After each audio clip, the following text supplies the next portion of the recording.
Okay, 6 p.m. We'll go ahead and call this meeting to order, and we'll go to our city clerk for the roll call. Councilmember Chua? Here. Councilmember Dominguez? Move to the Councilmember Zoom, Fan? Okay. The Zoom, okay. Vice Mayor Montana? Here. Mayor Tran? And I am here. Thank you very much. Our city clerk, Wendy Wood, and let's move forward to our closed session. Before we adjourn to closed session, let's see if there's any announcements from our city attorney, Michael Mutali-Passy.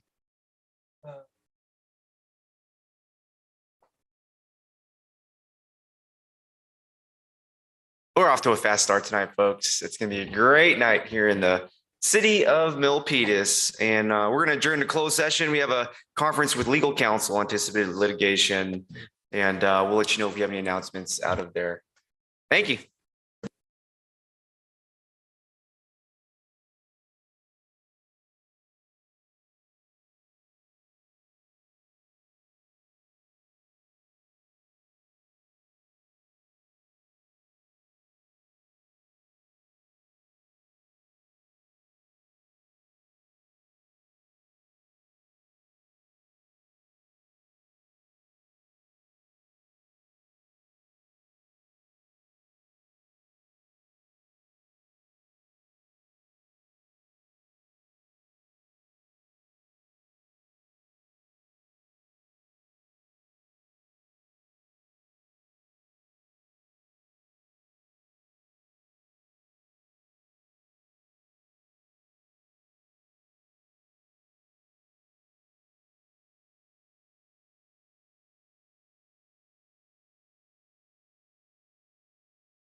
Okay, we're gonna get this meeting started here. Let's take our seats.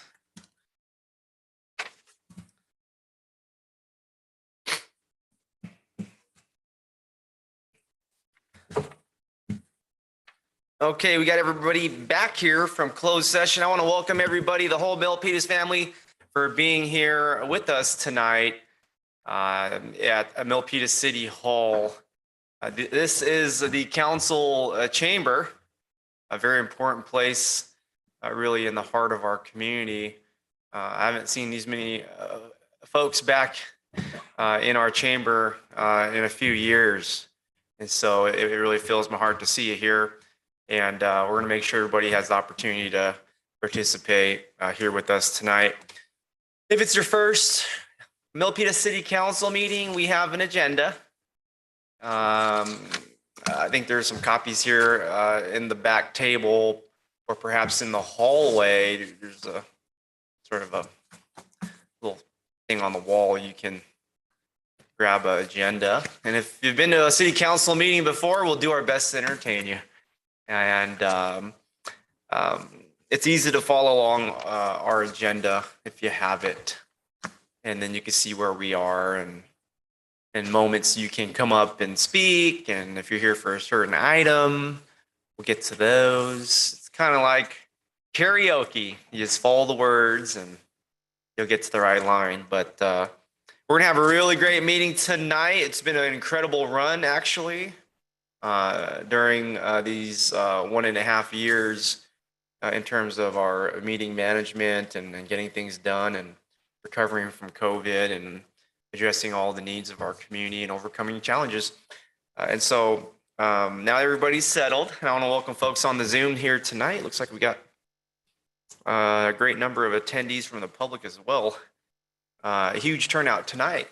Thank you. Folks on the Zoom, same thing. I see ya. I'm gonna hold this up. You see me too. Our agenda, if you are at home or anywhere, you can go to the City of Milpitas website. There's a search sort of box. You could search Milpitas City Council meeting agendas on the city website, wherever you are, if you need to follow along as well. And that way you can have the agenda digitally. Okay, fantastic. Let's go to the agenda then. We just came out of closed session, and we'll check in with our city attorney, Michael Matalipasi, for any announcements. There's nothing to report out at this time. Thank you very much. All right. Moving on to the Pledge of Allegiance. Please stand.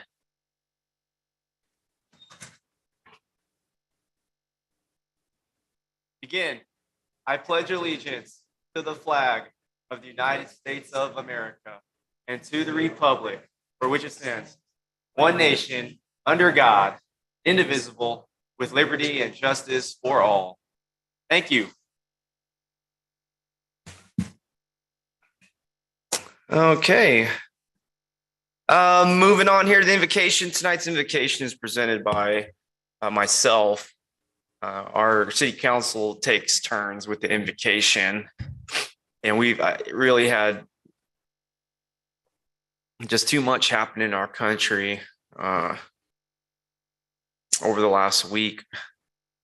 And so I just want to pray for peace across our great nation and for humanity, and have a moment of silence for all the innocent people that lost their lives in Buffalo, Orange County, and other places. It's just pray for peace for our nation, and really our world is a tough time right now. So I just want to do a moment of silence.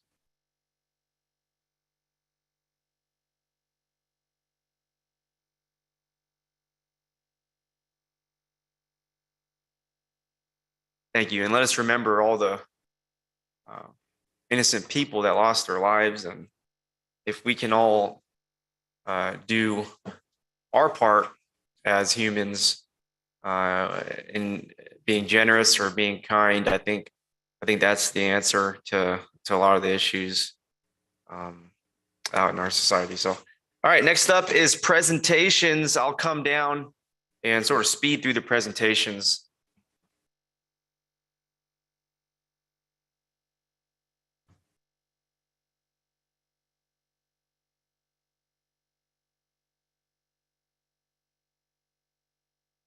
Okay, great. I want to thank our city staff for helping me with the presentations. We do proclamations and commendations and things. It's sort of a customary thing here for our city council meetings, but I do want to thank our city staff.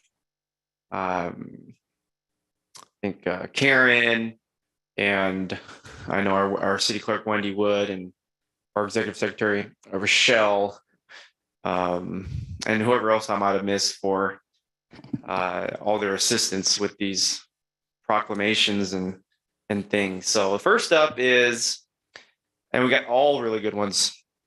This one just happens to be first. Asian Pacific American Heritage Month here in Milpitas. May is Asian American and Pacific Islander Heritage Month. This month, we celebrate the contributions from all residents of the Asian continent and the Pacific Islands. The month of May was chosen to commemorate the immigration of the first Japanese to the United States in May of 1843. And to mark the anniversary of the completion of the Transcontinental Railroad in May of 1869, built by a majority of Chinese immigrant workers. I believe about 300,000 Chinese immigrants were brought over following the gold rush right here in Northern California. And it connected the railroad from here, I believe, all the way from San Francisco, Oakland, all the way to Iowa. And so certainly a lot of history there along those train tracks. And I wonder sometimes, our train tracks here in Milpitas, who laid those down too. So I'm sure we have a ton of history here in Milpitas as well. For many of us in Milpitas, this month honors our family's heritage and pays tribute to our parents, grandparents, and ancestors that came to America from across the Pacific with the determination to make a new life for themselves and their descendants. They worked incredibly hard and helped make this country and this city the place it is today. We are proud to stand by our Asian American and Pacific Islander American residents and remember the many contributions that have been made to our great city of Milpitas. Therefore, I, Rich Tran, the mayor of Milpitas, on behalf of the city council, proclaim this month of May here in 2022 as Asian American and Pacific Islander American Heritage Month. And I'll just hold it up for the viewers at home. All right, let's move on to the next proclamation. And we have special guests here in the chamber as well. Happy to see folks here. The next proclamation is for National Public Works Week. The city of Milpitas is proud to designate this week as National Public Works Week and to recognize the outstanding contributions of all the public works and engineering professionals who provide services that are vitally important to a sustainable and resilient city. The theme for the 2022 National Public Works Week is Ready and Resilient. This year's theme highlights the ability of these professionals to perform regular public works and engineering duties and proactively be at a moment's notice to aid and assist first responders during natural disasters and overcome trials seen in the field. Public works and engineering professionals help maintain a community strength by working together to provide an infrastructure of services essential for city operations. These professionals collaborate with all the stakeholders in the initial design and throughout the life cycle of our city's assets, infrastructure solutions, and quality of life services. Therefore, I, Mayor Rich Tran, on behalf of the Great Milpita City Council, proclaim this week of May 15 to 21 as National Public Works Week and urge all residents and businesses in the city to join me in paying tribute to our public works and engineering professionals. We do have our DPW, Department of Public Works professionals, here in the building tonight. I want to welcome our Director of Public Works, Tony Endaw, and Public Works staff. I believe I see you. And from engineering, Michael Severia. Come on down here. I want to get City Council down here too for the group picture. Yes. And I want to recognize from engineering also Steve Chan and Roberto Alonso. I think they're on Zoom. Okay. Great coordination. Great coordination. And let me yield the microphone to our Director of Public Works, Tony Endaw, and then we'll go to engineering thereafter. Tony. Thank you, Mayor and City Council members.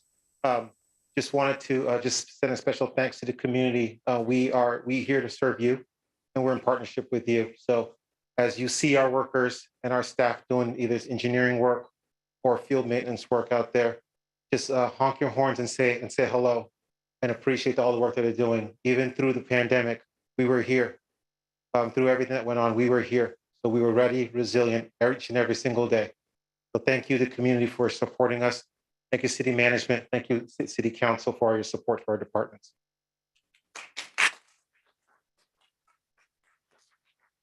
And then I believe we have engineering on the Zoom. Thank you, Mayor and City Council. And this is Steve Erickson, Engineering Director. I want to echo the feelings of Tony. We're here to build a better community. And we've got a top engineering team here with our CIP manager, Michael Silvera, our land development principal engineer, Robert Alonso, and our traffic manager, Steve Chan, who also happens to be a electrical engineer. So 2 for 1 for that with that guy. So thank you again.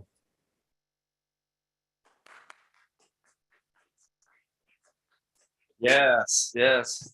Thank you. Thank you, Public Works. Yes. Really appreciate it. I love driving around town and you see some Public Works vehicles in addition to other vehicles in our fleet here at the city, you know, fire and police, to see those. But then, you know, I love seeing the Public Works vehicles as well. Really brightens my day, Nick, and all the things that they do. Looking forward to funding some new FTEs for the Public Works Department to, you know, put some weight behind it. But we are putting in 7 new positions. So next up here, Proclamations Memorial Day. Here, you know, this month's gone by pretty quick, but we have a proclamation for Memorial Day, as well as our annual tradition of holding a ceremony. But we want to recognize Memorial Day here tonight as well. I don't believe we have another council meeting for the rest of this month. Right? Yeah, okay. Okay.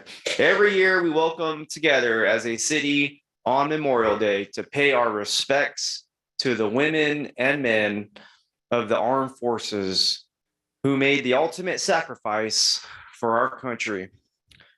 We remember those who lost their lives and reflect on their selfless sacrifices. We express our gratitude for the freedoms we enjoy and celebrate the lives of those brave men and women who died for our country, so that we can exercise freedom of speech, our right to vote, and stand tall for what we believe. We will be holding a Memorial Day celebration again this year on Monday, May the 30th at 9 a.m. in the Civic Center Veterans Plaza. I encourage all of us to attend. And for those community members that cannot attend, to take some time on the 30th to remember those that sacrificed their lives for the cause of freedom. As a sign of our commitment to remembering and honoring our nation's fallen heroes, I, Rich Tran, on behalf of the City Council, proclaim Monday, May the 30th as Memorial Day.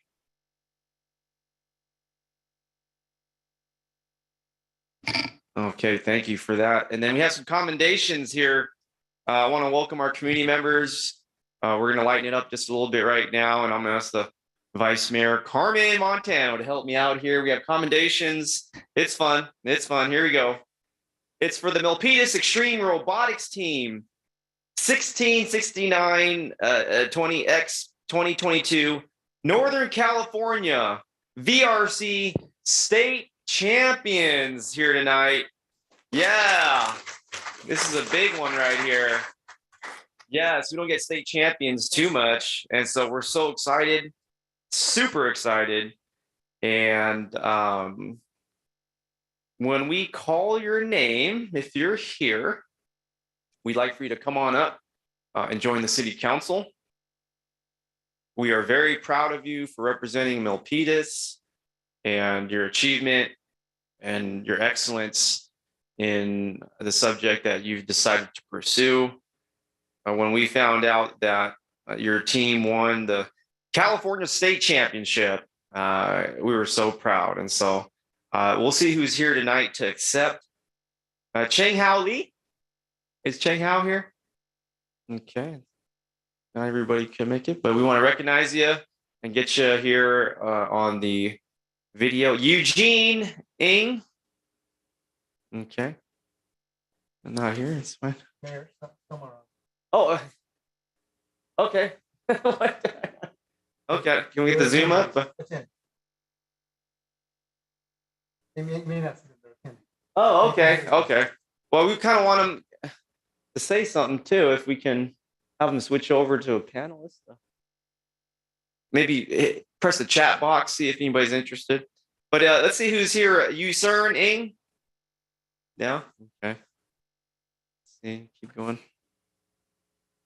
Kathan Chef. And we'll get these commendations to folks in the mail. Okay, well, okay, great. Hey, welcome one at a time. Let's hear from our state champions. Super proud of all of you. And if we can hear first from, yeah. Welcome to the Milpita City Council meeting. It's pretty cool, huh? Okay, let's go with Cheng Hao live. What's up? Hello. Yeah. Can we want to hear from all of you? If tell us about sort of the accomplishment and what you had to do to become state champions. So we're a school team and we participate in a competition called VEX, and we've been working on this since freshman year. Now it's our senior year. So we're really excited to be able to go to the competition and actually get like some sort of award or placement in that competition. So yeah.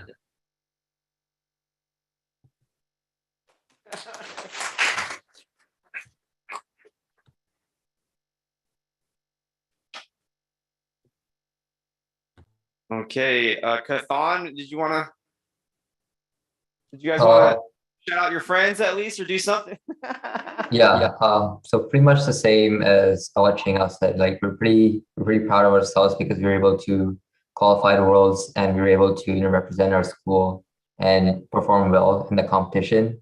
And after so many years, even after COVID, the struggles we had, we were able to work our way up, and then we were able to build a competitive robot in a competitive environment as well. Let me ask you a question since I have you here. How did you guys end up choosing your team? How did you all come together, become state champions? So some of us joined during our towards the end of our freshman year. I personally joined in the beginning of the sophomore year, and we already had a team established when we joined our Milpitas Extreme Robotics Club. And so we just kind of joined and we started becoming active. We started doing programming and building things of that sort, and we started coming together and building the robot so we can compete at highest level possible. Awesome. Thank you. Let's hear from you, Cern. Hello. Uh, well, for our progress from being just normal students and then into state champions was really tough, but I don't know. I don't know what to say. Did everybody show up to practice all the time? Majority. Good. All right. Thanks for sharing. Let's go to Eugene now, and then we'll wrap it up with you. Maybe you could share some of your thoughts about the experience. Were you nervous?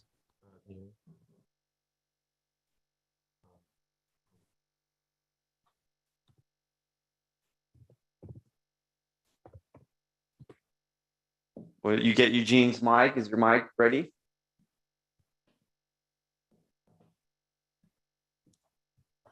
I'm trying to, and my microphone isn't working.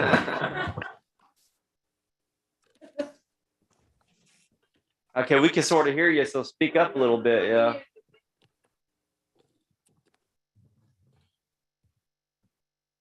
Getting the microphone there. Well, while you're setting that up, I just want to let all of you know that we're recognizing you with the city, but you can always contact us here at City Hall if you need a letter of recommendation or put someone down as a reference, because I know all your features are going to be pretty exciting, whatever you decide to do in engineering or science, technology, all that stuff. But Eugene, you want to give it a try? Can you hear me now? Yeah. All right. I'd just like to thank everyone that's able to support the robotics club at the Milpitas High School for the past 4 years. Our parents, our advisors, the city of Milpitas, as well, just providing other resources. It was a lot of work we put in for the past 4 years, starting from our freshman year, putting in like countless hours every single season, working until like midnight before competitions, all that stuff, and just making sure that we spend our time wisely and like be able to practice, get a lot of experience, so we were able to qualify to the state championships at one point and then be able to qualify to the world championships at another point. Because even though we've been competing for 4 years, this is the first time we were able to qualify to the state championship, and this is the first time we've able to compete at the state championship, just because past 2 years have been closed down, have been canceled because of COVID. So it's the first time we've ever been able to compete at this higher level of competition, being able to go to the state championship, being able to do our best and making sure that we can excel in every single category at the state championship, and be able to go into the world championship and compete against a ton of other teams from different countries and different states. Amazing. Let's give a big round of applause here at City Hall. We're clapping for you. And we wish you all the best at this world championship. And I want to recognize the Milpitas Unified School District as well for their excellent work with our local students. And thanks for being here tonight with us, state champions. Thank you. Thank you so much. Okay, and next we're moving on to the last but not least commendation. Certainly taking some quality time tonight to recognize our community members. And for this last presentation, I want to bring up and welcome Council Member Evelyn Chua. Thank you, Mayor Tran. Also, Mayor Tran is a big supporter, and also Vice Mayor Montano, and of course, Council Member Fan. And we would like to recognize a few people because we had a very successful ADU workshop last day of April. And one of them is Miss Dorothea Tucson. Come on up. She worked so hard. She was the leader. She made this thing happen. So thank you so much. There you go.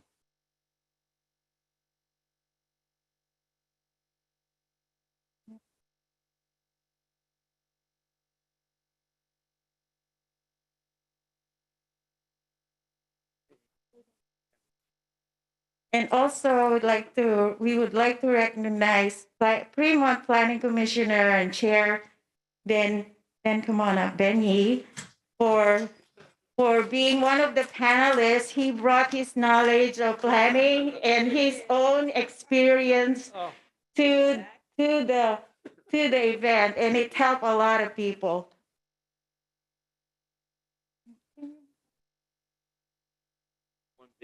Yeah. Okay. And I would like to recognize Milpita's Chamber of Commerce, Warren and Indigit for partnering with Parifa and making this occasion event very successful. And of course, we will do a big photo.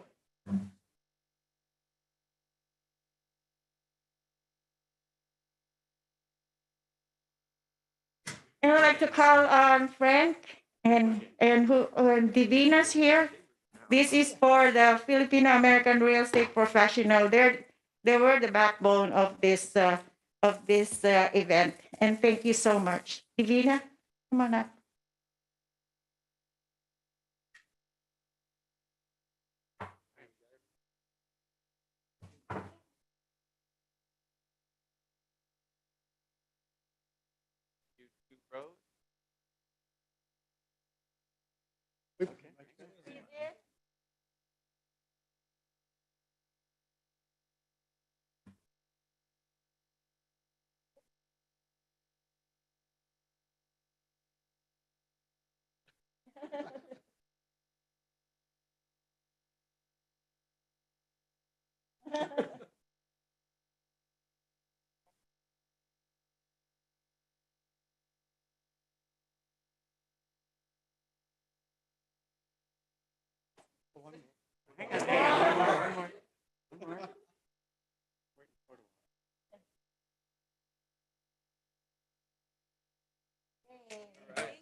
Cannot leave this podium without thanking Director Tony and Public Works, Director Sharon of Building and Housing, Director Ned Thomas of Planning. Thank you so much. Thank you, Mayor.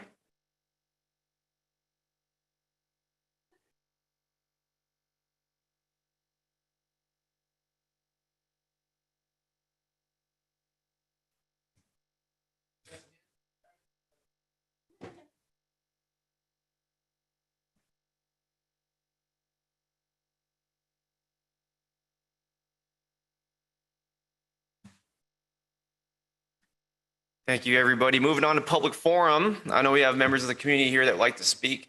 Tonight's public comment time will be 2 minutes, 2 minutes per person.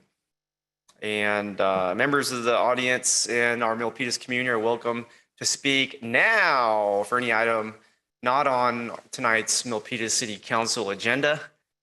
Because it's not on the agenda, we can't take action, but we will receive your comments and follow up as best as we can and to our fullest extent. But tonight's public comments will be 2 minutes. We have a tremendous agenda in the most positive way. Thank you, city staff, city manager, and all those involved. So yes, if you're here for an agenda item tonight, it would benefit you to wait until that item is heard. But if you're here just for public comment, it's a public forum. You can say whatever you want, 2 minutes, come on up. Where we want to hear from everybody. Okay, yes, please. Please state your name for our city clerk and your address or city of residence if you like. Not necessary, but your name would be quite helpful. Sir. Okay, my name is Ben Yee, and as you already have found out, I'm one of the planning commissioners for the city of Fremont. I just wanted to say thank you, especially to Councilmember Chua for inviting me to that ADU workshop.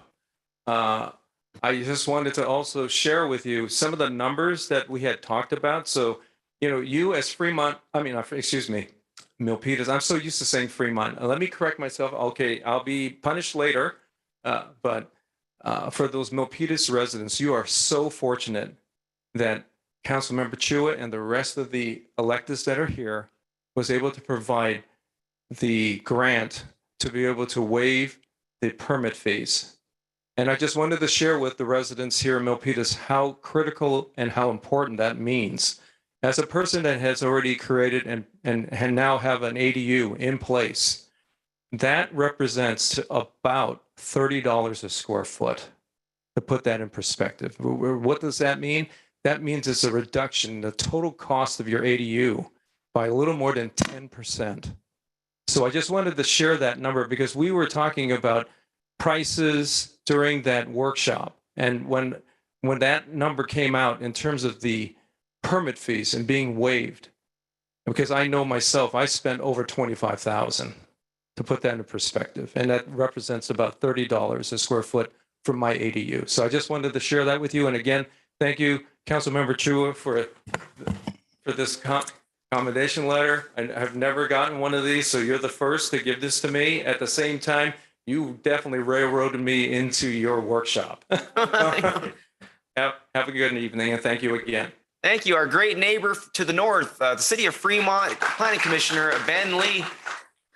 Not often you get a round of applause for a public forum, but next, please.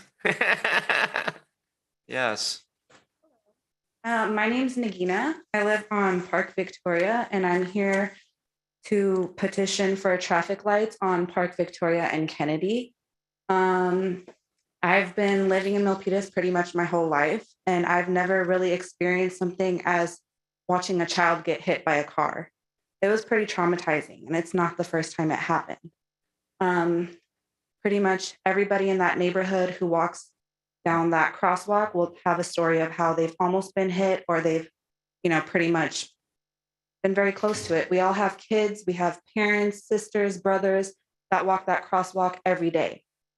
So we just want to see that area be safer for the whole entire community. I don't know if you guys remember last year, we tragically did lose a child. I'll never forget. I don't think any of us will. To put it in perspective, what I say is imagine if there was a traffic light in that area, and imagine that there were cars stopped in that area. That car would not have the opportunity to run through that intersection and hit that child. That car would have had to stop and be blocked by all the cars stopped at the red light. So I just really want to see this part of our community be a lot safer for the people who live there and walk through that path every day. There's a park there. There's a elementary school there. It's a very high traffic residential area. So I just hope this gets taken a lot more seriously than it has. I know that you guys put police patrolling, and I see more than 2 or 3 times a day they're pulling somebody over because they're running the stop sign. So, and also with that patrol, they're not very consistent with being there for the crosswalk, to help the kids get to and from school. So we need something that's going to be there permanently and consistently, like traffic lights. Thank you. Thank you so much. Thank you.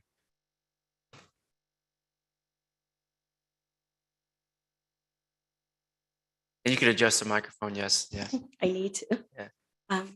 Hello, my name is Tram Lu. I live on the same street, Park View Drive. Thank you so much. Milpitas is growing, and we thank you for the park that you put right there on Kennedy Drive. But at the same time, I'm a mom of a 6-year-old and an 8-year-old, and 2 months in a row, because of low staff, we almost got hit by a car. Imagine the car's running toward you, but imagine the car running toward you and you're holding a 5-year-old then and an 8-year-old. It is freaking scary. And I don't know, last year it may be COVID, so we didn't go. We went, we had Zoom. But for the past months, walking the kids to school is very scary because a cross guard is not there all the time. And I have one who's going to kindergarten and one going to third grade, attending 3rd grade. And I have to cross that 4 times a day. And now I'm driving just to be safe because we witnessed the boy getting hit in the morning. I wonder you built a beautiful park and kids are going to go to the park during the summer. But what about safety? And that I don't know if you took it seriously to actually have data speak to the neighborhoods, because there's a petition going on. Right now it's 645 people signed, and that's around the neighborhood. I walked around, I asked those people, and all of us shared that we almost got close call. One gentleman got hit by a car too, because the car didn't know whether it's his turn or it's their turn. And this is a grown man we're talking about, not a kid. I'm pleading with Milpitas, please take this seriously and put traffic lights, so that at least it's very clear cut whether it's time for the pedestrian to go or the driver to go. Please take it seriously. And we are very thankful for your beautiful park that you put in there. Thank you. Thank you, guys. Sorry, yeah, keep track of time, Bear, but yeah, just public information. Our city is working on putting some permanent fixtures there at the intersection. Growing up in Milpitas, I used to ride my rollerblades up on Kennedy, down the hill, past Cardoza and Burnett, and go right through Park Victoria down to Prenti. I have my family's over on Prada, so I'm fully aware of Fanyon. This is us. So the city manager has been working with our engineering department and traffic manager. We actually have been working on this for I think 2 months now, if not a little bit more.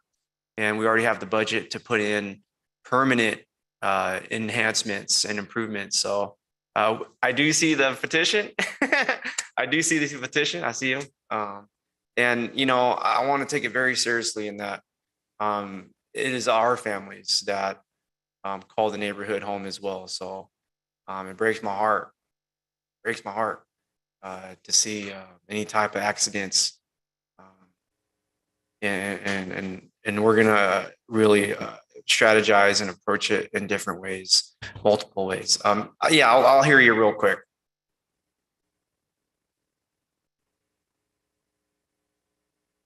Just a reminder, this is not agendized, and this matter needs to be discussed. Yeah, so what can future happen is agenda. we're having a transportation subcommittee meeting, I think tomorrow at 4:00, the vice mayor and I. The transportation subcommittee meeting is a public meeting open to everybody. And it's been around before I was the mayor, I think for decades, the transportation subcommittee. And so I'm not going to talk too much about it, but come on by here downstairs. There's a conference room actually tomorrow at 4:00. It's our transportation subcommittee meeting. I can announce that. And so we'll be talking, we can talk about it there furthermore, but we also are available on our city website. You can email any of us, social media. I think you might've messaged me. So my phone number is out there as well. I'll come to your house if you'll let me. All right. Next up, 2 minutes each. Come on. Hi, I'm Andrea Marley. I also live on Parkview Drive. And yeah, our concern is that we feel like we need a traffic light enhancements. I don't think they're really going to make a huge difference in what's going on there. I just was so impressed with my neighbor Tram. She literally went door to door several blocks in our neighborhood and got the same story over and over again about families almost getting hit. And it's such a wide intersection, and there does seem to be a lot of confusion, especially during when kids are being walked to school as to whose turn it is to go. And we think that's why this last incident of a child getting hit happened. So we are all very concerned. And I posted on Facebook, and we immediately got hundreds of signatures. And like she said, we're now up to 645 signatures requesting for an actual light at that intersection. So that's really what we're pleading for. If we have to go to the meeting tomorrow, we could be there. We're invited to go to the meeting. So yes. So 4:00 downstairs. 4:00 tomorrow. Yeah, the 18th, okay. Right? Yeah. So will we have an opportunity to speak or? Yeah, absolutely. There's a public comment period, and we're here every day, so we're with you 24/7. Right. Yeah, Great. We'll come to your home. Yeah. All right. We'll do whatever we need to do, because we're from here too. So yeah, we appreciate it. Remember Thank when Park you. Victoria was 2 lanes and they changed it to 1? Yeah. So yeah, I've been around. Yeah. Yeah. Thank you. All right. Thank you very much. Thank you. Yeah. And again, we know so many families in the neighborhood just like yours. So we've been working on it. Come on up. Yeah. Hi, good evening. My name is Monica Sanchez, and I'm also a parent there at Burnett. We live closer to Temple and Kennedy, so my child walks home and to school. And so to piggyback on just the safety, right, that we are all here speaking on behalf for not only the children, but our community. And again, being the park, the sports center, there's that big parking lot right there by Cardoza. So it's not just our community kids, there's kids that come and play softball and baseball and soccer and, football. And so it affects a lot of families. I also I'm here to encourage a stop sign actually right on Fannion and Kennedy. That's a long stretch, from Park Victoria, but people coming down from Evans down Kennedy or, turning from Temple, they drive pretty fast, and it is affecting school time. It's a school zone, right? During school, when children are present, I believe the speed limit is 25, even though it's posted 30 there, but during school time, it's 25, and definitely people are not driving at 25 miles an hour. So a stop sign would help, one, the crossing guards, right, that are there. And again, there's a shortage. So I've just seen some really close calls and the traffic jam, the backup, because nobody knows who's going to go, right? The stop sign is on the Fannion side and Kennedy just keeps going, right? So people coming on Fannion from the school, it's affecting traffic flow. And again, just the safety. So we have a petition going on as well with that one. I believe we're at almost 280 at the moment. I don't know at what stage you start getting those messages, but we included everybody on the council to start getting those notices. So that is something else that we want to bring up. Again, it's just the safety of that whole area with the traffic light, Park Victoria and Kennedy, and hopefully a stop sign at Fannion and Kennedy. Absolutely, 100%. Thank you. And our city and Milpitas Unified School District Collaborative Subcommittee are in the process of examining that intersection as well as every intersection across all our campus neighborhoods. We've asked the superintendent to join forces and put out a survey to get all the feedback from our Milpitas Unified School District families. So we've been working on it. We've been proactive. This is not day one for us. It's probably day 90 for us in making a change because no one's heart breaks more than mine. Next up for public comment. Come on up. Yeah.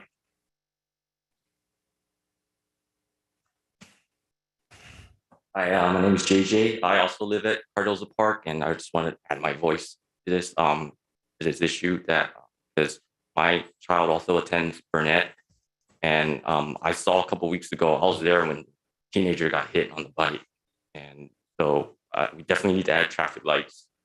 Last year, as we all know, a child was killed. That's one too many. So, everyone's concerned, and so. That's absolutely. Yeah. So thank you, Mayor. Thank you, council members, for hearing me out. Absolutely. And we need to focus. We're really took action already, but the intersection of Kennedy and Park Victoria, also Shasta on the south end of Park Victoria. Over the last few years, we put up 40 different beacons, 40 different streets and intersections around Milpitas, speed radars and the beacons and the signs. And so we've done 40, my goal, we should get to 100 one day. The times have changed here in Milpitas, as we all know. And next up, public comment. Anybody else? Okay. I usually do 1 minute, but we're doing 2 minutes tonight. I want to make sure everybody's heard.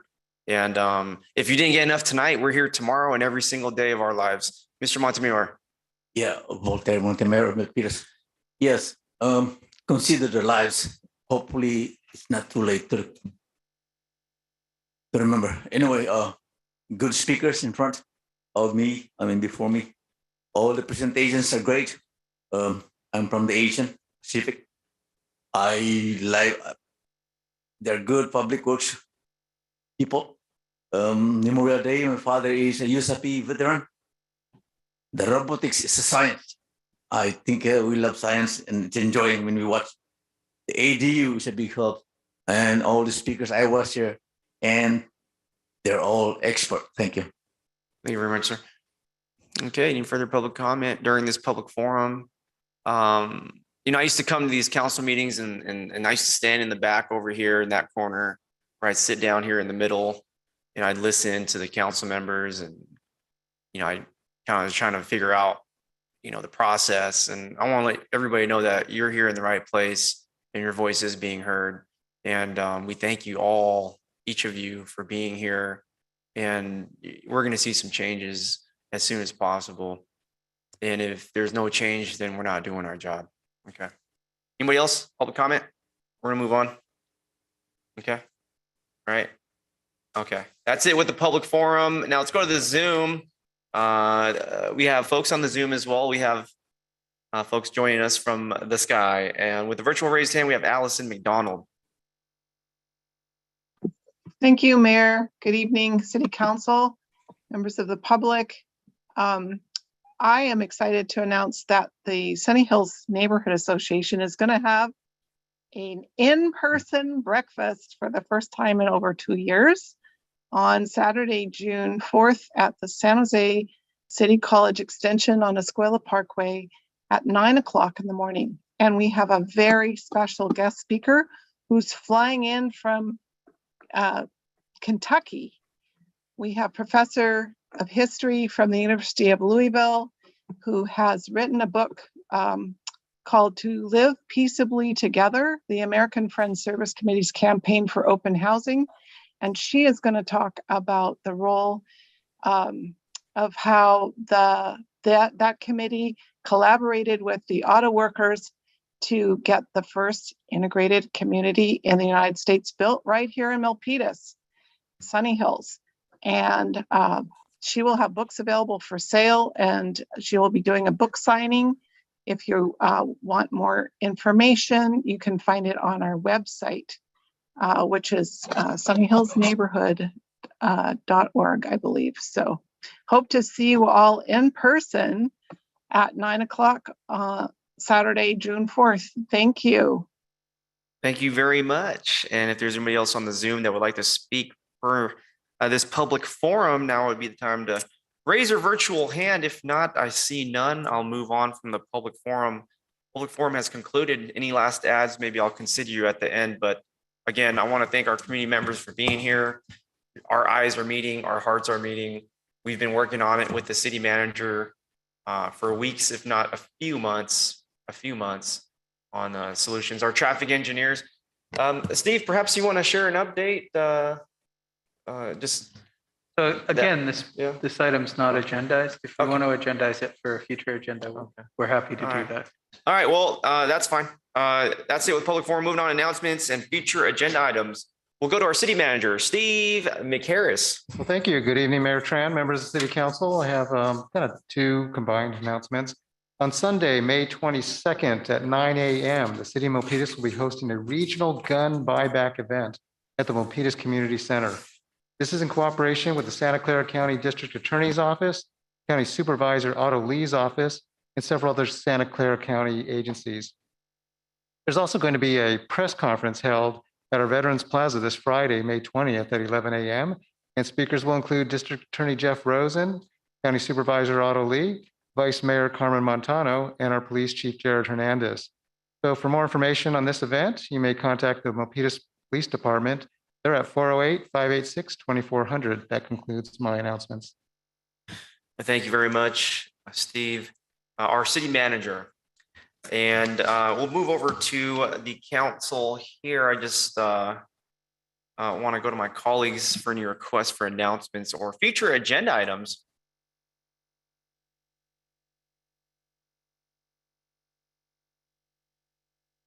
Okay, first up we have Councilmember Chua. Thank you, Mayor Tran. The last couple of weeks, our Youth Advisory Commission held and led the coding competition, and it was very successful. We have several children, not children, we have several students there. And there you go, Rachel, go ahead, please. These are the Youth Advisory Commissioners with Anthony, our staff liaison. And we have a little video, 6-second video right there.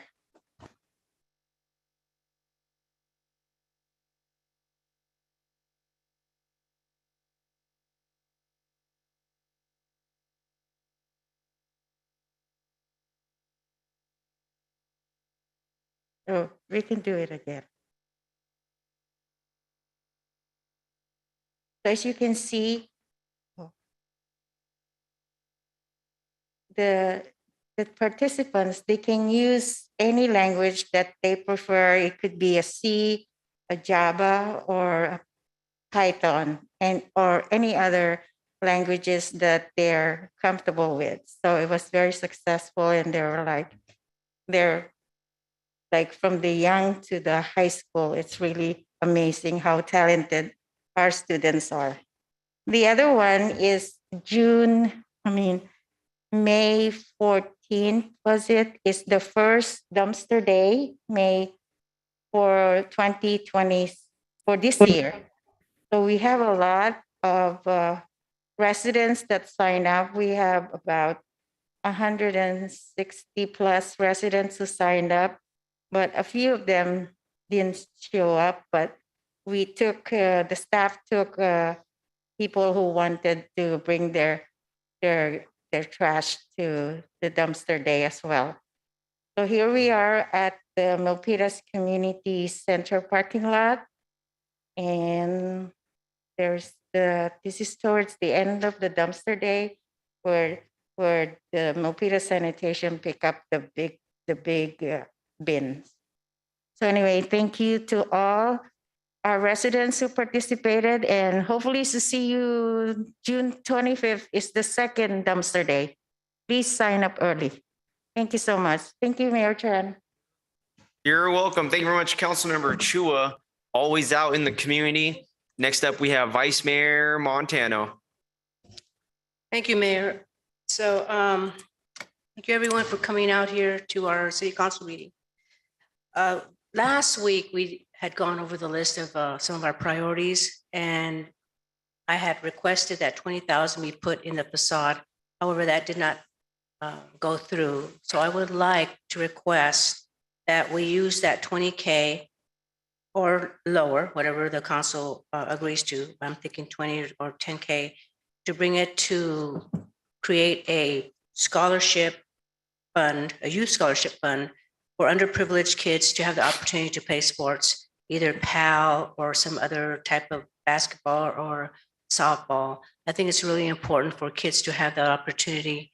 It really shows them discipline, it shows them teamwork, and it also gives them a sense of pride to become involved in a team. So I would like to ask the council to put that on the agenda for the next city council agenda, to have the opportunity for those funds to be used to help kids. That's fantastic. We got to put families first. Thank you, Vice Mayor Carmen Montano. Perhaps we can add that to the next budget item. Is that, yes, let's do that to the budget item. Perfect. Yeah. And I also had the opportunity to attend the coding contest for the Youth Commission. And I want to say that our Youth Commission is fantastic. And thank you, Councilmember Chua, for being the liaison to that. You bring a lot of energy, and they did a wonderful job. I really commend you for showing them that, hey, you get involved. Thank you for that. That's it. Thank you, Mayor. Yeah, wonderful. Thank you so much. And we'll go back to Councilmember Chua. Thank you, Mayor Chan. I forget one action item. Because of the gauging from the increases in gas, hotel accommodation, registration fee, and food, I would like to explore to add increasing the educational allowance for each council members, because we're finding out it's not enough for a whole year. So if we can make it 10,000 each for each council member, because right now it's 5,000, and you go to one seminar, it's almost used up already. So this is important because the last time I went to Sacramento, I learned a lot. I learned a lot getting feedback from fellow elected officials, ideas that are good that we can use here in Milpitas. So I would like for the city manager to look into that for the June 7th budget, please. Great. Thank Yeah, you, Mayor. we'll send it to the budget meeting June 7th for discussion. Thank you, Mayor. Okay, great. Yeah. Okay. Looking forward to the council discussion on the budget, June 7th. And really, it's a fluid process with the budget, although most things are really set, but still a fluid process with the budget. And looking forward to June 7th, solidifying many of the things. It's a good time right now here in City Hall. I think we're we're really cruising, if that's one way to describe it. Any further requests for announcements and future agenda items from my colleagues? If not, we'll move forward. Moving forward. Announcement of conflict of interest and campaign contributions. We'll go to Michael. And your microphone. Thank you. I ask the mayor and each council member whether he or she has any financial or personal conflicts of interest related to any of the items on tonight's agenda. None. And then we'll go Councilmember Fan. None. Next up, Vice Mayor Montano. None. And myself is none. Michael. And Mayor Tran and members of the Milpitas City Council, please disclose any campaign contributions $100 or more received within the last 12 months from any of the parties entering into contracts with the city on tonight's agenda, or contributions received from development project applications or development projects on tonight's agenda. Councilmember Chua. Sorry. Councilmember Chua. Hearing none. Councilmember Fan. None. Next up, Vice Mayor Montano. None. And myself is none. Let the record reflect there are no reported conflicts. Thank you very much, Michael. Moving on, I got this, the Milpita City Council Code of Conduct. Let's really take a look at it, folks. I think it's very important. Okay, be respectful and courteous, words, tone, and body language. Model civility, avoid surprises, praise publicly and criticize privately. My favorite, focus on the issue, not the person. Refrain from using electronic devices while on the council dais. That's a hard one. Disclose conflicts of interest and affiliations related to agenda items. Separate governing from campaigning. The council speaks with one voice after making policy. But on issues, respect the line between policy and administration. Council will hold one another accountable to comply with this code of conduct. Thank you for listening. And moving on to the approval of the agenda. I'll move to approve it, but I'll look for any requests from my council. If there's any changes, let me know. If not, need a second. We got a second from Councilmember Fan to approve the agenda. All in favor, say aye. Aye. Any opposed? Hearing none, the motion is carried and the agenda is approved. Moving on to the consent calendar. And there's not much we can do here to put anything on the consent. I know, right? Okay. Let's see, you don't want to hear that one. Any request to pull any items off the consent calendar? Okay, if I don't hear anything. Great. Okay. No requests. Oh, here we go. We got a request from Councilmember Finn. Can we put 21 onto consent? Yeah, let's see here. No, we can't. We gotta. Wait, actually, number 21, you said? Correct. No, we need to hear 21. Thank you. Okay. How about item 19? 19 needs to be heard. Okay. Process, yeah. 18. 18. It's a public hearing. It's Okay, a public that's hearing. fine, I know, right? Gonna do the same thing. Okay, I'll move to approve the consent calendar. Need a second. We have a second from Councilmember Chua. All in favor? Aye. Any opposed? Any opposed? Hearing none. The motion is carried. The consent calendar is approved. Thank you, folks, members of the public. This is our procedure. This is the procedure, and I hope you're enjoying it. And this is how the meetings are run in every city across, I think, our nation. So it's really a group effort here. Moving on here to public hearings. And I want to give a shout out and acknowledge and recognize our city staff for their work on all these agenda items. We have a huge, well, I wouldn't say huge, but we have a tremendous organization here at Milpita City Hall. Our local government is one of the best, if not the best around, in my humble opinion. And we've been moving along very well. And I want to take a moment to thank our department directors, our department chiefs, support staff, the whole chain of command, frontline folks, everybody here tonight, everybody at Zoom on the Zoom. Let's just take a moment. I want to give kudos to everybody for their work, and we're going to hear about the work from all of our great professionals tonight. Here we go. Public hearings, item number 17. Let's adopt a resolution approving a site development permit, conditional use permit, vesting tentative map, density bonus permit, tree removal permit, and environmental assessment to allow development of 56 townhome condo minimums and 24 accessory dwelling units, ADUs. We're talking about that tonight. Then residential development will consist of 8 multifamily residential buildings up to 48 feet, equivalent to 4 stories with 84 vehicle parking spaces and associated site improvements on a 1.92 acre site located in the very high density mixed use, which is MXD3 zoning district at 1752 to 1810 Herrera Court, which is kind of like by McCandless. The project is located within the transit area specific plan. Don't know how many times I've said that before. And submitted under the California Senate Bill 330, the Housing Crisis Act of 2019. Yes, it is. And we have from our planning department, Michael Fassetti here. Welcome. Thank you, Mayor Tran. Just really quickly, Michael, I didn't Sorry, realize Ned, you I were. don't see you here. I don't see you here. No, just go to our planning director, Ned Thomas. Yeah. Michael should have grabbed me. I was just yelling across the I aisle to wasn't him. know who was on plate and who's on deck, but we're all here, huh? Okay. My apologies. So I just wanted to give Michael a quick introduction per our usual custom.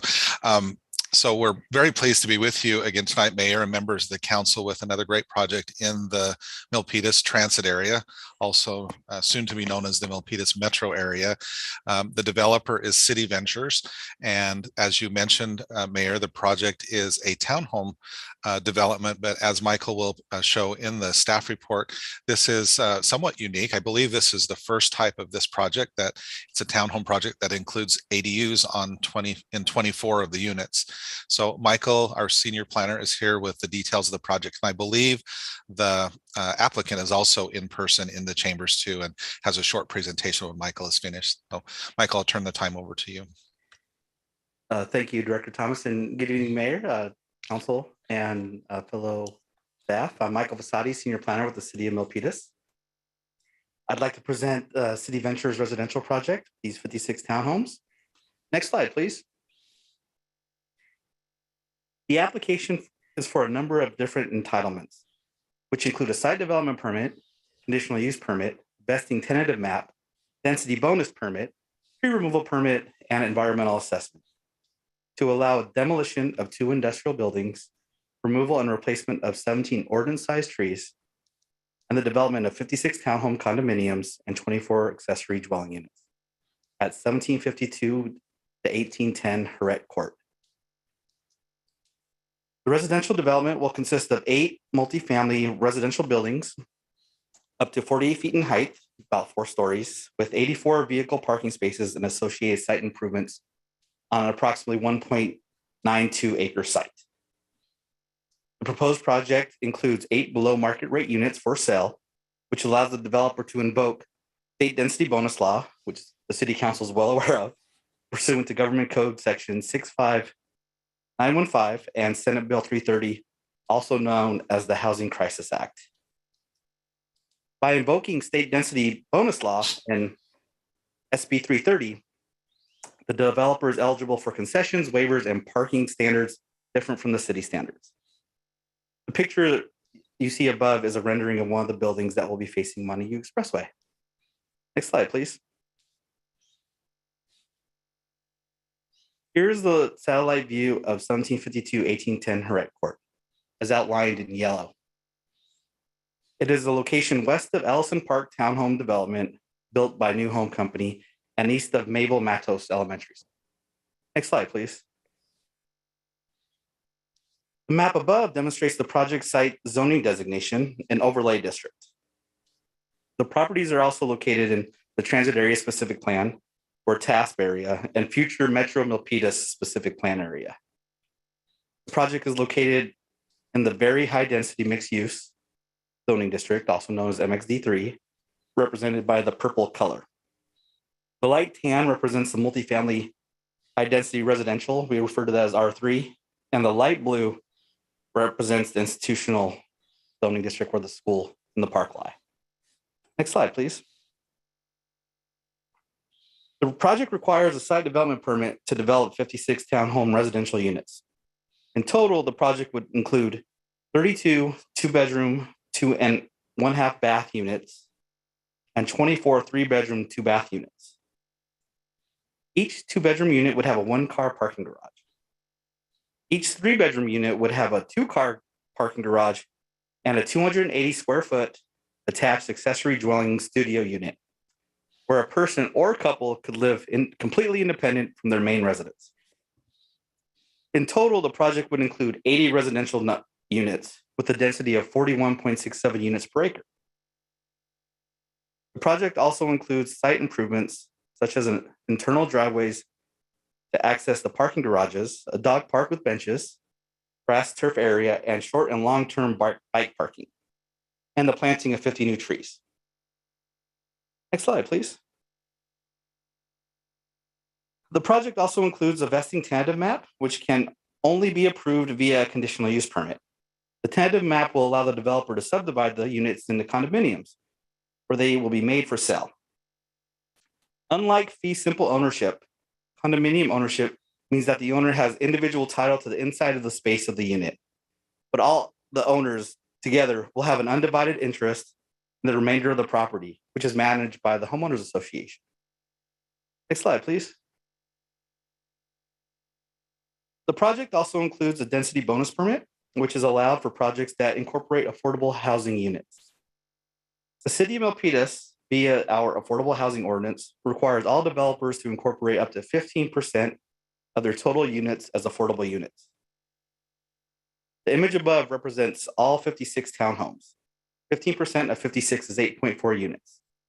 The developer proposes to develop 8 affordable residential units to be distributed across the site as shown in the map above. The units identified in red are 2-bedroom units, and the units identified in yellow are 3-bedroom units. Again, remember the 3-bedroom units also have the attached ADUs. The 0.4 unit is referred to in planning terms as a fractional unit. Since a fractional unit cannot physically be built, the developer will pay an in lieu fee, which is calculated by our housing department. The fee is based on the calculation directly from the Affordable Housing Ordinance and paid into the city's Affordable Housing Fund before building permit issuance. Next slide, please. Under the affordability provisions of the state density bonus law, the applicant is eligible to receive certain waivers and concessions from the city's development standards. For example, the applicant may request waivers from the city's minimum standards for setbacks, building heights, and required parking spaces, provided that the applicant can demonstrate the waiver will result in an actual identifiable cost reduction. In this case, the applicant is requesting a waiver to reduce the front setback from 35 feet to 24 feet, and the rear yard setback from 15 feet to 10 feet. Since these waivers will reduce per unit costs by allowing greater flexibility and density in the design of the proposed project, the waivers must be granted by the city. In addition, the smaller setbacks are required to accommodate the future widening of Montague Expressway, which is going to be completed by Santa Clara County, resulting in a loss of approximately 0.2 acres from the project site. That acreage, that loss, will be dedicated to the county for a future road improvement project. Next slide, please. Furthermore, the parking reductions also provide an actual and identifiable cost reduction because there is a financial cost to build additional parking. Therefore, the project qualifies for the parking waiver. In order to demonstrate the parking requirement, staff has created a table above which shows the parking requirement per the task and per the state density bonus law. The task parking standard for the proposed project is 108 parking spaces, including 90 spaces for the residential units and 18 spaces for visitor parking. Consistent with reduced parking standards under state density bonus law, the proposed development will provide 80 garage parking spaces for residential units and 4 spaces for visitor parking. It should be noted that reduced parking is consistent with the task metro vision of creating a walkable neighborhood with options of walking, biking, or access to public transit. Next slide, please. Also, the project site is less than a half mile from the Milpitas transit station, further alleviating the need of a vehicle. As recommended by VTA, the proposed development will also include a VTA bus stop on Montague Expressway with easy access to all residential units. Next slide, please. The project's architectural design includes 4-story building heights consistent with the existing and planned residential development surrounding the site. The contemporary design includes the following design accents and materials: parapet roof, balconies on the 2nd and 4th floor, stucco finish with a fiber cement siding exterior, metal awnings, board form and metal railing accents, fiber cement windows and door trim, a decorative front entry door, and sectional garage doors.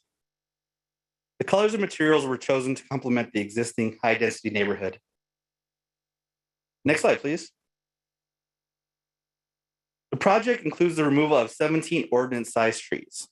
A portion of those tree removals required for the Montague Expressway expansion that would eventually occur when Santa Clara County widens Montague Expressway. In order to develop the site, all trees will need to be removed, which will be replaced with approximately 50 new trees, with potential tree species such as Chinese pistache, grape myrtle, and Bisbane box. Shrubs, grasses, and ground cover will be planted to beautify the site. Staff has reviewed those trees types with the street trees allowed in the city and their total match. Additional open space is included with approximately 10,000 square feet of private patios located on the 1st, 2nd, and 4th floors. And the project also includes approximately 7,800 square feet of on-site public open space, including that dog park with benches. Next slide, please. The project includes 24 attached ADUs located on the ground floor of each of the 3-bedroom townhome condominiums. Each integrated ADU is designed as a 280 square foot studio unit with a living, sleeping area, bathroom, kitchenette, and separate front door entrance. The project will include bicycle parking within the attached garage for the accessory dwelling unit. Next slide, please. The applicant will need to pay the following impact fees if they were to be approved to develop the project. The task fee, also known as the TADF, will be approximately $2.4 million. A public art fee equals to 1/2% of the building development cost. We have a rough estimate of approximately $12,000 for that public art fee. And per the affordable housing ordinance, a fee is only required if the affordable units cannot be incorporated into the project. The applicant, again, is required to provide 8.4 units, and they are developing 8 of those units. So they'll be paying the in-lieu fee for the remaining fractional unit, the 0.4. The applicant will also be required to pay school fees to Milpitas Unified School District. Next slide, please. A notice was published in the Milpitas Post, and a sign was placed on the property. The city also sent out approximately 1,175 postcards informing residents and property owners of the project. In summary, residents from nearby areas had concerns about construction noises and impacts, inadequate parking, and traffic congestion. Remember, council, this project was reviewed by the Planning Commission first, and that's where these residents had provided their opinions. The applicant will be required to follow municipal code requirements regarding construction noise impacts. The city permits construction activity between 7 a.m. to 7 p.m. weekdays and weekends with a valid building permit. The applicant has met the parking requirement for the state of California. The hope is that residents will utilize other means of transit, which include walking, biking, light rail, and public transit. The bus stop has been proposed along Montague Expressway to provide more options to not use a vehicle. Furthermore, the task was created to provide housing opportunities without the need of a vehicle and more opportunities to provide transit. As for the assumed traffic congestion, the proposed project will not increase the number of vehicles to a level that significantly affects existing traffic. Next slide, please. And this kind of shows with that concern regarding traffic congestion. City Ventures is mandated to dedicate approximately 0.2 acres of their frontage. It's kind of identified as that on that yellow highlighted portion to the County of Santa Clara to widen Montague Expressway. This will create an additional lane on the Montague Expressway and reduce traffic congestion. Next slide, please. Lastly, the project has been carefully analyzed against state law, Milpita's general plan, the task metro specific plan, and the zoning ordinance, which includes findings that include compatible design with the neighboring projects and areas, consistency with the Milpita's zoning ordinance, Milpita's general plan, and the Milpita's transit area specific plan. For components of the project that are not consistent with the zoning ordinance, they have been rectified per state density bonus law and Senate Bill 330. Lastly, the project meets the conditions of Government Code Section 66474 regarding subdivision law and the Subdivision Map Act. Next slide, please.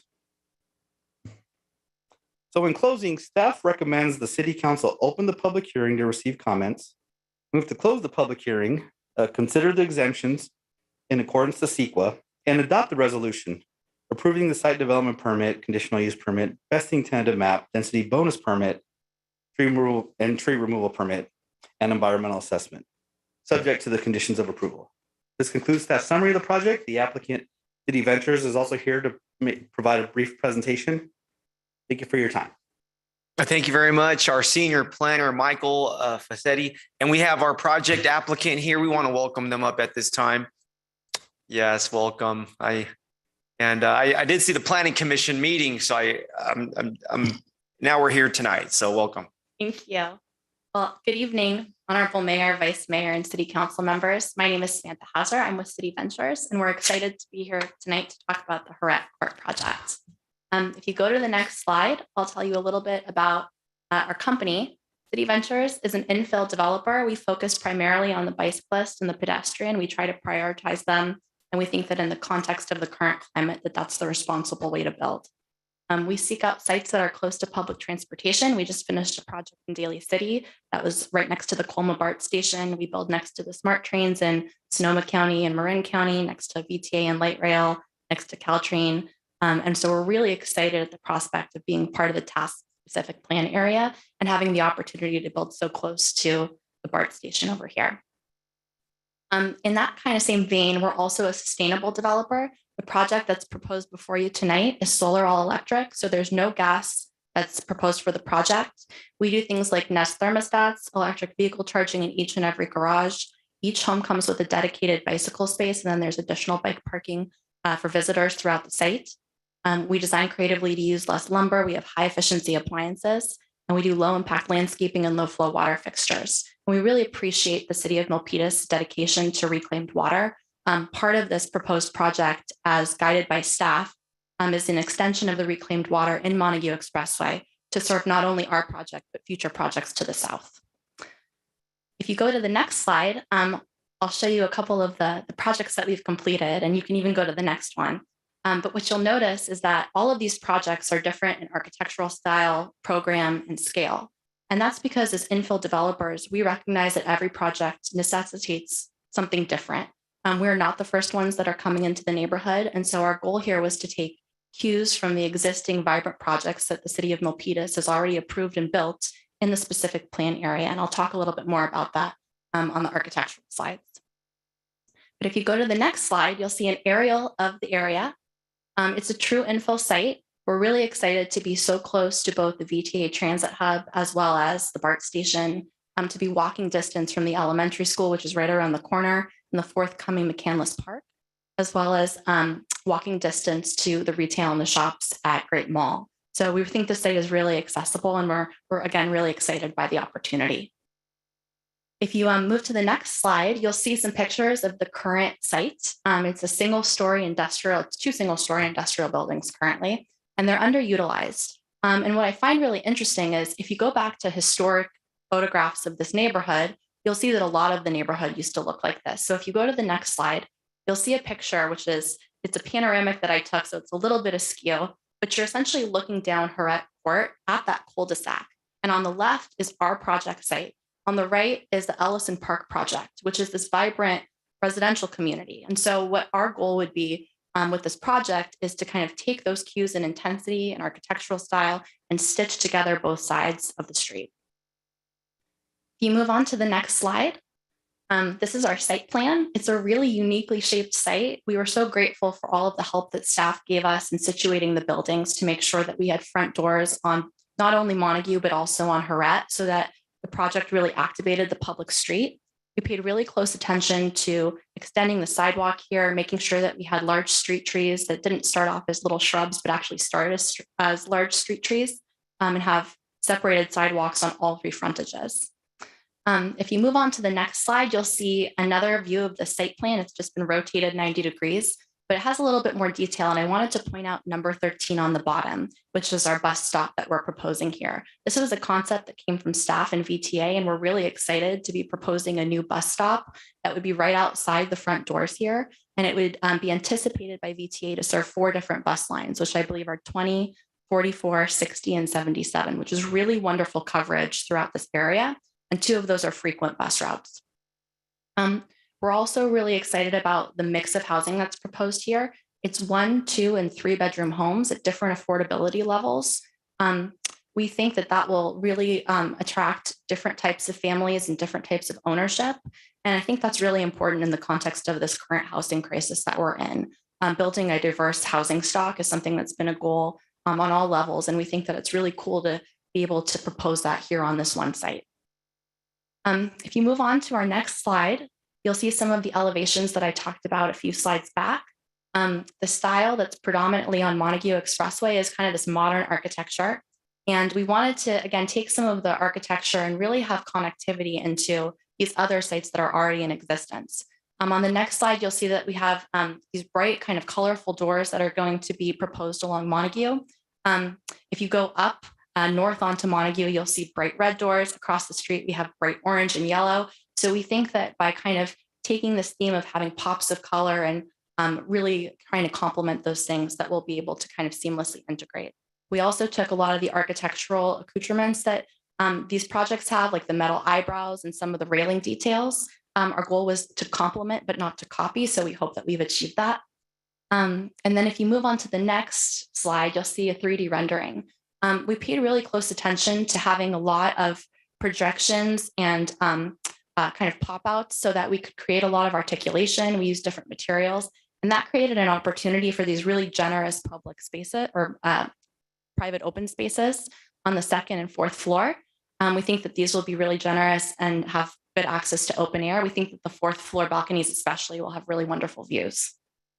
One of the last things I wanted to touch on was the amenities, the landscape for the site, which is on the next slide.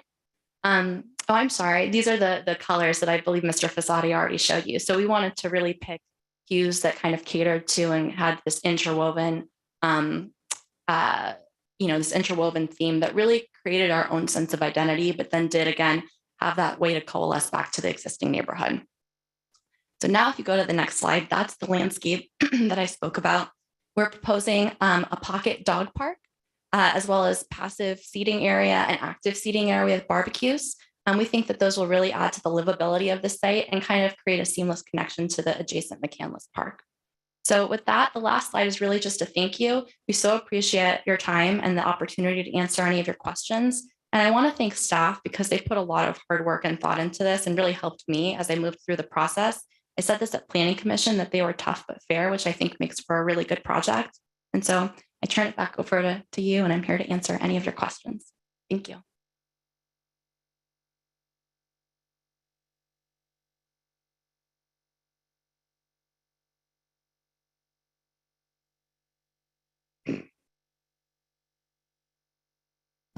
Thank you. I'll go ahead and move to open up the public hearing.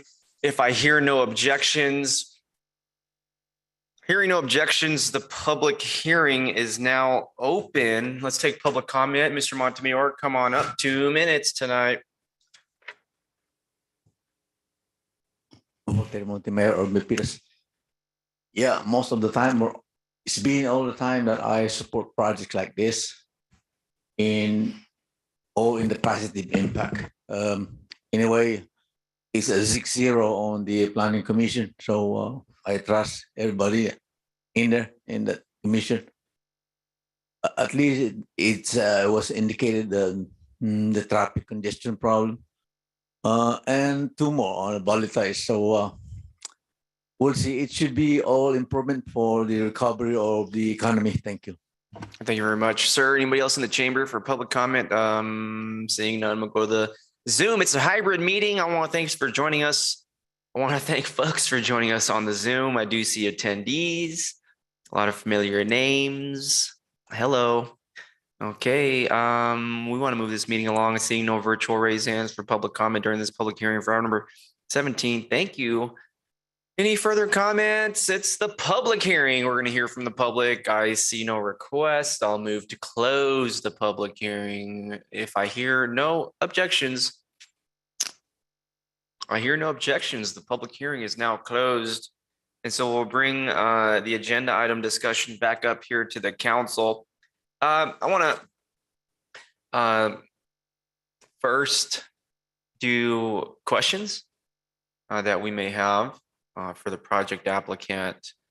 And then subsequently, I would like to do comments. If we can try that tonight, I'd really appreciate it. Obviously, you'll have all your questions and comments. Just want to really organize it in that fashion. Questions and then comments thereafter. I will make a motion or ask for a motion for the item following the questions right before the comments. So that way we can consolidate all our questions to the project applicant at the same time. And then the comments will be really for us. And so let's give it a try. Thanks. Thanks, appreciate it. All right. For myself, I have no questions at this time. And I'll go to my colleagues. Next up here, we have Vice Mayor Montano. Thank you, Mayor. So I'm a little bit confused. You said you want just comments or just questions first? Questions first. Just questions, yeah. Okay. All right. And please, Representative, please come on up here. This is supposed to make the meeting better, right? Okay. Well, I did want to say I do like the color scheme. So that's a comment. So yeah. That is a comment. That's why I'm not used to this because we usually make comments and questions at the same time. So I have to try to change. Okay, so I had a question on the art fees. You said, can you bring that slide back up? On the art fees, hi. So are they going to pay the in lieu art fees, or are they going to build put up some kind of art in their project? They're going to pay the Vice Chair Monson. They're going to pay the art fees. They're going to pay the art fee. Okay. Yes. Is there what's the reason behind not them building the art fee? I mean the art instead of what was the rationale for that? I'd have to ask the applicant. Sure. I think this is a site where we've spent a lot of time on the landscaping and the architecture. We do a lot of projects that have public art, but really it's when we do amenities that are open to the public. I think on Herrera Court, which is where the opportunity for the public art would be, there wouldn't be a lot of visibility. So we thought the contribution to the city would make the most sense. Of course, we're open to both options. I did want to clarify that I don't believe the art fee is $12,000. It's I believe it's our estimated construction costs are $12 million, so it's higher than that.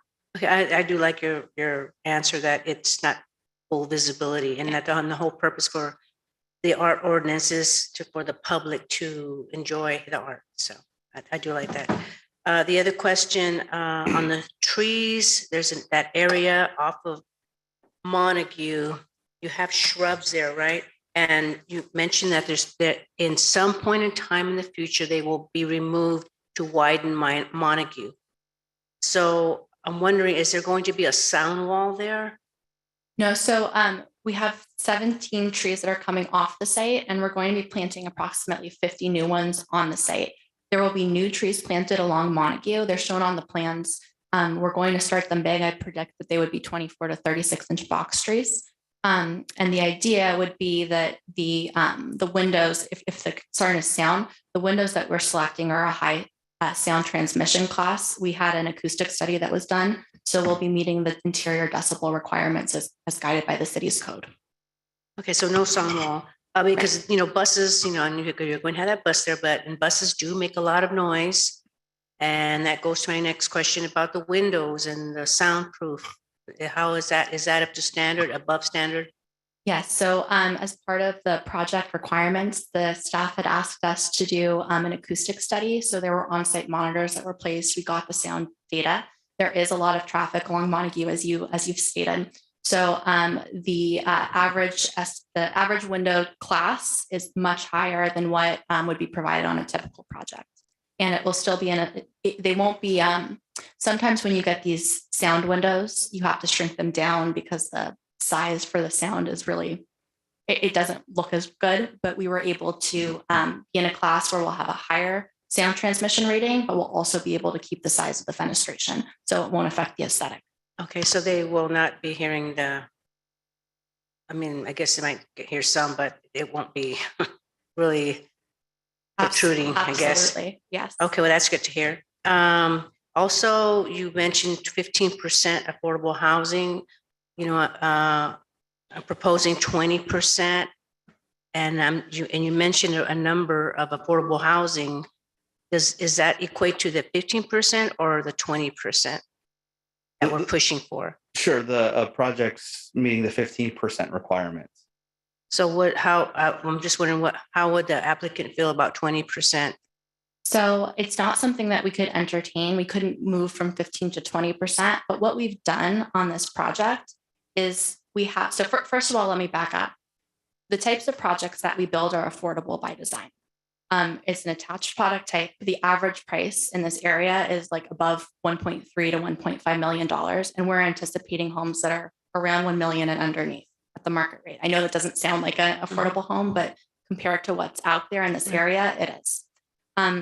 We are also providing solar all electric, meaning your utility bills are lower, you have no gas bill, and your electric bill is very, very small annually, especially even with EV charging. We've done the research and it's very small. But what I really want to underscore is that there's an inherent affordability here because 24 of these homes are ADUs, right? And so we have not only different levels of affordability between the market rate and the below market rate deed restricted homes, we also have ownership housing and rental housing. We have housing for 1 bedroom, 2 bedroom, and 3 bedroom homeowners. And not only that, but the ADUs within the deed restricted affordable will also be on top of the 15% that we talked about, will also be deed restricted rental.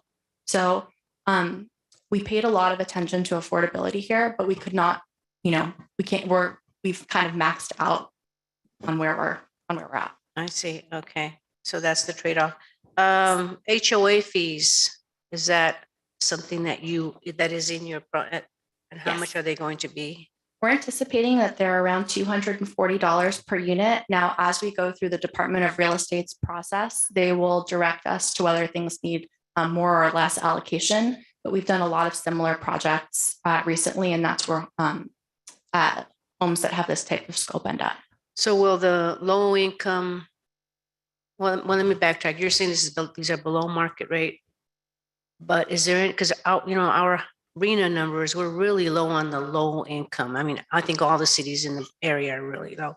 So that's what we're really trying to bring up. So you have low income in your project or no? So it's the deed restricted townhomes are to moderate units, but the rental, the ADUs are going to, some of them will not be deed restricted. The majority of them are not deed restricted, but they will be available at a lower rental rate. And the deed restricted ones, I believe, are deed restricted low, but I'll have to kind of defer to staff on where that's going to end up. I'd also like to add that the HOA fees you mentioned do go into the calculation for the affordable sales price. So if the HOA fees end up being $350, for example, then the price that the deed restricted units would go for would also lower as well. And how do I know that's going to happen? And what accountability? What oversight is there for that? Sure. Who does the oversight on that? I believe city staff. Maybe I'll defer to Mr. Fasati. Sure. So typically, once these projects are approved, one of the conditions states that an affordability agreement needs to be made between the applicant and the city. And it's during those times the oversight's discussed. But with all of our affordable housing projects, our housing department's been reviewing those, been So, operating those. okay, and then so HOA fees are going to be the same across the board, even if it's a low income, they don't get a break. They get a, so they do get a break, but it's not on the, it kind of comes around in an interesting way in the calculation. And I'm saying this based on working with other cities. Milpitas will tell me, staff will tell me the way you guys calculate it. But for example, if an affordable home was, I'm going to just use easy numbers. If an affordable home was $500,000 at a $250 HOA fee, and then the HOA fee actually comes out to be $350, that reduces the amount of available monthly income for the buyer.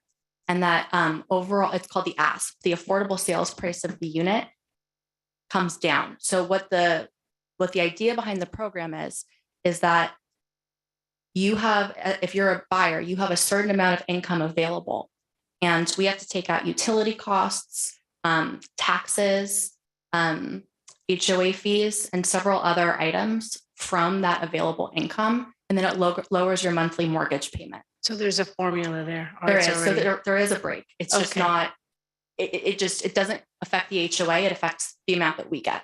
There's a formula. Okay. And the building heights, I know you said they're 4 feet. I mean, 48. 40, not 4 feet. I'm 5 foot. How can so 40 feet. And is that, because we've been talking about building heights. Is that in par with what our standards are? I believe the council's been talking about building heights, specifically kind of the Jacqueline area, but for the TASP area, they run between mid 40s to high or mid to lower 50s. So it's very commensurate with literally what's right across the street. Okay. And then you going back to the landscaping, you mentioned about the low flow. Do you have purple piping in there? Yes. Recycling. Okay, Yes. that's the way to go, because especially with the droughts. Absolutely. You mentioned that you're doing the electric, so that's the reach codes, which is really good. The trail system. I didn't see a trail system in there, because I know staff has been working, our city's been working really hard to try to make a network of trails to the Barton, to other amenities, like Trader Joe's and all that whole transit area. So, but I didn't see trails there. Is there a trail there? Well, the property's fronting Montague. The trail is along Montague Expressway. So the applicant will be required to create the sidewalk standard of the task, which is considered the trail portion for the portion of the task. So technically, I know this area. It goes to the Carl's Jr. to the west of it. And then the ones that goes to Mabel Matos. That's what I'm, because a lot of families, kids are going to be going to the trails, hopefully. Correct. So, and I kind of want to touch on the purple pipe comment. The applicant, they're developing the project, but they're required to develop the full frontage of their project. So the purple pipe portion will go all the way to the length of their project. So the next project that we get can connect to that purple pipe and continue around the McCandless. The sidewalks and landscaping will also be fronting that area and continue the trail system that we're looking for. Yeah, you won't find a trail inside their project, but the sidewalk is go on the perimeter of the site. The periphery, yes, you got it. Okay. I just, for some reason, we were thinking that they would be like a little network, and it'd be easy for kids to get to school. They don't have to go around. I don't know. I thought that was the way it was planned, but that was way back. I don't know if things have changed. Well, I think you're correct. Remember, Montague is kind of the circle, and so that portion is the sidewalk that they follow. You can walk through these areas to get to where you're going, but those are made kind of more for vehicles and for those garage accesses. Okay, I guess. The one last question. So the VTA bus will stop there, and I'm just thinking, there's not going to be any kind of gate, wrought iron gate there. This a fence. Is it going to be just because yes, VTA, you get public people going in and out, and I'm just thinking about safety. So if you look at Montague Expressway, and I'm sure you know this, but there's that black kind of fence that's consistent across all of the projects. And I believe our project is required to do that as well. So Okay, that's good. We have I have a 4-year-old and a 18-month-old, and they would definitely run out of the front door. So Yeah, that's what I'm concerned about. Absolutely. Well, those are all my questions. So thank you so much. But I do like the project. I do like the color of the project. Thank you very much. It's pretty good. We're trying out tonight here. Just focus on the questions because we do have the applicant and our senior planner here to provide us support with our questions. So let's keep it to questions. And then after the questions, we'll go to comment. Next up, we have council member Evelyn Chua. Thank you, Mayor Tran. I just have a quick question to staff. Can you please bring the slide on the ADU? I just need to understand exactly where the entrance is. Sure, if you can go to slide 13, there it is. You'll see. How does it work? Yeah. So you'll see the rendering right here shows, and we tried to highlight it for the council, that there's two front doors to one unit. The front door on the left, if I'm looking at it, is the front door directly to the townhome. The front door of the ADU is looking at it to the right. There's no door between the townhome unit and the ADU. It's clearly blocked off with a wall, an interior wall. So how big again is the ADU? 280 square feet. Oh, so it's only on the ground floor? Correct. That's genius, I think. I don't want to say comment because I'm locked into questions, but thank you so much. I mean, you mentioned ADU and you got me on the A. Thank you so much. Thank you, Mayor. You're welcome. All right. Any further questions? I think it's really great how we're really sectioning the questions here so that we can keep the applicant and staff here on their toes. Okay. Councilmember Fan, questions? Yeah, so like Councilmember Chua says, I also think it's brilliant. I've never seen anything like this before. Are your other projects like this as well? You know, I said at the kind of onset that we really view the neighborhood that we're in as something that dictates this. And so as being part of the transit area specific plan, we really wanted to focus on the transit. We've added bus stops before, but this one was a particularly important one. And we really appreciated the idea came from staff and VTA. So we just jumped on it. We have built attached ADUs. We're doing one in Castro Valley right now that was just approved a couple of months ago. But most of the ones that we've done them in Santa Rosa, we've done them in Southern California, but most of the ones that we've done are in developments that aren't this close to public transportation. So we thought this was a real opportunity to get that diverse housing stock. Sure. Speaking on the ADUs, it may have been mentioned earlier, I might have missed it, but so which townhomes would get the ADUs? Sure. So the 2-bedroom townhomes do not get the ADUs. Those are the 1-car garages. The 3-bedroom townhomes have the ADU on the ground floor, and those are the 2-bedroom garages. I see. And they would, whoever owns the subdivisions would own that. Would own that ADU, exactly. It's not a separate condominium, it's one ownership.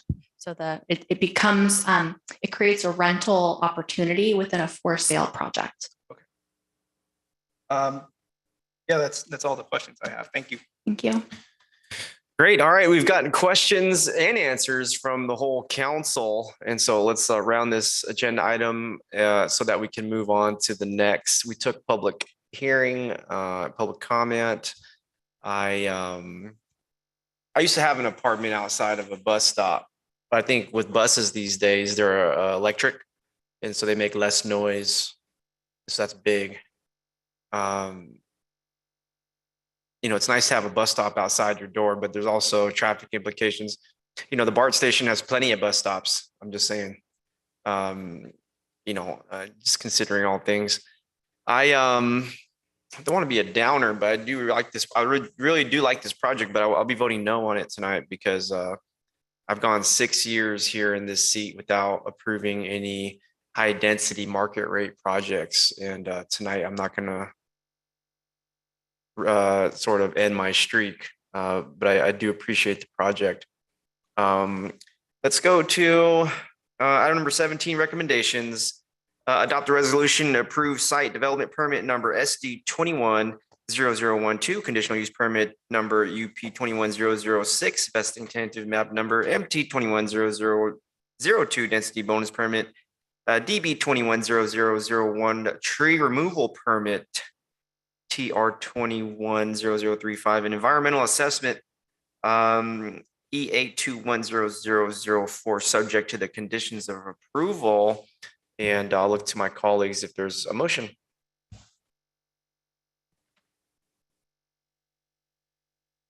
Vice Mayor Montano, you requested the microphone. Yes, thank you. Thank you, Mayor. So with this project, I guess it's time for comments now, right? Okay, yeah, sure. Yeah, so I do like this project. I like the color scheme and it fits right in the area. And I do like the ADUs. That's very innovative. I like that. And it also provides housing, affordable housing to the area. So I would like to make a motion to approve this project. We have a motion from the Vice Mayor and we'll go to Councilmember Fan. I'll second that motion. We have a motion from the Vice Mayor. We have a second from Councilmember Fan. All in favor? We have a aye from Councilmember Chua, Councilmember Fan, Vice Mayor Montano. Any opposed? That is nay from myself. The motion is carried and item number 17 is approved as on the agenda. Great work. Yeah. No, I like the project. I got a streak going on. Yeah. Mayor Chen. Yeah. Yes. I just want to commend the staff and also our applicant. This is like Councilmember Fan said, it's amazing how you're able to incorporate ADU in such a small space. And they're considering ADUs as part of the arena numbers. So thank you so much. This is awesome. And I want to personally thank Michael also. He was one of our panelists at the ADU workshop. Thank you so much, Michael. And great affordable job housing. as always. And there's affordable housing. Yeah. Thank you. Thank you. The vote has been approved. Congratulations to our project applicants. All right, moving on here. Item number 18, let's adopt the resolution to adopt the Trail, Pedestrian, and Bicycle Master Plan update and adopt the Trail, Pedestrian, and Bicycle Master Plan initial study mitigated negative declaration. And looks like we're going to the Zoom. Our Director of Engineering, Steve Erickson. Good evening, Mayor and City Council. Our traffic engineer and the consultant team will give the presentation tonight. Good evening, Mayor, Vice Mayor, and Council Member Steve Chan, Transportation Manager for the city. Please start the presentation. For item number 18, tonight we have the adoption of Trail, Pedestrian, and Bicycle Master Plan update and associated initial study mitigation negative declaration for your consideration tonight. Next slide, please. For this presentation, we have the following agenda. Progress since the draft plan completion, the public engagement process, existing condition, needs of the community, master plan goals, recommendation, implementation, CEQA, and the recommended action for tonight. And now I will turn this over to Aaron David with Alter Planning to continue with the presentation. Great. Thank you, Steve. And good evening, members of the council and mayor. Thank you for the opportunity to share more about our plan with you this evening. Next slide, please. To provide a bit more background about where we've been over the last year, I do want to share with you, I had originally presented our draft plan last February. This was just about a year ago, and that presentation kicked off our public engagement process where we collected public comments on our draft plan. That review period was from the beginning of February through the end of April, almost 3 full months that we collected feedback, during which time we also, city staff also presented at city commissions throughout that period. At the close of that comment period, we were directed to prepare documentation for the California Environmental Quality Act, or CEQA, and that has been what we've been working on primarily across that time. We did have public comment beginning in mid-March, lasting through mid-April, and I'm here tonight to share our final plan with you. Next slide, please. Throughout the planning process, we've invited Milpitas residents and visitors to share more about their experiences walking and biking in the city, provide feedback on our recommendations, and help shape the outcome of this plan. We utilized online input from the very start, looking at our existing conditions input map, where folks are able to share more about their experiences, their challenges, and opportunities they see in the network. We also utilized this map to gather feedback on our recommendations and had opportunities to share feedback on the draft plan and our design guidelines through our virtual open house. We also held 2 public workshops. The first was regarding our existing conditions and just introduction to the plan. This was held in person in 2019. And then we did have a virtual public workshop covering our recommendations last year. And then we also had 2 pop-up events at the beginning of the project as well to gather very similar feedback as we did through our online tools. Next slide, please. In addition to those tools for engagement, we also had 2 events with the Parks, Recreation, and Cultural Resources Commission presenting the plan and our recommendations. As I mentioned, presentations were given to all city commissions during the draft plan phase. And then in particular, as we switched to a more virtual engagement methods beginning in 2020, we provided additional opportunities for outreach, utilizing digital communication such as Facebook, Twitter, and Nextdoor, publishing information in the Milpitas Post. We launched Facebook ads during the public comment period in 4 languages. And I was reviewing our data again recently and saw that we reached more than 25,000 people with those ads. We had 1,500 folks participate in our virtual open house, and we gathered more than 2,000 total comments and points of feedback across all engagement platforms in all phases of the plan. Next slide, please. In addition to gathering feedback from the public, we also assessed existing conditions to take a look at what exists today. It's important to note that the prior master plans were developed and adopted before the BART station was in place and Metro Plan private developments were around. And so these both have been significant developments that have changed the shape of active transportation opportunities in the city. We know that Milpita's population has grown significantly since the previous master plan was adopted, 16%, and that at least pre-2020, there was nearly 80% of individuals commute to work by driving alone. So this represents an increased burden on the transportation network with limited connectivity in today's active transportation system, with many people experiencing major economic and physical barriers to their travel. Next slide, please. Based on what we heard through public feedback, coordination with other agencies and departments, and that assessment of existing data, there are a few themes that really came through. So first, that we know that with a growing population, there is an increased demand on the transportation system. However, we also have many more new travel opportunities. BART, forthcoming on-demand shuttle, and potential for bike and scooter share are really introducing just new ways that folks can get around in the city and new opportunities to support those trips. Participants in our engagement process really expressed a desire for improved safety, increasing travel options, and most importantly, improving connectivity to destinations. People want safe ways to get around. They want to be able to choose to travel by a means other than their motor vehicle and connect to where they need to go. Through this, we've heard a desire for creating a system of low stress bikeways, and using this term, it's really reflecting facilities that are separated from motor vehicle traffic, increasing comfort, providing a greater sense of confidence to folks who are traveling by foot or by bike, and ultimately helping promote an activity-friendly environment. We know that recreation is another component to this, and that this can promote environmental and economic sustainability and help support connections to transit. Next slide. Next slide, please.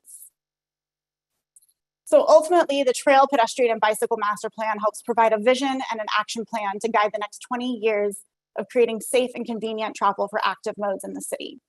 Our goals include increasing connections to popular destinations, supporting multimodal travel, thinking about ways to link different modes, improving safety through improvements that have been, through improvements such as curb extensions, improving bike lanes, enhancing crosswalks, and then supporting low stress networks that are suitable for all ages and abilities, looking at increasing the presence of separated bike lanes and multi-use paths. Next slide. The recommendations in the plan include both infrastructure or more physical-based improvements, as well as those that are more policy and programmatic supporting elements. We include spot recommendations, which we can think of as specific intersections where we're seeking to improve crossing safety, improve connectivity in our bike network, support access to the shared use path system. Corridor recommendations, which include new bikeways and paths and sidewalks and can help support travel along corridors. And then we also have included a series of area recommendations that are specific to pedestrian focus areas. We know that there are many projects and things shifting within the city, and so these areas can help guide through a toolbox that relates to the context through land use and roadway characteristics. Can help guide future improvements if we haven't already identified a project for that location. Next slide. And then coming back to that low stress network, we're proposing nearly 45 miles of low stress bikeways in the city. These include a combination of shared use paths, separated bikeways, and enhanced low stress neighborhood streets, bicycle boulevards. We have 5 miles of new shared use paths, and if implemented in full, this would represent a total of 62 miles of low stress bikeways in the city. Next slide. Now moving towards implementation, and one piece that we have updated since the public draft phase is including planning level cost estimates. I want to emphasize that these are intended to be planning level. They don't represent final alignments of projects, but are used to help us plan and phase in projects in towards implementation. As we can see, our total planning level cost is nearing $300 million and obviously represents a significant investment in improving safety for the active transportation network in the city. Next slide. So to help think through what that process looks like and help prioritize these improvements, the plan takes the plan goals, looking at advancing safety and connectivity and translating what we heard from the public into measurable items to help really rank these projects. We consider these based in terms of need and how much a project is expected to have an impact towards achieving the plan goals. But we've also considered feasibility. This can reference things like if there's land acquisition that needs to happen or additional costs in planning and studies, knowing that that might make that project harder to achieve. It's not that it shouldn't be addressed, but we want to account for those delays or that additional coordination that's required. Next slide. And so just briefly, do want to share what the results of those networks are. On the left, we have our on-street bikeways, and on the right, we have our proposed shared use paths. The darkest blue colors represent those high priority projects, so those that are of our highest need, have the potential to have the greatest impact for the system, and also are considered to have higher feasibility. Next slide. And then this here as well, on the left, we have our pedestrian recommendations focused in on intersection improvements while including some sidewalk gap filling to help complete connections in the network, and then trail access improvements on the right. Again, these are separated into those 4 buckets based on need and feasibility, with the darkest blue color representing that highest or more near-term projects. Next slide. To think through different strategies to also start phasing in these projects, I want to highlight a few things that we discuss in the plan. So first is really maximizing existing right-of-way. So many of our bikeway improvements really seek to operate within the existing roadway dimensions. And so offering an opportunity to coordinate with programs such as the pavement management program. So if a facility can be implemented through restriping, this offers an opportunity to sort of consolidate efforts through that program. Additionally, we can include projects in the capital improvement program, and then also coordinate with other projects and departments to look for opportunities to leverage efforts within the same corridor. We're also including indication of coordinating with private development where feasible, and then looking for opportunities to phase projects in a way that matches funding availability or matches private development that's going on. So while we might propose a full stretch along Milpitas Boulevard, that project might be broken into smaller segments over time based on those funding opportunities. Quick build approach is another item that I do want to note. And the picture on the right with the painted curb extensions is a great example of this. But using low cost materials that are easier to implement can help us address some of those projects that maybe are on lower stress roadways or can help just make quicker changes. And so this gives an opportunity for the city to evaluate different solutions, gather feedback, and even collect data that can support grant applications. So looking at pursuing grants and partnerships is the final item that I do want to note on our implementation strategies. So next slide. And so then thinking through what our options are for funding these efforts, there's several programs listed here, such as SB1 and the Measure B sales tax or gas tax. These programs can be used to help fund master plan recommendations. We do acknowledge that this would then put them in competition with other city projects such as street resurfacing. But by incorporating high priority projects into the capital improvement program, we can help address the city's highest needs from the master plan. And then of course, pursuing grant funding opportunities and expanding opportunities through public and private partnerships to help gather new funding to help implement these changes is something to keep in mind. Next slide. And then finally, as I mentioned, through our recommendations, they don't include just physical infrastructure, but also include items related to policy and programs. We recognize there are existing programs that we can expand, such as bike parking. That was a really commonly heard item throughout our public engagement process, or new programs such as Safe Routes to School that can include both an infrastructure element as well as an education and encouragement component too. The plan also includes a micromobility assessment, which provides preliminary recommendations for a bike and scooter share or shared mobility program. And the plan also includes a design guide, which provides additional guidance on the active transportation infrastructure that we've recommended throughout the plan. Next slide. All right, and then I do want to touch briefly on the CEQA process. So next slide, please. So the initial study mitigated negative declaration was prepared with a notice of intent to adopt the negative declaration being published on March 18th. We held a 30-day public review period beginning March 18th, which lasted through April 18th. And the purpose of this approach is to identify what's reasonably foreseeable as a direct and indirect physical environmental effect from the project. Projects were screened to understand what was likely to result in environmental impact. But I do want to be clear that this does not include specific consideration for final design projects. This is still in a very conceptual phase, and so is really approached from a more programmatic component and represents and proposes different programmatic mitigation elements that the city can consider as projects are moved forward. Next slide. And then during the comment period, I do want to highlight two specific comments that we received. First was from the Hatch Hatchee Regional Water System. And in this, they were requested to be notified during the planning process for projects affecting their right-of-way. And then the second comment was from the Department of Toxic Substances Control, also requesting advance notice and provided updated language for an approval requirement, which was revised in our final document. And with that concludes my presentation. So I'll pass it back to Steve. Thank you, Erin. That concludes our presentation tonight, and we're excited. We came to the finish line for the draft master plan. And for your consideration tonight, the recommendation is open the public hearing for comments and move to close the hearing.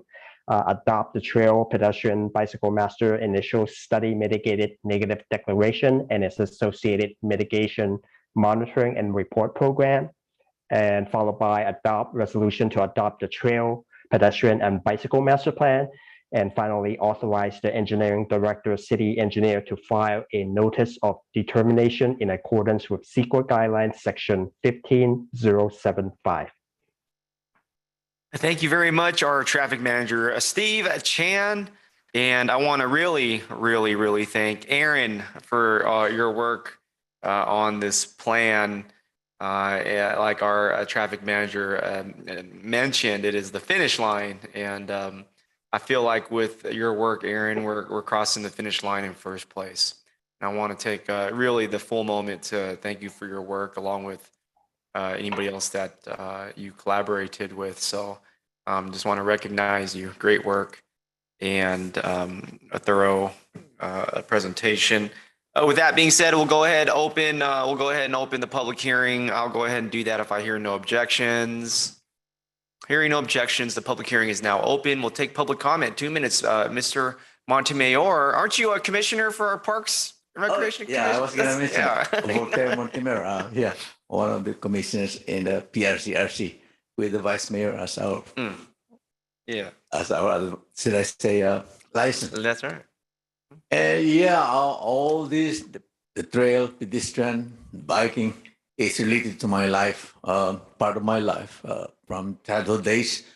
I save money. I was very healthy until now, I believe, and I hope someday there will be contests on biking, contests on running on trails, and of course having this adapt 2, adapt 3, and whatever them 1, 2, 3, 4, 5. I open it. If we approve this, if we like this, and authorize, that's a third ballot. Then overall, for me, it's a win-win because I mean, if we clean the trails, then fire hazards, safety will be reduced. In other words, we need this. I believe this is very important presentation. Thank you. Bye-bye. Thank you very much, sir. We'll go to the Zoom here for any virtual comment with the virtual raised hand. We have Allison McDonald. Thank you, Mayor and City Council. I would like to ask a question about Figure 24, proposed trail network. My question is about the connection or lack of connection between the Penitencia Creek Trail and the Calera Creek Trail.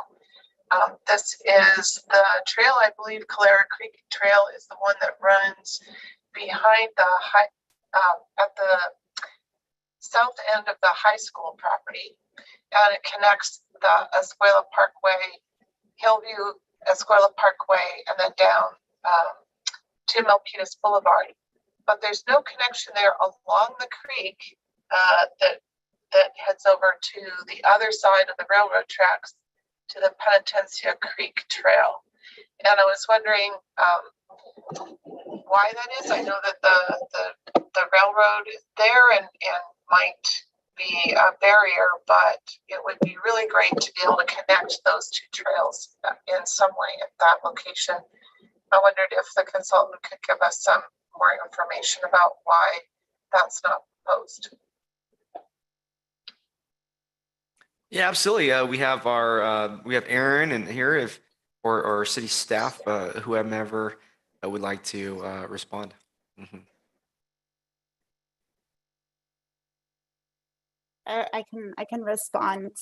So as part of the planning process, we did review previously proposed trails, and I do want to direct you to page 105 of the plan for more information about that. But we've reviewed previously proposed trails in coordination with standards that have changed since the previous Trails Master Plan was adopted, including standards in terms of crossing BART and coordination with the water district. And so there is more information on page 105 about why this trail connection was omitted, but it does deal with those crossing concerns and space requirements. Thank you. Thank you very much. That's our response. And as noted, page 105 of the plan on the City of Milpitas website. I think there's an agenda report there. So you can also reach out to our city staff for follow-up. Always here 24/7. Okay, great. Via email. And so, all right. Any further public comment, virtual raised hands? I know we have more items.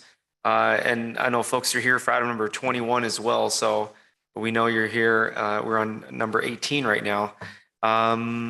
Okay, public comment. I'll look around. No virtual raised hands. I'll move to close the public hearing. If I hear no objections, the public hearing is now closed. That's number 1 of the recommendations. And so we'll bring it back up here to the dais with our city council, and We'll go to my colleagues here for any questions. Vice Mayor Montano. Thank you, Mayor. Thank you, Aaron, David, for the great presentation. Very in-depth, and I do like all your proposals. One thing I do have a question on is that I've been pushing for the trail, well, for Hetch Hetchy to have a trail. And I was reading the memo from San Francisco Public Utilities Commission. And they stated that this Fremont had initiated that, but that they really didn't do that much outreach to the San Francisco Public Utilities Commission. And there wasn't that much information as stated on this memo here from San Francisco Public Utilities Commission. So I'm wondering, it does say here, to initiate the project review process, please download and fill out a project review application at, and so it has the website. So if Fremont didn't really do their due diligence, I'm wondering if we, the city, can do our due diligence, because we've been talking about, or at least I've been pushing for a trail from in the Sunny Hills area that connects Sunny Hills on Dixon Landing and Fremont on Scott Creek Road. And I think, from there on, Fremont will do they will do whatever they have to do. But what I would like is to have the city of Milpitas take a proactive approach and do the project review process of creating a pathway that connects Fremont to Milpitas. I've been talking about this for like 5 years, and maybe you can do it. Maybe someone here can take the lead on this, because from the memo, it seems like Fremont just dropped the ball, or they didn't really do what the San Francisco Public Utilities Commission they said that they didn't really do a lot of outreach to them. So I'd like you to do that, and maybe we can take the lead on that. And so that's my plea, I guess. And also, you can also connect with the Open Space Authority, because they have funding for trails. And one more question: how wide is would a trail be? Would it be 8 feet, 5 feet? What's the standard? It depends on the location and some of the site constraints, but a minimum of 8 feet. I believe we've got 10 feet identified in our design guide. Yeah, for 2 bikes to go, one going that way. So I guess it would be, I was thinking maybe it would be 8 feet, but you're saying 10 feet. But anyway, those details, I guess, if you can initiate the project review process with, I do like the master plan, but in the future, I'd like the city to initiate the project review process, or to connect Hetch Hetchy, make a trail in Hetch Hetchy. But of course, we have to ask the San Francisco Public Utilities Commission if it's allowable. But if we do the research and all that, what it takes to do that, I would like our city to do that, initiate the project review process, because that's what they're asking for. But with that, I'll close and let my other colleagues say something. Thank you very much, Vice Mayor Montano. Any further requests from my colleagues for item number 18?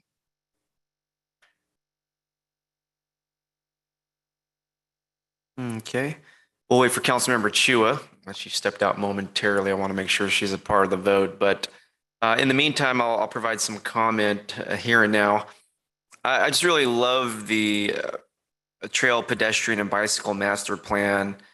It really does highlight more than just those things, the trail, pedestrian, and bicycle uses. The plan really highlights our natural beauty here in Milpitas. We are a small part of the San Francisco Bay Area, and the San Francisco Bay is the largest estuary on the western coast of the United States. Yes, and when you talk about the Penitencia Creek and the Coyote Creek, which is the western border of our city, and then a few other creeks. I tell you what, I can't name them all. That's one thing I got to work on. I can't name them all. I wish I could. I need to. That would be a true test if you could name every waterway in Milpitas. And there's such a long history here of our community and residents enjoying these areas, and with this trail, pedestrian, and bicycle master plan, it really enhances our natural blessings of the environment and how things were before all the development. And these are the areas I think on this plan that Milpitians have been enjoying for generations and decades and more even so. And so this work really means a lot, Aaron, and I want to thank you. You're capturing a map of so many memories and things that make Milpitas very special. And so I want to move. Wait, I closed the public hearing, right? I'm like, all right. I got lost I was in a moment here thinking about my childhood here. I always tell people I've ridden my bike all across Milpitas as a youngster and get to know your classmates, and you ride your bike by their home and you wave to their parents who are outside. And those are the things that make up a great community. And so I'm really excited about this plan. I'll go ahead and move to approve item number 18, recommendations 2, 3, and 4. We got a second from Councilmember Fan. Thank you. And all in favor, item number 18, approval. Any opposed?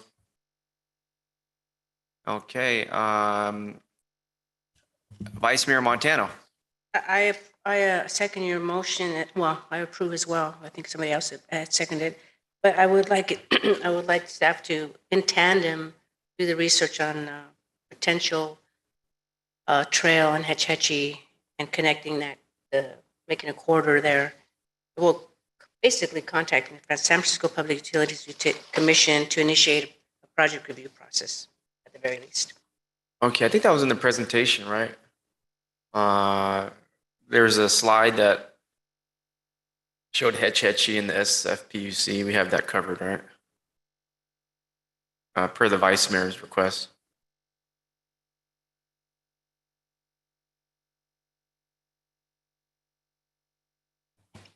Steve, can you respond? So this is Steve Erickson, Engineering Director. So point of information, we had contacted the city of Fremont a couple of years ago. They are open to it, the extension of the trail. So that is something that's possible we can do. I believe we would need a new CIP project to do that. But I imagine that's something we could bring back at a later date and amend the CIP to add that project. But recall, we've been discussing during the CIP process, we do have a number of council high priority projects that we are scheduled to start, and with the limited staff, it would be difficult to take on a new project such as a trail, without letting something else fall off the table at this point. Yeah, I think we'll just, if that's the case, just keep it in the future and keep it in the forefront in the future. But let's just, because we already have that CIP budget. It's not, I don't want to take something away and for this. I mean, but let's keep it in the future. Okay, great. Thank you. Thank you. Yeah, CIP has already been approved. I recommend Vice Mayor connect with the city manager and our Director of Engineering and CIP manager and everybody, and prepare for the next opportunity for your request with the CIP. With that being said, I'm going to repeat myself here. I got a motion to approve item number 18 as stated on the agenda. We have a second from Councilmember Fan. All in favor? Aye. Any opposed? Hearing none, the motion is carried. Item number 18 is approved. Thank you very much. At this time, I'd like to make a motion to move item number 21 up to the forefront to hear item number 21 next. We have members of the community that have expressed their appreciation for moving item number 21 up to now at this point of the agenda. I just want to go ahead and move it unless there's any objections. Okay, hearing none, we're going to move item number 21 to be heard now. I appreciate the support of the council for the community. Item number 21, let's receive a presentation from the Bay Area Air Quality Management District staff on the results of the South Bay Odor Attribution Study. And we'll go to our Director of Public Works, Tony Enda, at this time. Thank you, Mayor, and thank you, Vice Mayor and City Council members, and good evening. Item number 21, thanks for bringing this up earlier in the agenda. We'll be hearing a presentation from the Perhaps get your microphone volume up a little bit here. Sorry for the interruption.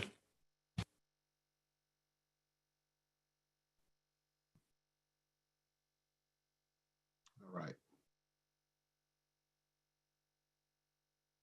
I'll just do a mic check and see if everything's all worked out for this year. Tony, it might be IT. Okay, I'll give it a minute. Turn it up a little bit.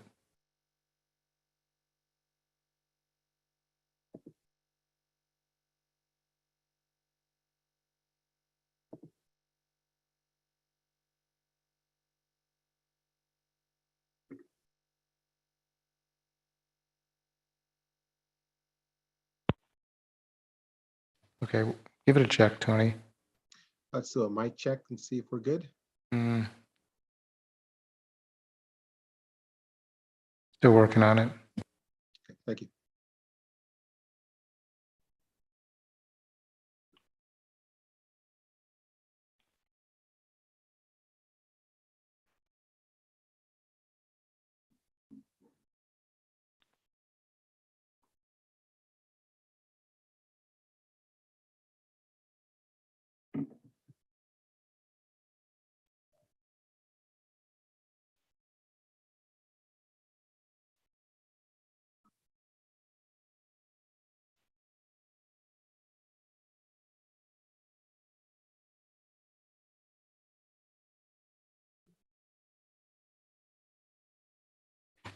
Tony, go ahead and try now.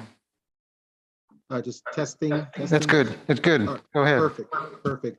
Let's go and kick this off. Good evening, Mayor, Vice Mayor, and City Council members. Thank you for moving this item early in the agenda to be heard by our community.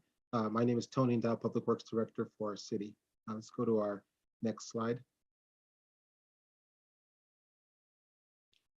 So today we're going to be hearing a presentation from the team from BACMed, the Bay Area Quality Management District.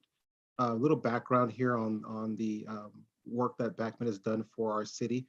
So back in March 5th, 2019, BACMed did do a presentation to our city regarding the odor issues in our community. It was a joint presentation at that time with both with city staff and BACMed, and there was a commitment made by BACMed at that time to really do some work to try to address the odor issues that we're having here in the city. On September 16th, BACMed came and actually had a meeting in our council chambers as part of the, did a presentation to the Stationary Source Committee on September 16th. That meeting was held in our council chambers. And then on November 20th, 2019, BACMed's board approved an odor attribution study. And this is a study that has been working in parallel with the community odor study that that we heard from our staff on about a month ago. So on March 5th, BACMed did a presentation to the South Bay Odor Group. Members of the community were on that call, including staff, and listening in on the results of the study. And then we're here today, March 17th, to do the presentation to council. Next slide. So just as a reminder for folks that tuned in to when we presented our results from the Community Odor Monitoring Pilot Program, we had two different and distinct studies underway at the same time.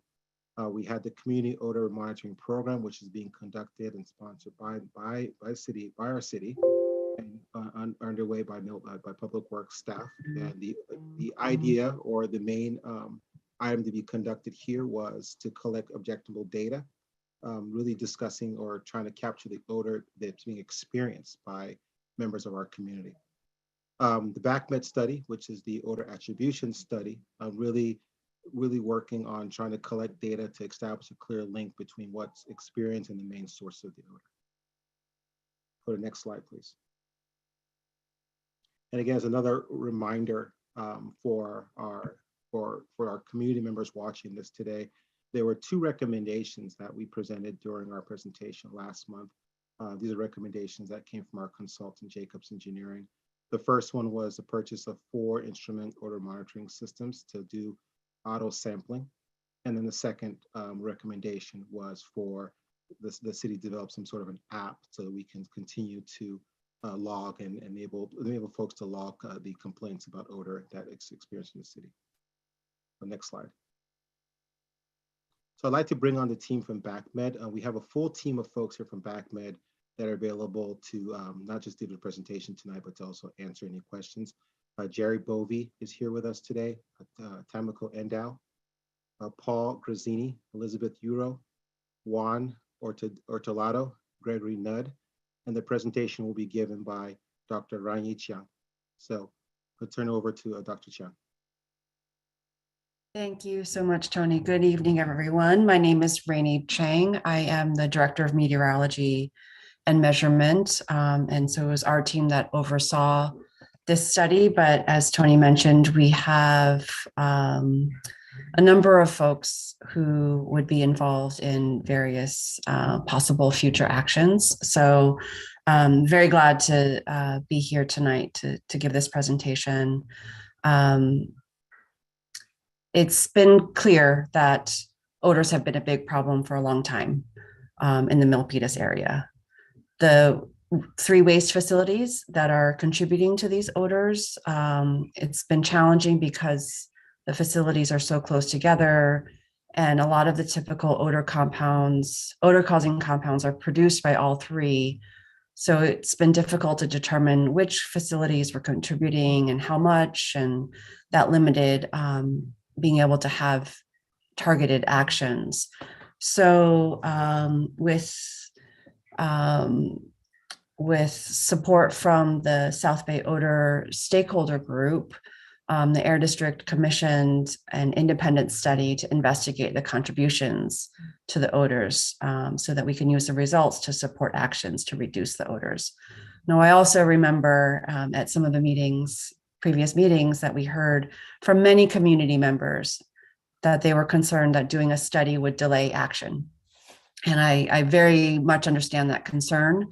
So now that we have some results, we want to share what we've learned along with what actions the results point to. And we'd like to gather feedback on some of these options. Next slide, please.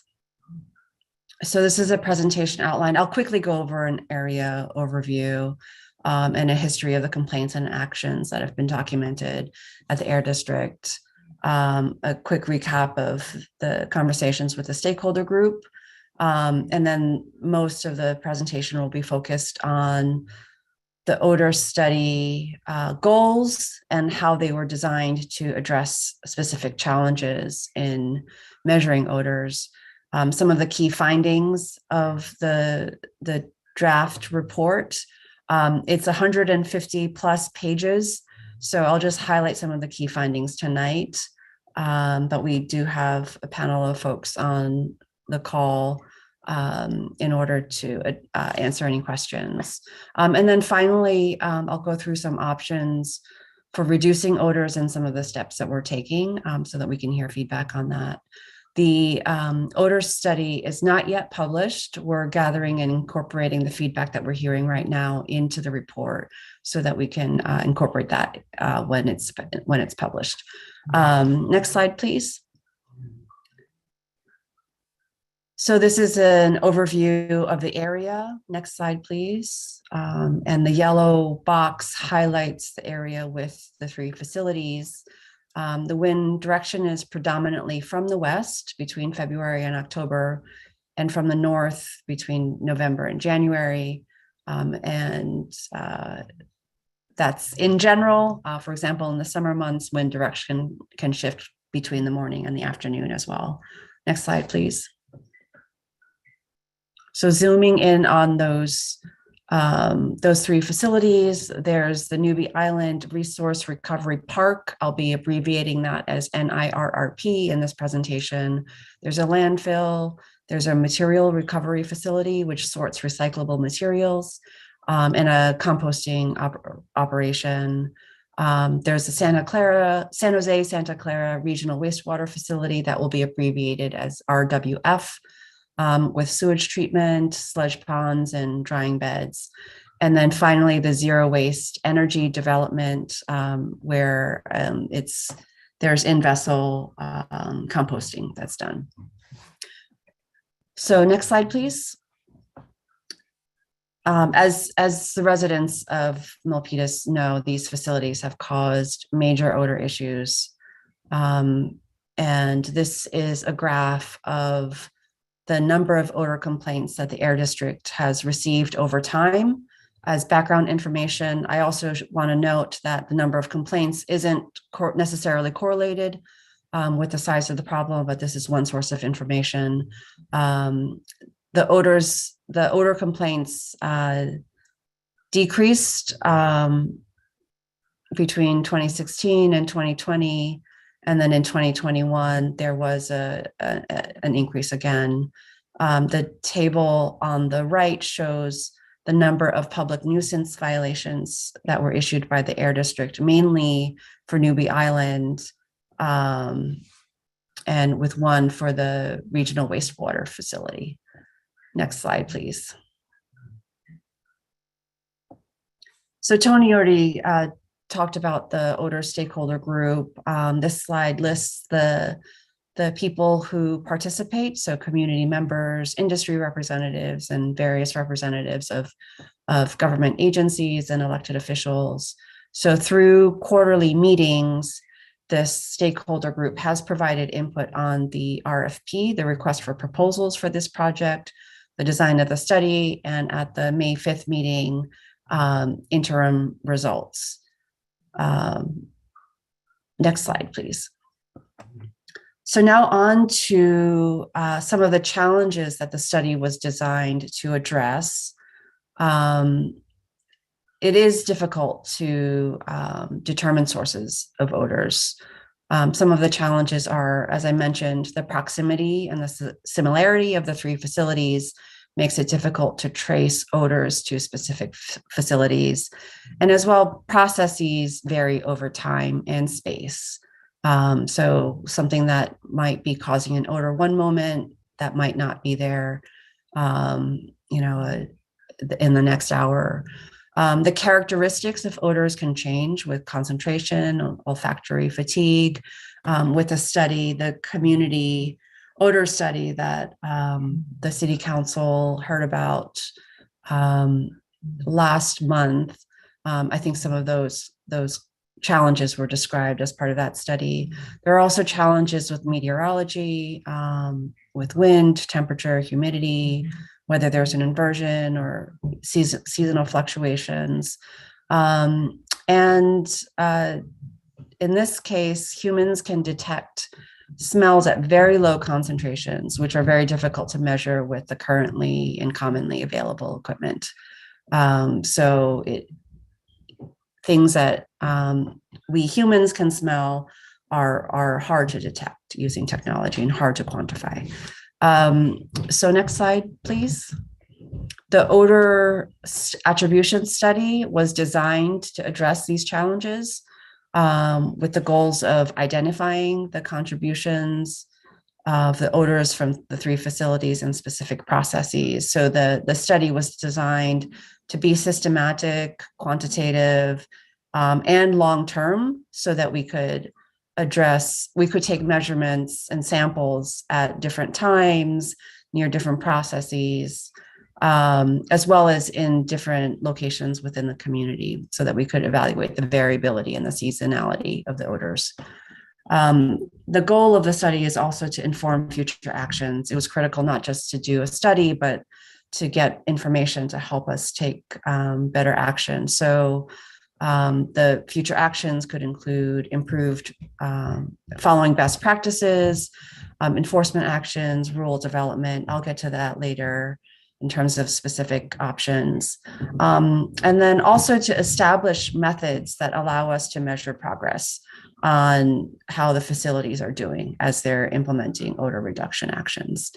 And then the final goal was also to educate the community as well about what's happening and how different facilities are contributing.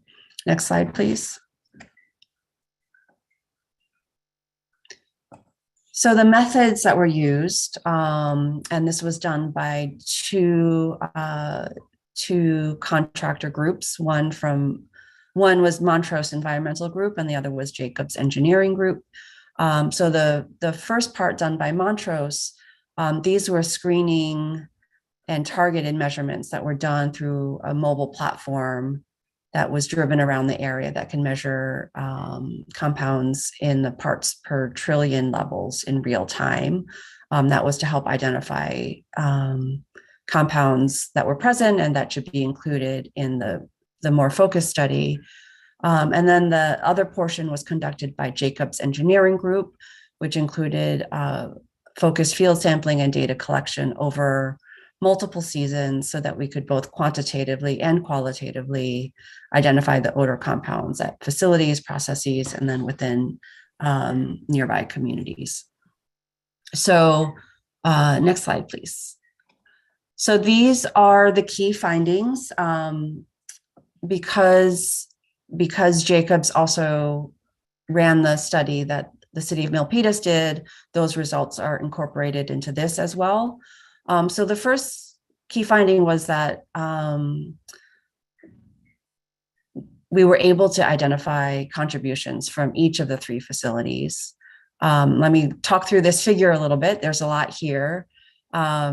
So each pie chart shows a combination of the results from measurements taken at that specific location, and the slice of that pie shows the contribution to odor intensity from each facility. And then the larger pies represent areas where the stronger odors were detected. The map also with the smaller triangles shows the location of where the air district received complaints between 2015 and 2020. So the bottom line is that all three facilities contribute to the odors that are frequently observed in the community. The odors from the Newbie Island facility were the largest contributors at most of the survey locations. That's in red. Odors from ZWED were the most intense and most unpleasant, but those odors mainly reached portions of the community that were closer to the facilities and weren't as big of a portion at locations that were farther away. And then the regional waste, and ZWED is in green, and then the regional wastewater facility is in blue, contributed to a lesser extent at most of the survey locations, but contributed more to the east and to the southeast parts of the community because those odors were a little bit more persistent and reached farther areas. The study also sampled from specific processes and locations within the facility. So for Newbie Island, the odors were attributed to landfill gas and the landfill working face. For ZWED, the interior space, the wastewater facility, the lagoons and turbulent streams. And there were also contributions that were measured from the Don Edwards San Francisco Bay Wildlife Refuge. But those could be distinguished from the facility. And that's due to bay water being pumped from one area to another. And then also during low tide, decaying organics were exposed. So next slide, please. So how people might be wondering, how are we able to show contributions from the different facilities? And that's the second finding, that there were unique fingerprints that were identified for the facilities and the processes. So this slide shows an example of how clear those fingerprints were. So each of these 5 boxes represent 5 different processes at the Newbie Island facility. The colored bars show different compounds that were measured. We don't need to focus too much on what those different compounds are, but just noting that similar types of compounds are shown in the same color, and they are listed on the bottom of the slide. And then the height of the bars is the odor activity value, which is a way of normalizing or communicating how strong the odors might be. Normally, when we talk about measurements of air quality, we give a concentration, parts per million, parts per billion, or something like that. But different odor compounds at the same concentration might have different impacts on how much we can smell them. So this is scaled to how odorous those compounds are.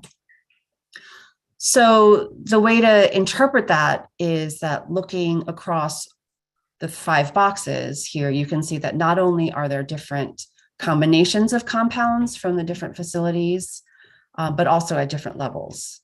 And this is just examples of processes from Newbie Island, but this is a robust finding throughout all of the results. So measurements taken at different times for the same process were compared to each other and were consistent and distinct from other processes.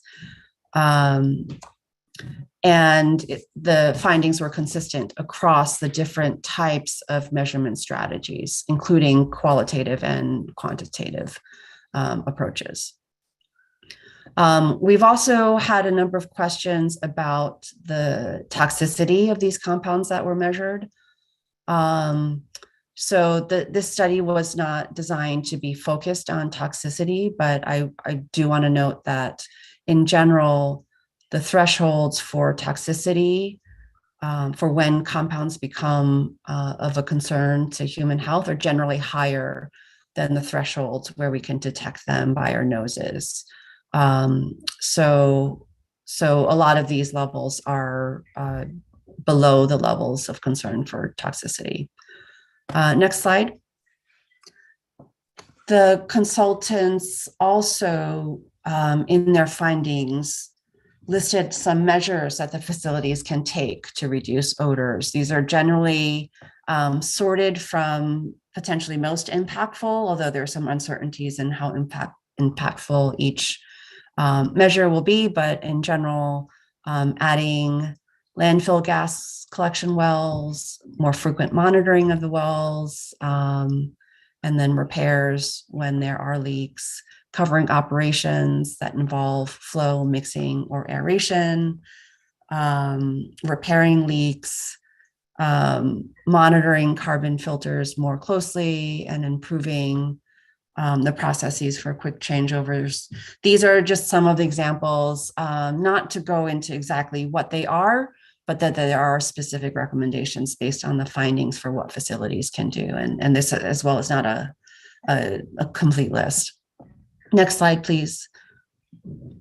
And the last slide I have on findings is on monitoring methods that were developed based on the experiences of doing this study.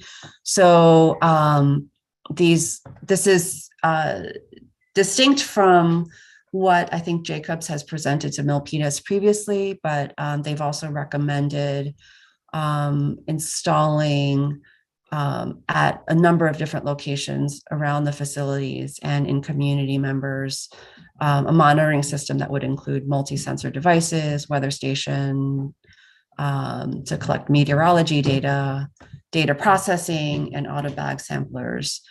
Depending on the number of installations, that would put the range of this recommendation anywhere between 500K to 800K. And then there are additional ongoing costs for operation, maintenance, and analysis as well. So what would be the goals of this additional monitoring? This would help us get additional data on the facility and process contributions, evaluate trends, and to see if the facilities are making improvements. And then it could also provide data to help identify thresholds that could be used for future regulations. For example, this location around, on the fence line of the facility, this compound could not exceed this threshold. And then finally, the data could be examined to see whether there are correlations between the measurements and community complaints. So as I mentioned in the beginning, the measurements by themselves don't reduce the odors, but they are an important tool to help us identify what to do and track progress as well. So now on to actions that we're taking that would lead to reducing odors, and that's in the next and final two slides. So we are currently in the process of incorporating feedback. The contractors are incorporating feedback from Air District staff and a number of other stakeholders, including what we hear tonight from everyone. We have shared the detailed results and report with the South Bay Odor Stakeholder Group, and that's an ongoing conversation. We would like to see the operators of the facilities to review the results, and we are interested in hearing what immediate steps that they are able to and willing to take to mitigate the odors voluntarily. In addition, there are a number of agencies with relevant authorities and oversight for these facilities. So we will be sharing the results with them and consulting with them, including the San Jose Local Enforcement Agency, which ensures compliance for landfills and recycling facilities, the California Air Resources Board, other entities, so that they can evaluate what actions they can take, and then we can coordinate together. The Air District itself is evaluating options to use enforcement and regulatory authorities. I'll go through that in a little bit more detail in the next slide. And then we're also proposing that we're offering to return with an update so that we have transparency and way of tracking progress on this issue. Next slide, please. So this slide talks more specifically about Air District actions. So we've opened an enforcement investigation and are gathering evidence for next steps. There are some decisions that the Air District Board can consider, including enforcement to compel a higher level of control and monitoring, directing resources towards enhanced enforcement, including through increasing fees for facilities, directing resources towards monitoring, and that includes either oversight of the monitoring by facilities themselves or oversight of contractors.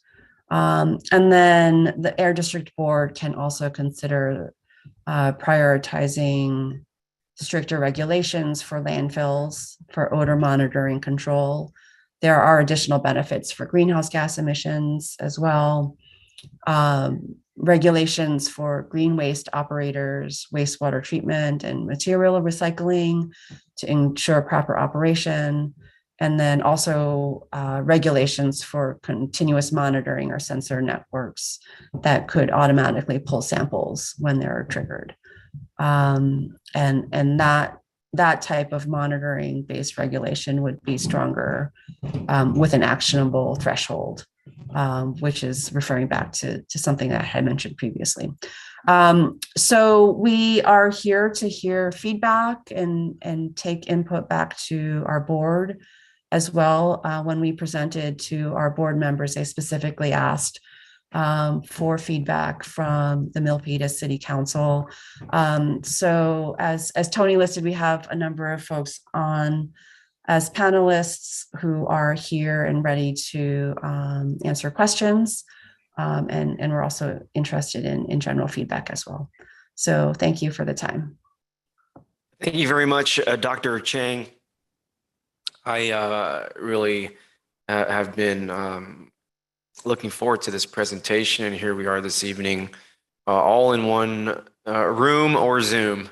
Let's go ahead and take public comment here. A public comment for the item. Public comment. Yes, sir. Come on up, Mr. Montemare.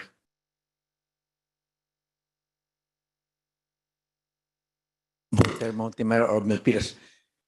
Yes, all the important places and facilities were mentioned. It's almost impossible to, let's say, X, Y, Z, M, N equals 0. And let's say you cover it on 4, how could you seal them off? Like fumigation? No, it's very impossible. If you seal them off, or of the 5, let's say, then how about the atmosphere, the wind and everything? So I don't know.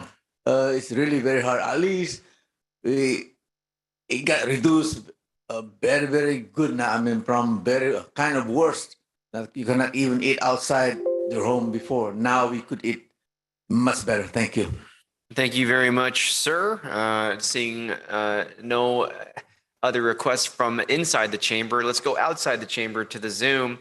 All right, folks, here we are. Item number 21. It's the odor topic. It's got a history here in this town, especially over the last few years as our residents are looking to improve our public health. If you're on the Zoom with us here tonight, I want to welcome you and encourage you to raise your virtual hand if you'd like to comment. I do see familiar names, and now is the public comment period of agenda item number 21. Any virtual raised hands, folks? There you go. Oh, up and down. Okay, hip Tran. Hi, Milpitas City Council. I am Hip Tran, and a long term. I've been in Milpitas for about over 20 years already. And thank you, Air District, for this detailed report. And this confirm firmly that what we have been suffer from the order of the landfill, Newbie Island landfill, which has been the public nuisance to us.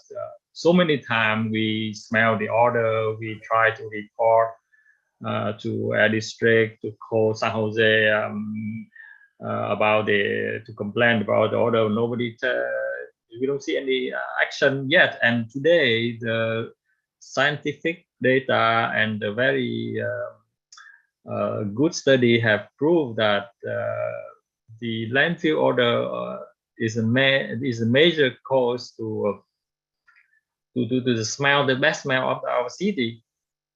I hope that our city council will take a strong step to against the operation of the Newbie Island. They have to take proper measurement to control the order. They have the business for millions of dollars, and they get the money, and we suffer the order from their business. So this is very unfair.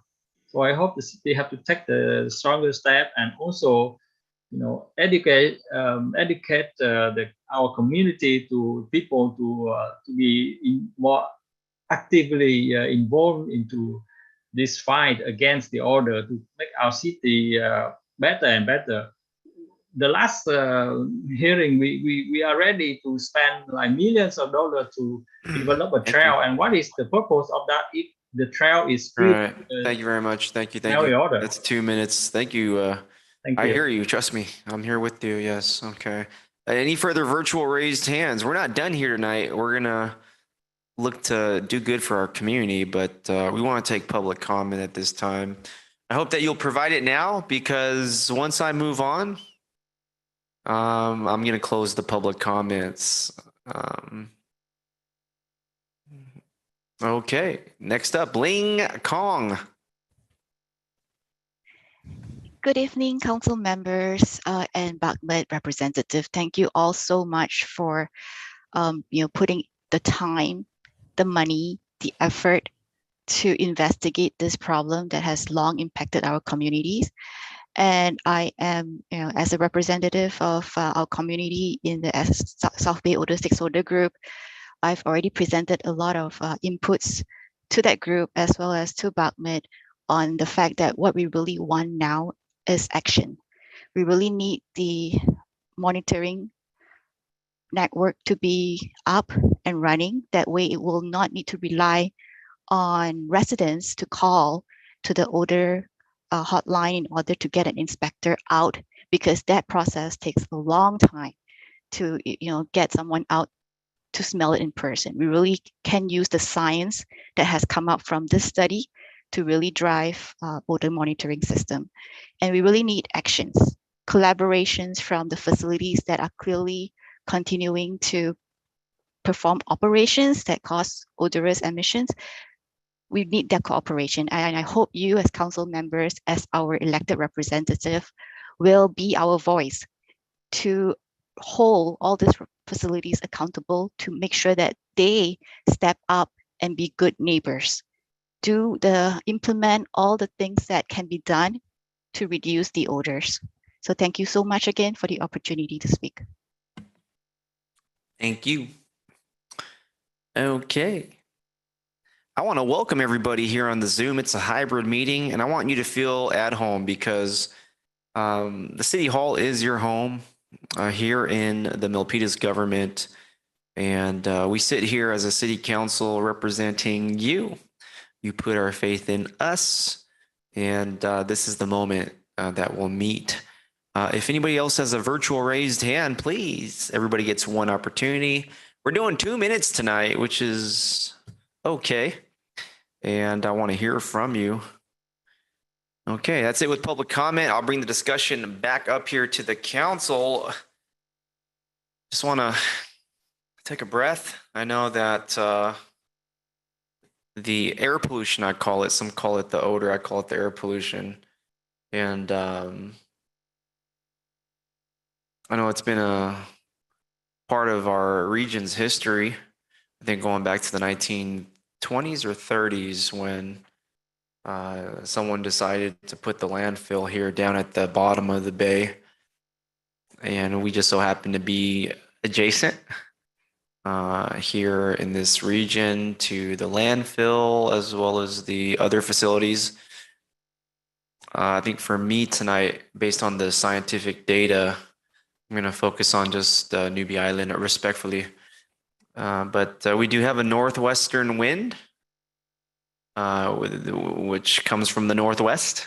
And so Milpitas just so happens to be here adjacent across the border from San Jose, a shared border right there. Interesting.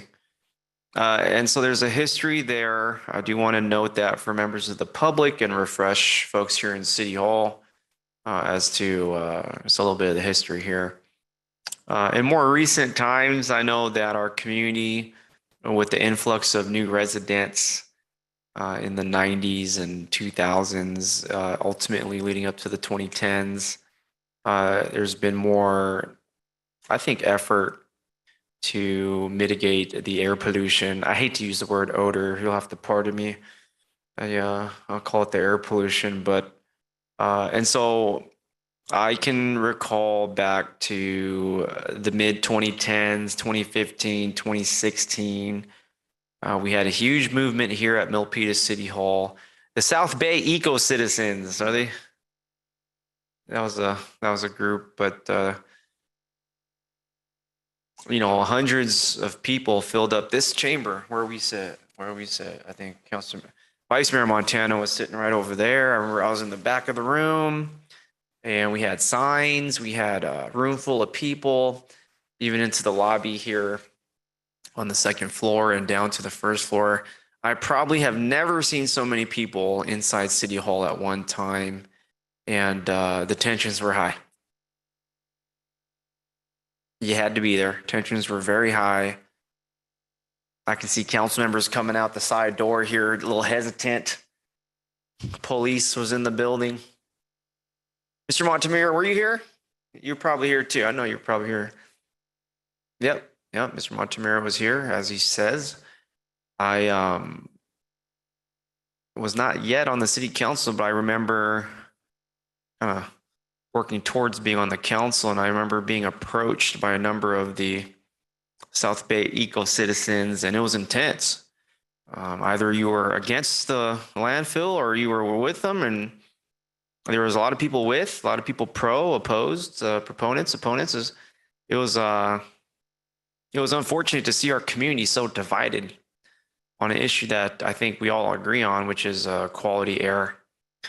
And for folks here at City Hall, staff, or even elected officials, whomever, that was the mood of the time 2016. I think it affected our election. I think we had a Measure L. Was it L? It was L, huh? Yeah, it was an L. Measure L. So that ended up passing, I think 55-45, I think my memory first. But a lot of people thought that was going to be the end all for the odor, but not really. Nothing changed. We just paid more for our waste collection and disposal. So I think the lesson I learned from that was, and I didn't know much at the time. Now I sit here as the mayor and I know a lot. But the big lesson I learned, and I'm wrapping up what I'm saying, because I think the only way that we can move forward for air quality, to mitigate the air pollution or to eliminate it, which is the goal number one, no questions. I think we have to work together. So I want to welcome from Newbie Island the representative who's here tonight. We heard from Dr. Chang in the Bay Area Air Quality Management District about some of the options that we can take, perhaps, if this so city decides. I have nothing against the landfill. I know it's not perfect, but I think my thing right now is I'm in Milpitas. The landfill's in San Jose. People can argue about that all they want, but my main goal is the air, and I want to improve the air and actually take actions and steps to improve the air. I'm so glad we're here tonight.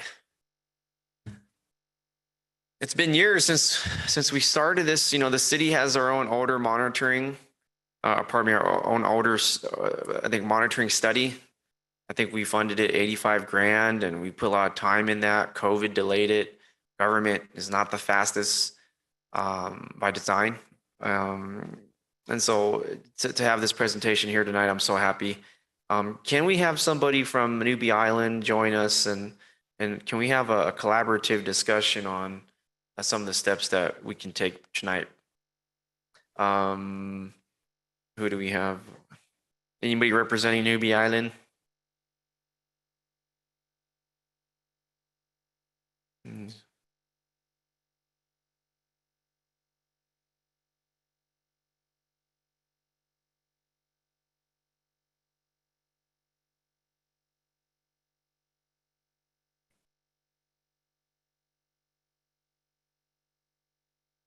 Newbie Island operator, Republic, perhaps. Let's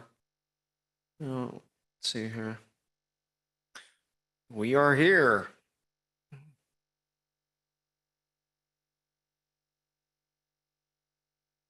I see people zooming in. I don't know if they're the appropriate individuals or representatives, but that's okay.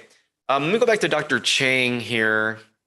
Can we go to the slide that shows some of the options that our city can perhaps take to enforce or monitor the air pollution? It's that slide with some of the air management options that can be taken around any one particular facility. Tonight, I'm just going to focus on Newbie Island.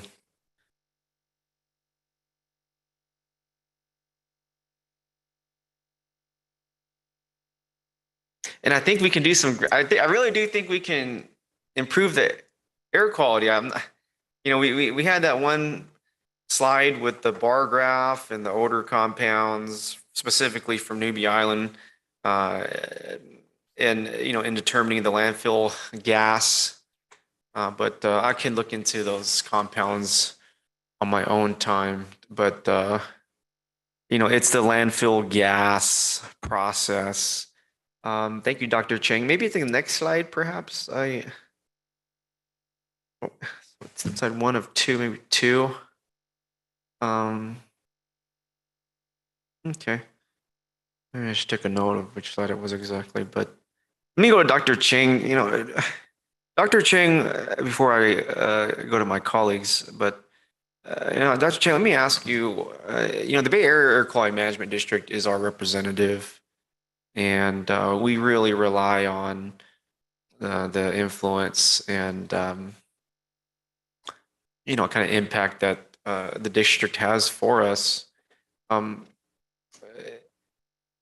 Are these steps for our community's benefit? Are these steps what we can take? Are these the steps that we can take at this time or in the short term, near future to kind of compel the Newbie Island operator to take greater steps to mitigate air pollution? Thank you for the question, Mayor Tran. I'll break this into two parts. The first part is there are a number of things that require the board to make some kind of decision about resources or regulations that do take more time. But there is, as the first bullet point lists, the Air District has opened an enforcement investigation, and we're gathering evidence for next steps and considering options. So we're looking at both short-term and long-term. And I also wanted to see if Paul Grazzini, my colleague at the Air District, who's a supervising air quality specialist, if you wanted to add anything on enforcement options. Yeah, thanks. I can add, we're stepping up our enforcement efforts at those sites. We'll do some increased inspections throughout the year, just to make sure they're not only in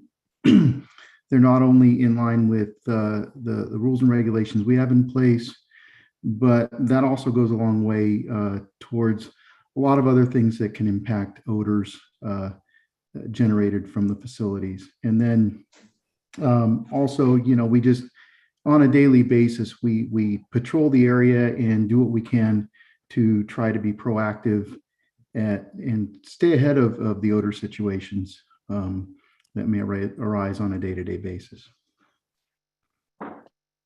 Okay, let's get the folks from Newbie Island, the operator, Republic. I think they're on the Zoom. They need to be put on as a panelist. Perhaps IS can help them out here at the City of Milpitas. Information systems, a lot of acronyms here.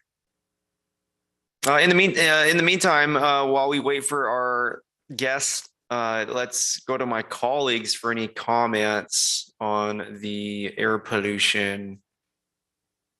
Okay. And before I go to my colleague, let me ask Dr. Cheng, in terms of the landfill gas and the odor compounds, you mentioned that none of them are at a high level of toxic, just a tongue twister, a toxic level, I'll call it.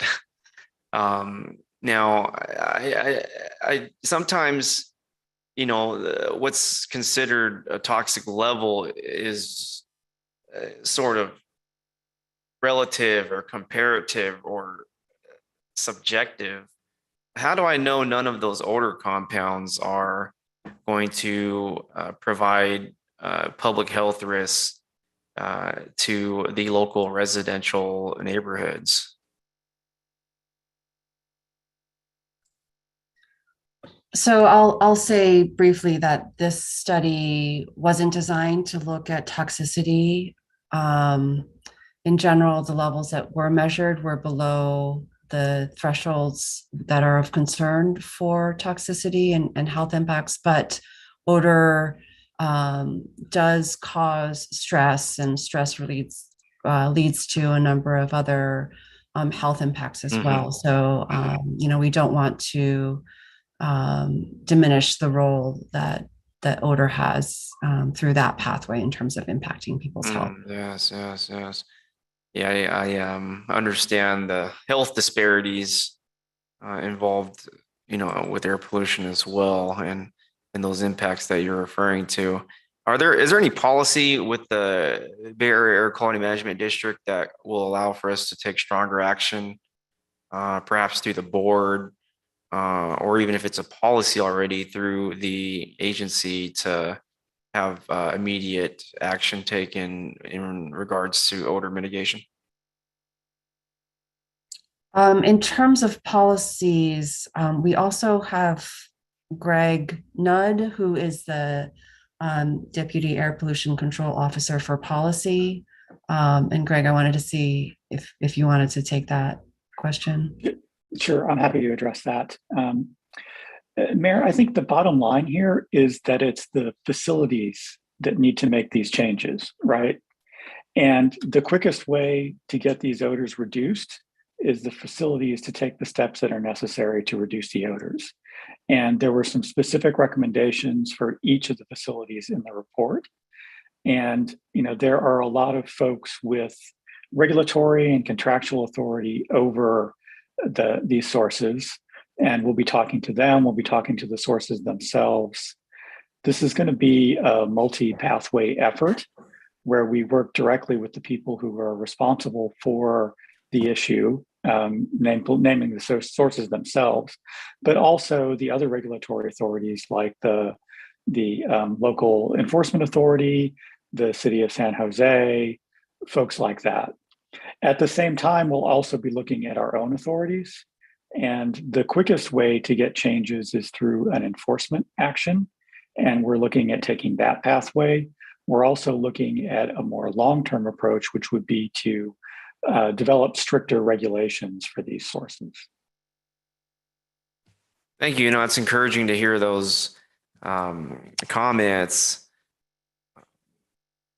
Our city can only do what we can. And so we're trying to navigate through the systems that are in place to determine what we can do through whatever means possible, your agency, court, just there, whatever. But I do want to rewind it back to collaborative efforts. And so do we have the folks from participants? We're still waiting on folks from Newbie. From what I've been told, they are trying to join as a panelist. They have the link, and we're looking for them here on the Zoom. But we do have folks from Newbie here. In the meantime, let's go to the Vice Mayor, Carmen Montano. Thank you, Mayor. Let me see. Gather my thoughts. Thank you, Randy Chang, for the presentation. I really appreciated your thorough investigation, your presentation. So in this Air District Board, the enforcement part, you have 4 bullets, and the bottom one's the stricter regulations for landfills, green waste, and continuous monitoring. So my question is on the second bullet. Well, yeah, it's the second bullet on stricter regulations on the green waste operations. When you did your study, did that include the actual landfill, or did it include, because it's all coming from the same source, did it include the landfill, or did it include the 15 acres of the composting? So I just want to get that clear. Which source is it, or did you combine both sources to come up with that? That's the odor study. Thank you for that question, Vice Mayor. We also have Jerry Bovee, the source test manager who more directly oversaw the study. So I want to see if he can come on to answer that question. I certainly can. To answer your question, we fingerprinted each of the individual sources within the Newbie Island facility. So we looked at the composting, we looked at the landfill working face, we looked at the landfill gas collection systems, not to mention the MRF. So the processes that were odor generating processes within the facility, we actually looked at each one, took samples and fingerprinted them based on the chemical signatures and the odor profiles. And which one was the highest? Which one was the culprit? The landfill gas is by far the most odorous. Okay, the landfill gases. Because when, live in Milpitas most of my life, my entire life, what I have seen is in the past, it was mostly the odor from, what I've smelled, the odor from the landfill. But now what we're smelling is the rotting vegetation. And that's the smell that's really,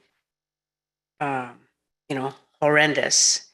And I'm just, you're saying that it was from the landfill, but I'm wondering why it's not the composting, because that's 15 acres. And it really, you could even see the gnats, those bugs that from rotting plants. If you go to Walmart, especially during the summer, they're just flying everywhere. It's because of the rotting plants. And that's the smell that's really bad. So I'm just wondering, how did you come up with the landfill? That one is, I'm just perplexed why the composting one isn't the one that came up the highest.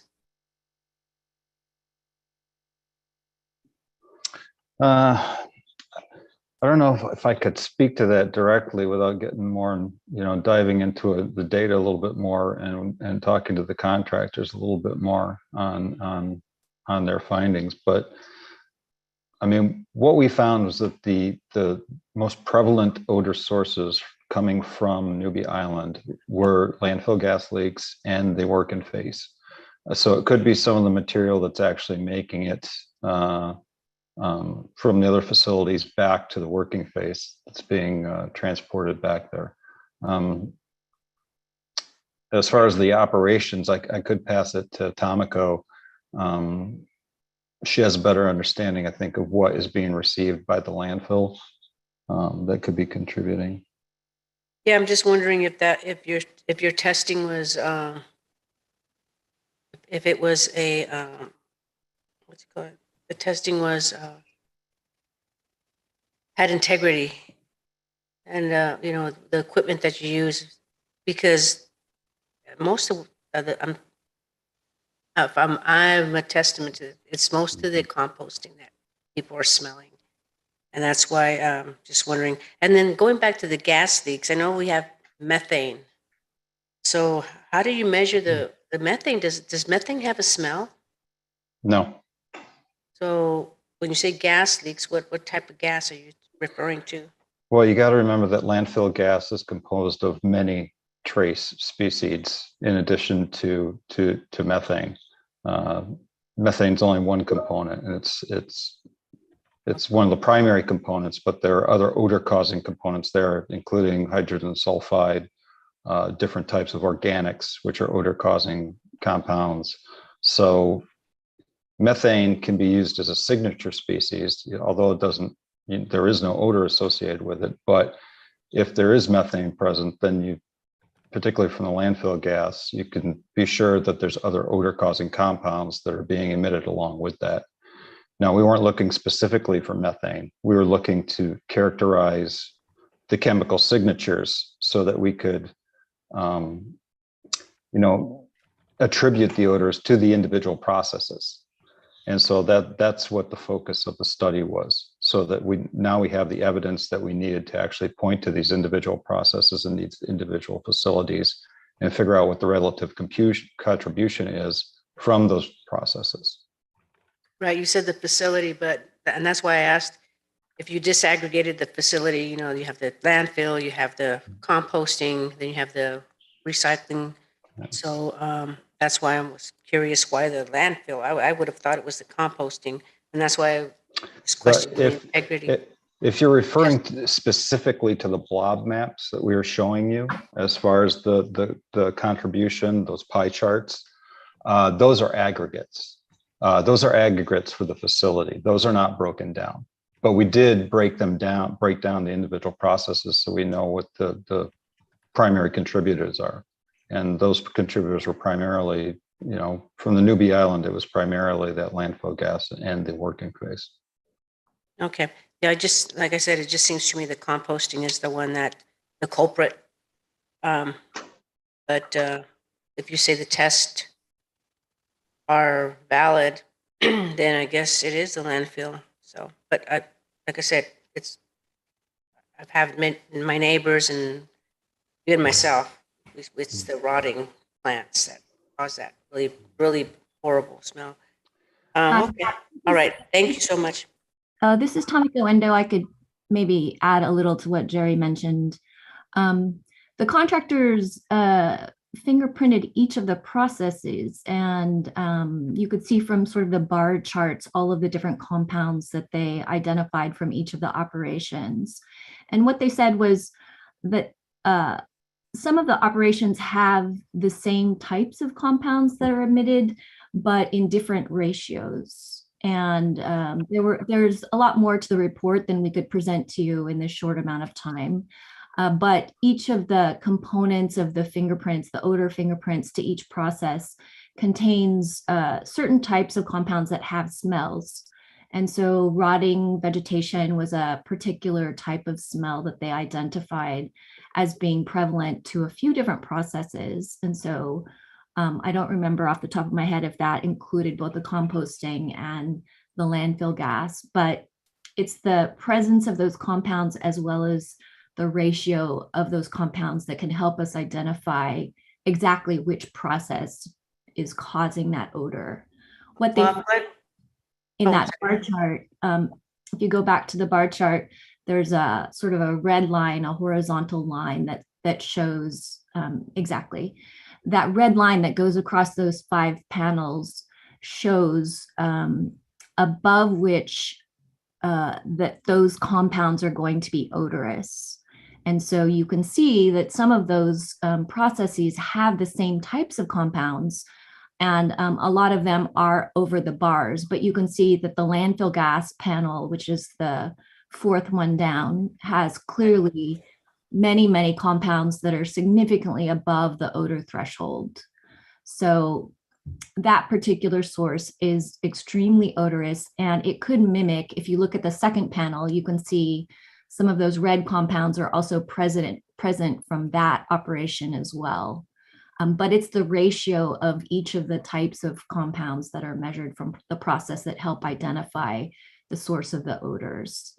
The other thing that we didn't have time to talk about today was that with distance, the types of odors that you will smell, distance from the operation, will change. You know, up closer to the actual operation, you might smell certain odors very strongly, but the compounds generating those odors fall off over time and distance. And so as you proceed further away from the source of the odors, you might not smell the same odors that someone smells if they were right at the fence line, for example.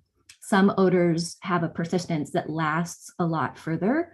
And so as you get further away from the operation, the very strong odors you smell close to the operation sort of fall off. And then the odors that were sort of underneath that last longer and further are the ones that are revealed. So even the same process odors at different distances from that operation are going to smell different. Yeah, it's the landfill. Then, according to your graph, that's where the main source is coming from. And I'm thinking, well, what action can they take? And it seems like probably closing it down or moving out, but that's going to be 15 more years, from my understanding. So, okay, I'll just leave it at that. Thank you. Thank you very much, Vice Mayor Montano. And I'll check the Zoom for the guest from Newbie. In the meantime, let's go to Councilmember Chua. Thank you, Mayor Chan. Is very quick.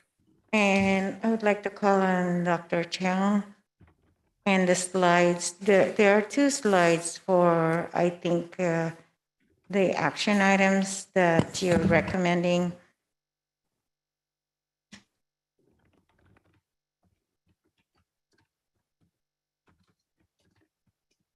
What I'm looking for, oh, let's wait until, is IT working on the two slides? There is more detailed one before this, or I think. Okay. So anyway, my question is, Dr. Chiang, I didn't see, I think this is the one. Is there a way you can prioritize this? Categorize it in such a way, the one that is a top priority that addresses, because now we have the fingerprint, we can identify the different processes and even to the level of the substance causing the odor. Is there a way you can prioritize these different recommendations based on the best impact or the item that will give us the big push to address the odor issue? Am I clear on that? I didn't see it. Yeah, I didn't see the priority. I see the items, but I would rather see it in terms of priorities. Mhm. Thank you, council member. So this slide here that's showing now, these are all steps that we are taking at the Air District, encouraging the operators of the facilities to take steps on their own, consulting with other agencies to coordinate, and then evaluating options for enforcement and new or updated regulations. I understand. So all of that is happening. Yeah, sorry, did you want to clarify? No, I just want to, okay, you're saying this is all happening at the same time? Yes. And then on the next slide, I think that's where there are some open questions that require board prioritization or decisions. So any feedback that you all would like us to share with our board, we can pass to them. I would rather stick for your team to present it to them in the order of priority, meaning the most important one at the top. That's all. Thank you, Dr. Chang. Thank you, Mayor. You're welcome. Thank you. Thank you. I see a virtual raised hand. I'm not sure. Perhaps we can put audio on the virtual raised hand. I think it's kind of interesting, but who's there? Yes, good evening, Mayor, members of the council. This is Dan North, General Manager for Newbie Island. Apologies for the technical difficulties there, but we are in attendance. Awesome. Thanks, Dan. I'm glad you're here. And now that you're here, we want to keep you on the microphone. We have some concerns about the landfill gas off the bar graph. It's off the charts. Perhaps you can share with us some of the mitigation efforts that your operation is currently undertaking. Sure. And with respect to the landfill gas specifically, what was mentioned in prior presentations on this odor study that I didn't hear tonight was that the landfill gas was measured within the piping system at the landfill. The gas is actually contained, in a pipe, and it goes from the landfill into the flare system. And so that gas, those measurements they got were from that contained piping system and not measured in ambient.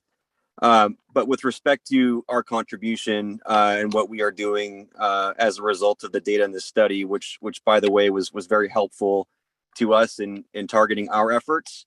As was mentioned earlier, the operation here is fairly complex. We have a number of different operations on site. And the data from the study has helped us direct our efforts towards where the data shows they will be most effective. So as a result of the study, we have already procured an odor misting deodorizing system for the landfill working face. That was purchased a couple weeks ago and deployed the last week. And that system is applying a deodorizing compound that interacts with the odor compounds at the source, the working face, and neutralizes those where they're being generated. So looking forward to getting some good results from that system. We also learned through the study that some residue material that we do accept from the ZWED digester facility that was also analyzed in the study looks to be somewhat of an odor causing compound itself. And so we have ceased accepting that material from the ZWED facility. It's no longer coming to Newby for disposal. So those two measures were taken immediately as a result of the data that we saw in the study. There's further work that we think we can do, and that work is requiring some engineering, and we're in the process of evaluating that now. But again, feel like there are more measures we can take, and look forward to talking about those when the engineering on those is complete. What's the timeline on that engineering? It's hard to say at this point. I don't know if I could put a timeline on it, but it has to do with the operation of our gas control system. And we're working with our engineers, both internally and outside consultants, to try to get something for that as soon as possible. Okay, great. Let's go to the presentation slide, Dan. I want to go over a slide with you together. There was that map. It was a map showing the odor sources and where the odor was captured in the region, specifically Milpitas. But if we can have staff to get that slide. Not that one. There's another one with more in-depth sort of a display of what type of odor was, or pardon me, the source of the odor, where the odor was attributed. Perhaps next slide. And while staff's doing that, Dan, I think my concern is we got folks across our city not that close to the land. Oh, there it is right there. This is it, key findings. And so it's the orange that brings up concerns. And if the landfill gas is indoors and it's being captured, as you stated, I have concerns as to why orange is showing up over as far as the 680 interstate. Perhaps on a windy day, perhaps on a warm, humid day, who knows? Your facility appears to be causing the most air pollution. And I hate to single you out, but I just love the study that we have here. I think the Bay Area Air Quality Management District also put up a slide about some efforts that your facility can take, Dan. And I want to know if you'll accept all the recommendations by the Bay Area Air Quality Management District tonight to mitigate the odor as much as possible. We are having our engineering team evaluate all of the recommendations. And again, we've rolled out several modifications already as a result of the study. And we're committed to doing whatever commercial solutions are out there to further mitigate our impact on the community. And I appreciate that. And so are you, and is your organization and business committed to really accepting all the recommendations by the Bay Area Air Quality Management District? Can you make that commitment tonight to the people of this region? So the recommendations is, we're done in a vacuum and not in consultation with us and our team. But we are taking them very seriously and looking at all of the recommendations, and to the extent we can implement them with commercially viable solutions, we will do that. Okay, so these are the measures here. Thank you. Okay, well, we do have a South Bay odor working group, but I'd like to form a committee, a subcommittee here, get a couple people from the council to meet directly with yourself and your organization, the operator, on a more consistent basis to collaborate on some of these measures. Dan, are you willing to accept my request to form a subcommittee and to a collaborative subcommittee and to meet at least on a monthly basis? Yes, we would be happy to participate with the city of Milpitas on partnering with more solutions to this issue. Okay. Yeah, well, you know, thank you. You know, I think that is what I can ask you tonight. You know, I asked you for more than that with my former question, but you know, I heard your answer and I've heard it enough. So I will say that the air quality is a paramount issue here in our community, and I do think that we can work together collaboratively to kind of move toward a shared outcome. I want to express this to our community as well. We have residents that are joining us. We have to work together if we're going to continue to take steps forward. You know, we've seen in the past where it was just so divisive, and I'm not going to be a part of that anymore. And I don't recommend our residents do that either.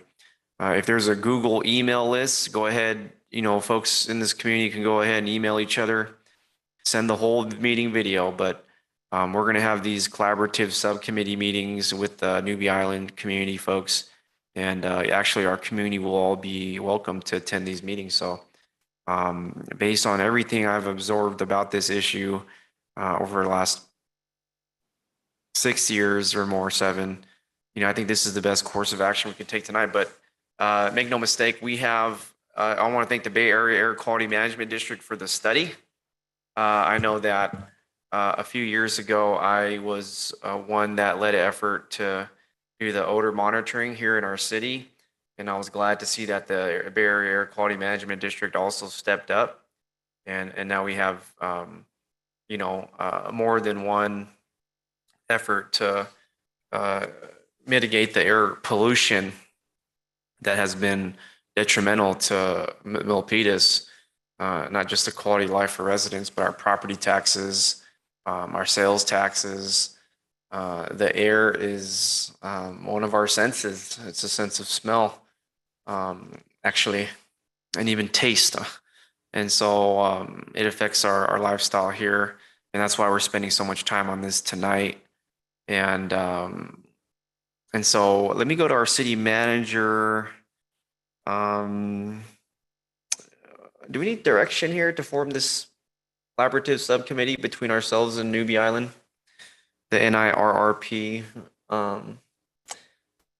It's gonna have to come back at some point on the agenda because you know, we want action now, not tonight, but maybe at the next meeting. Let's see, it's not on the agenda so much. How can we whip this up? Yeah, they're putting their heads together. 1 second.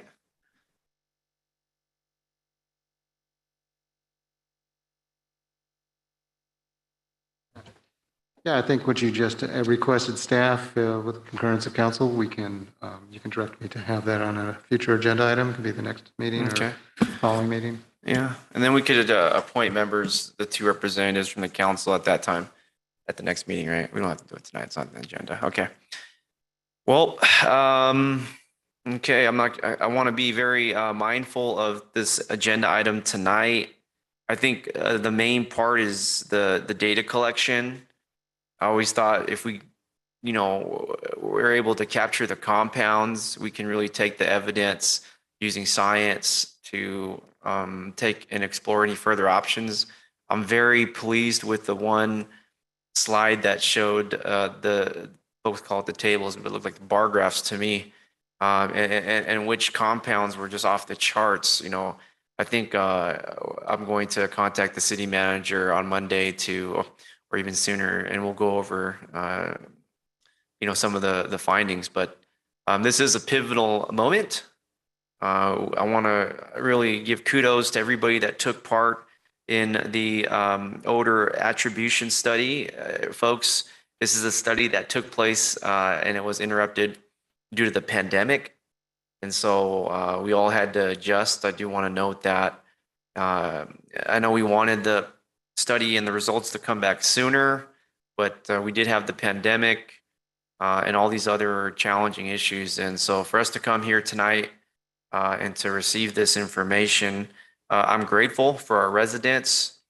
I wish that we could take what we had tonight and just end the odor, but that's not how it works. But I really do think with the odor attribution study alongside our city of Milpitas odor monitoring, we can really work with Newbie Island and even push Newbie Island. Yeah, even push Newbie Island to continue to take steps every day and to never not take any steps. So to all the residents, I want to conclude by saying, I think we're pushing the envelope as much as we can at this point, and we'll continue to push it.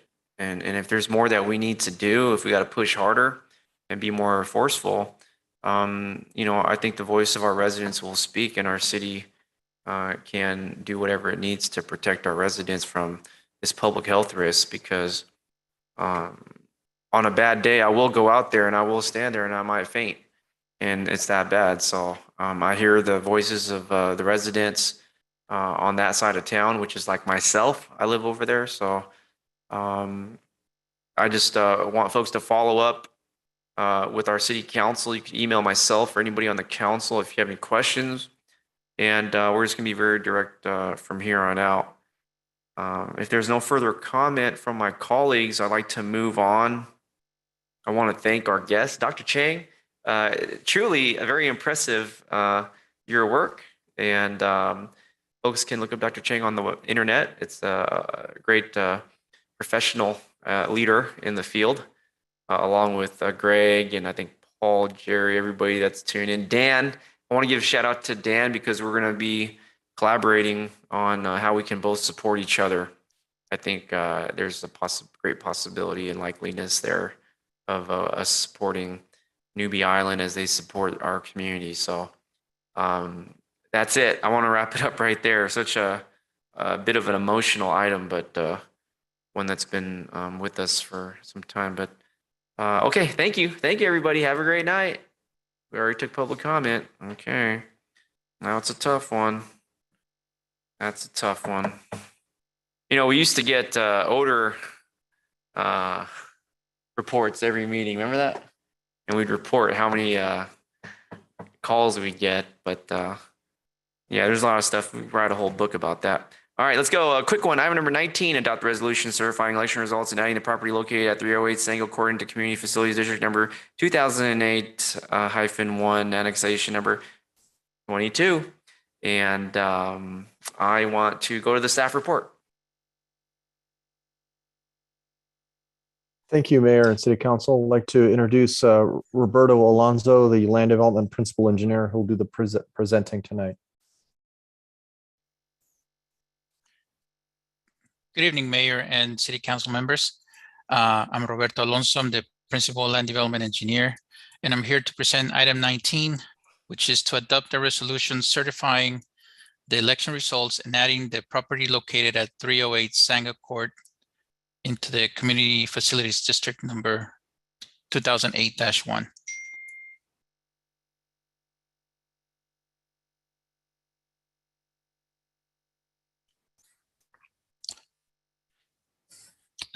As I mentioned, the project is located at 308 Sango Court. It's a 1.1 acre site located within the transit-specific plan area. The site development permit, tree removal permit, and the environmental assessment and density bonus were approved by City Council on August 5th of 2021. The project consists of 85 dwelling units, 100% of which are affordable, includes a ground floor parking garage with up to 48 vehicle spaces and 20,788 square feet of public and private open space. Next slide, please. Project Parcel A, which is located at 308 Sango Court, is a 1.1 acre site, and as can be seen here in the site map shown in this slide. Next slide, please. So the project is subject to annexation to the Communities Facilities District 2008-1. This will be annexation number 22. The certificate of registrar of voters certified there are no registered voters residing within the boundaries of the proposed annexation. Pacific West Communities, Inc. is the sole property owner and agrees to the CFD annexation. Next slide, please. Staff's recommendation is, following the receipt of election results from the city clerk, adopt a resolution certifying election results and adding Parcel A to the Community Facilities District number 2008-1, annexation number 22. And this concludes my presentation. I will answer any questions. Thank you very much, Roberto. Routine item. Let's move to open up the public hearing. If I hear no objections, I'll go ahead and move to open up the public hearing. I hear no objections. The public hearing is now open. Let's take public comment for item number 19. Public comment. If you're in the chamber, you got the watch on, you're sitting there, you got a tie and a purple shirt. Public comment for item number 19. Public comment time. Public hearing is open. You want to do a public comment? You come on up. Okay, we'll go to the Zoom. If anybody on Zoom would like to comment, item number 19, it's public comment during the public hearing. We're on the Zoom. No virtual raised hands on the Zoom. I'll go back to the chamber. If anybody in the chamber, item number 19, it's the public hearing. You want to do a public comment like you usually do. But if you don't want to, okay, do. Okay, come on up.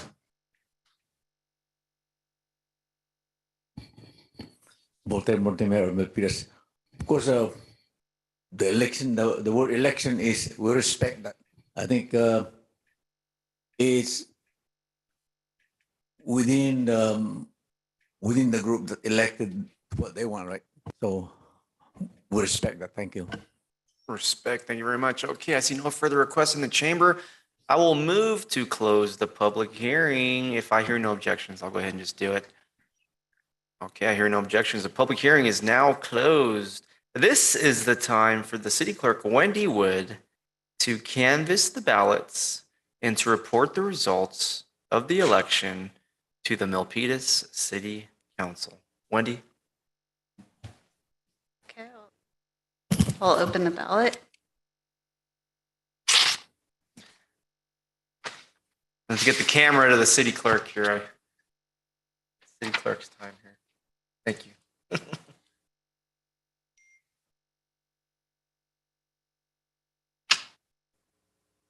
And the city clerk is opening the envelope to look at the ballot, folks, for the first time to report the results. What do we have?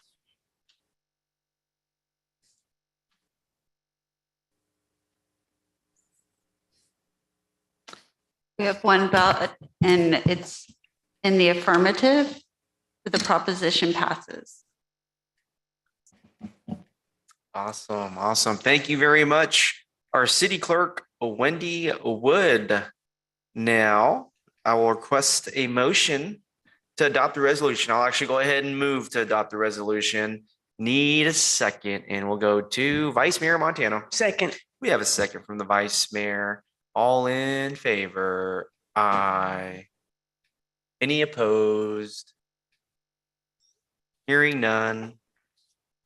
The motion is carried for item number 19. This concludes the proceedings of annexation number 22 to the Community Facilities District number 2008-1 Public Services. Thank you. Thank you very much. That's item number 19. To the last item number 20, is receive a progress report on the work completed and existing conditions analysis from Ascent Environmental and staff on the Milpitas Gateway Main Street specific plan, discuss plan objectives and priorities, and provide direction on the key planning concepts and land use strategies. We'll go here to our Director of Planning, Ned Thomas.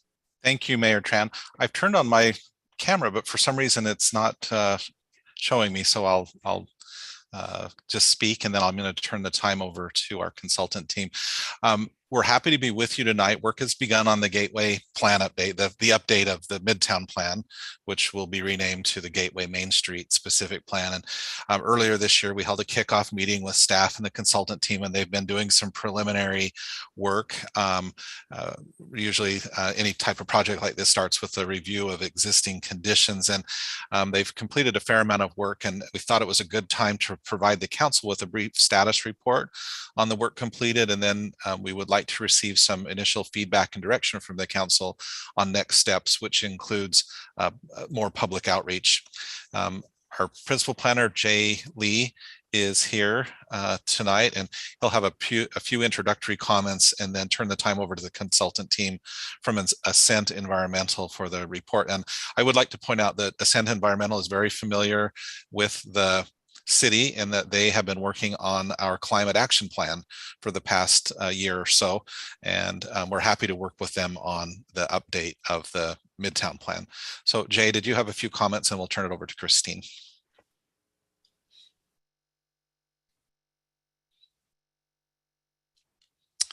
Well, there he is. Good evening, council members. And as Ned mentioned, I am the project manager for this project, and I do want to briefly introduce our consultants. We have Christine Babla and Antai here from Ascent Environmental, and they are, as Ned mentioned, they are helping us with the climate action plan update. They're headquartered in Sacramento, but they do have offices throughout California, and they specialize in environmental analysis, planning, and urban design.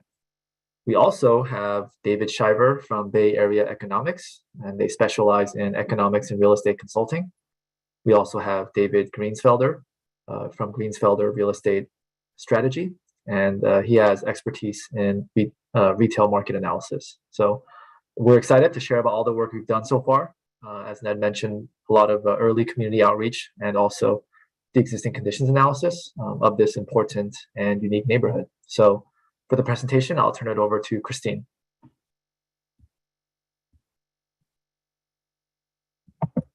Good evening, Mayor Tran and members of the City Council. I'm Christine Babla, Ascent's project director leading the consultant work. We're very happy to be here today to have the opportunity to present our initial work and to hear your feedback. Next slide. Right. Well, I will provide a brief introduction to the project and an overview of our land use, zoning, and urban form analysis, including the project area, scale comparisons, key findings, and some discussion on the focus areas. David Shiver and David Greensfelder will provide an overview of the market and retail analysis, and then we will end on next steps and specific questions that we are seeking your input on. So I'll start with an introduction to our project scope and timeline. This timeline illustrates our planning process. We've completed the first part of the process, which was really devoted to the existing conditions assessment. And this included multiple site visits and preliminary outreach as well. So really with this meeting, we are now beginning the visioning part of the planning process. And each step in the process along the way will be including study sessions as well as community engagement as we'll be looking to hear feedback as draft the vision and guiding principles in phase 2. And then in phase 3, we'll be looking to develop plan scenarios and strategies. And then in 4, towards the end of the year, will be end of the year and early to mid 2023 is when we'll be drafting the plan, looking for finalizing a plan late next year. Christine, I'm sorry to interrupt. Could we move to the next slide, please? We were still looking at the next. There we go. I think this was the slide that you were addressing now that we're looking at. Oh, I may have something wrong with my screen. Hold on a second. Okay. All right, well, I just provided an overview of that timeline. And if you go to the next slide, the community outreach and engagement process that shows the process that we're working towards, really workshop number 1, to seek community input on plan priorities, needs, and a vision. And before we get to that, late next month, we will be working on the TAC formation for the technical advisory process. We are developing our website for online engagement, and we'll also be conducting stakeholder interviews. Next slide, please. So there has been some preliminary outreach done to date, and here is some feedback from this early outreach. Community conversations were 3 sessions that were held by the city with breakout rooms and report backs, and major themes that we heard included a real interest in growing the local economy with diverse local businesses and a real desire for family-friendly activities, community spaces, and nightlife. In addition, there was an interest in creating a unique identity for Main Street, including parks and open spaces, and investing in beautification and revitalization. Our team also held a pop-up at the December Holiday Magic event, and we were able to get some direct feedback from event participants. And again, we heard a real excitement about Main Street becoming a real special place, a place to go and a place to be. And these images show some of that engagement activities. And then next slide, please. Next, I'll go over a very brief overview of our land use, zoning, and urban form analysis. And firstly, the Midtown specific plan was adopted in 2002 with an update in 2010. The boundary that you see in the orange line is the Midtown, the current Midtown specific plan boundary. This boundary will be adapted, adjusted to focus on efforts for the revitalization of historic Main Street and the Calaveras Gateway, and it will become the yellow tone that you see on the screen, really focusing north of the Great Mall Parkway. The area you see in the blue, the light blue kind of gray color to the southeast is the Metro Specific Plan project area. So we show that for context because we do share a boundary with that plan area, and the 2 areas are adjacent but very different and unique, and each regulated by their respective specific plan documents.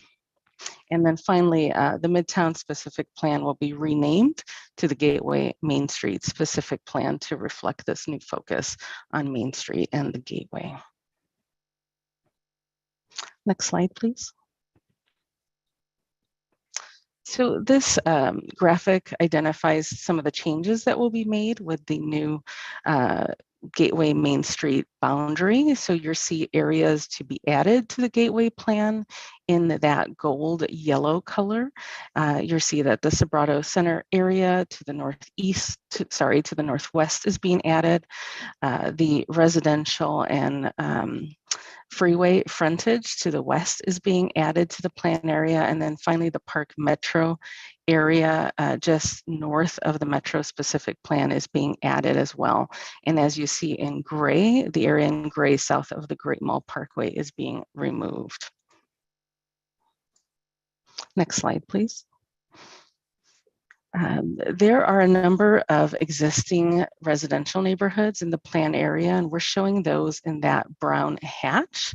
These areas include the residential neighborhoods south of Calaveras, the Terra Serena Luna project, the Park Metro area, and the Park West area.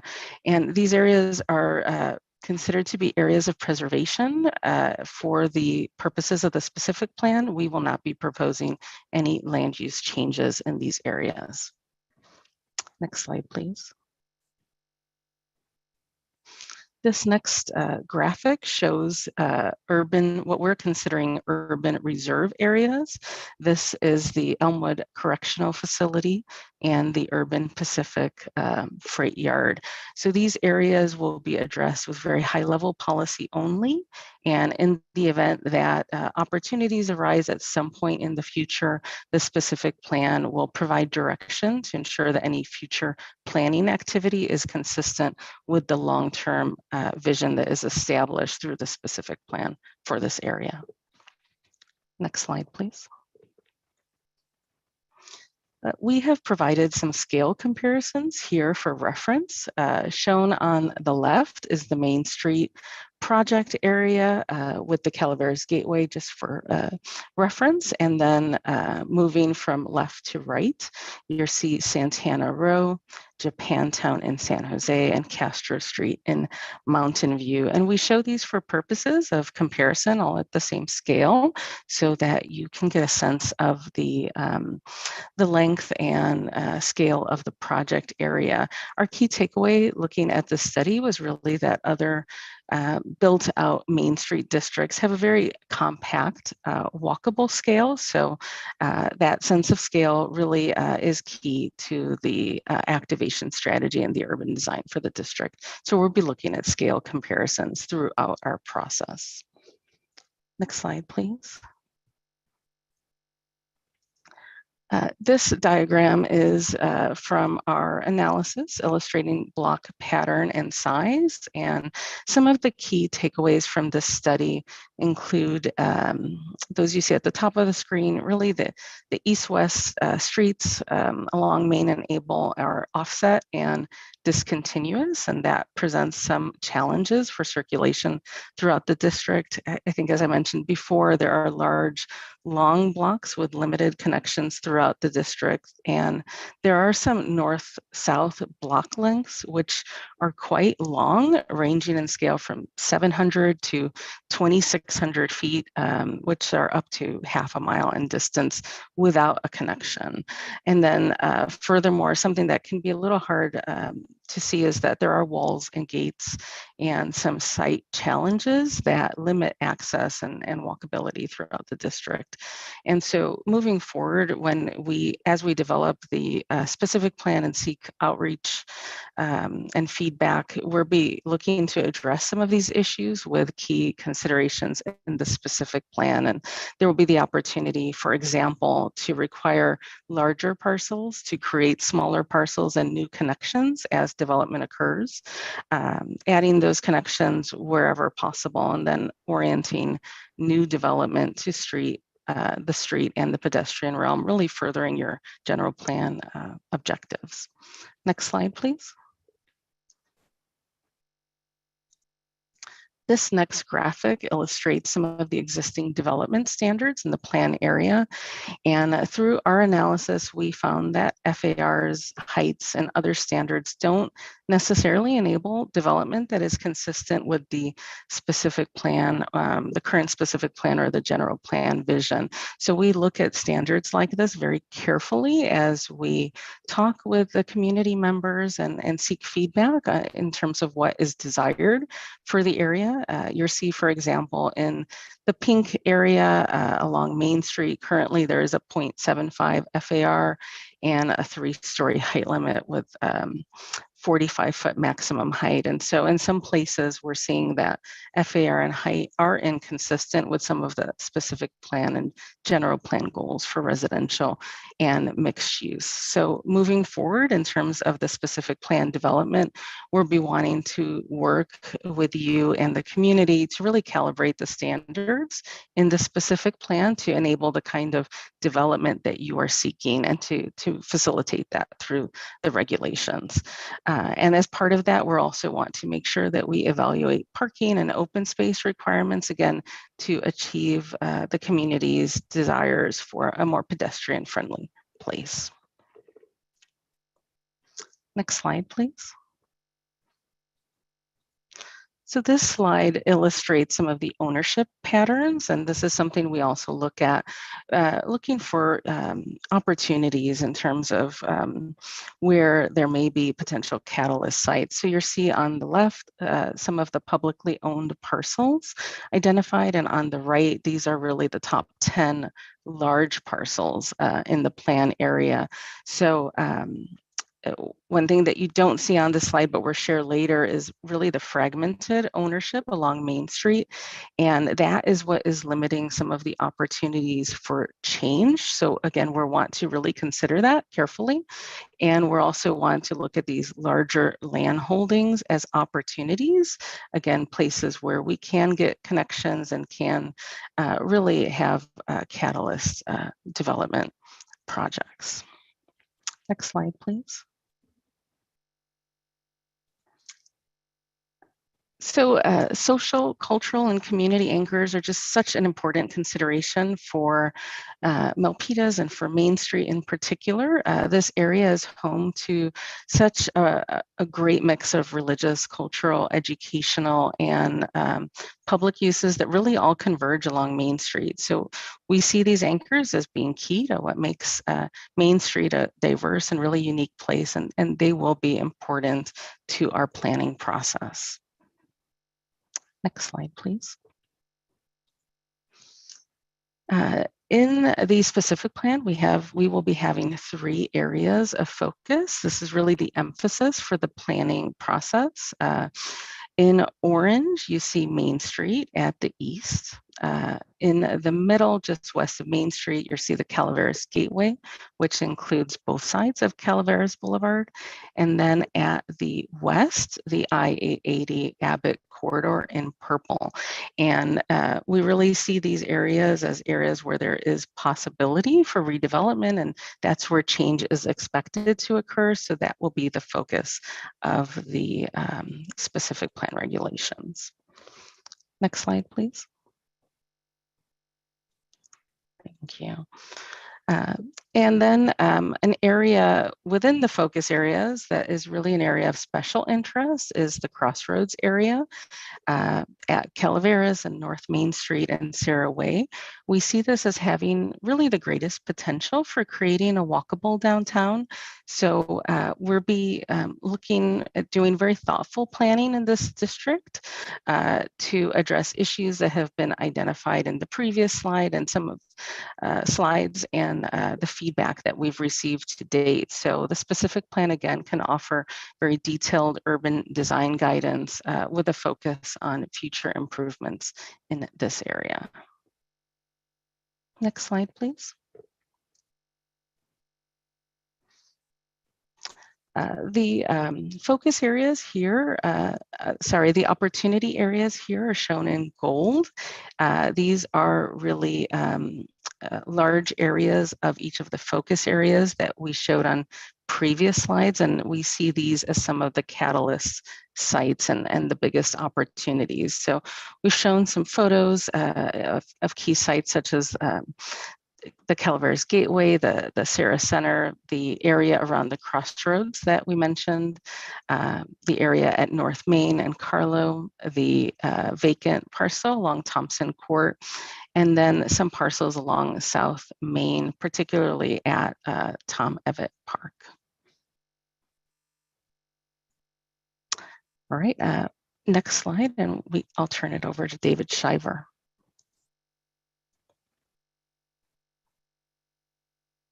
Thank you, Christine. I'm going to summarize. My name is David Shiver, and I'm with BAE Urban Economics. I'm just going to summarize quickly our market analysis and then turn it over to David Greensfelder, who will go into more detail on the retail analysis. But for residential, the key findings that we found so far in our analysis is first, is not new city in this plan area. And in particular, your next near BART, you have all the new amenities that have been developed in the metro specific plan area. There are smaller parcels along Main Street and elsewhere in the district that would lend themselves to perhaps new ownership housing opportunities that we can look at. Because of the small parcels that Christine mentioned, we're looking at strategies to create incentives for parcel aggregations so that you can get larger developments or medium-sized developments in the area. And a variety of densities are possible because of the size and configuration of the properties in the plan area. And on the bottom, you can see some examples both of what has been built to date and what's been put in some of the other cities that are looking at small-scale development. Next slide, please. We also looked at office and industrial, and here the Calaveras district, especially is at the eastern end, as you all know, of the 237 corridor. And so that's really been in the path of development. In this last business cycle, we've seen a lot of investment, purchases by Microsoft and other developers and investors of properties along 237, and you're on the eastern end of that. And so we think even if there's not currently strong demand for Class A office or R&D, that you will have it in future business cycles. And we view the 880 Abbott Avenue corridor in the western end of the Gateway District is probably your best sites because you have freeway frontage on I-80, the visibility, there are larger sites, and you have some existing office uses, so you'd have kind of a scale that you'd be able to achieve there. And so next slide, please. And so turn it over to David Greensfelder to talk some on retail front. Hi, everyone. I'm David Greensfelder with Greensfelder Real Estate Strategy, and talk with you for just a couple of minutes about retail. There is very strong support for retail in the South Bay and certainly in Milpitas. Retail is demand driven, which means that people demanding goods and services come before actually the retailers show up. And just by way of example, in the 10 years between the 2010 and 2020 census, Milpitas added over 15,000 residents in just over 5,000 households. So not only is it a relatively healthy household size, showing a lot of families, but also a fairly good steady increase in population and therefore demand. There are a lot of challenges to retail and bricks and mortar retail. I'm going to dispel the notion of retail Armageddon. There really is no such thing as a retail Armageddon. We all have more goods and services available to us than at any time in history. They're just available to us in new formats, whether it's online or subscription services. So bricks and mortar is getting pinched. And that really has an impact on our built environment.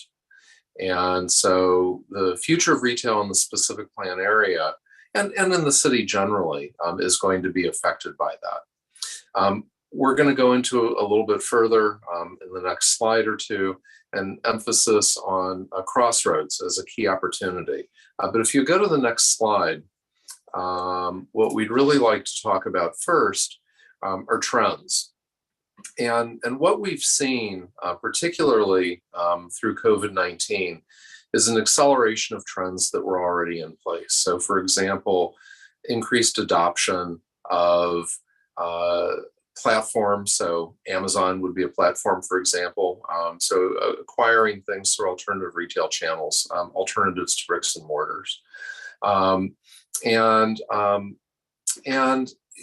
then also, retail increasingly being key to success of other land use types. So for example, in mixed use projects, as the retail became a disfavored element of those projects during the pandemic, the housing became stronger.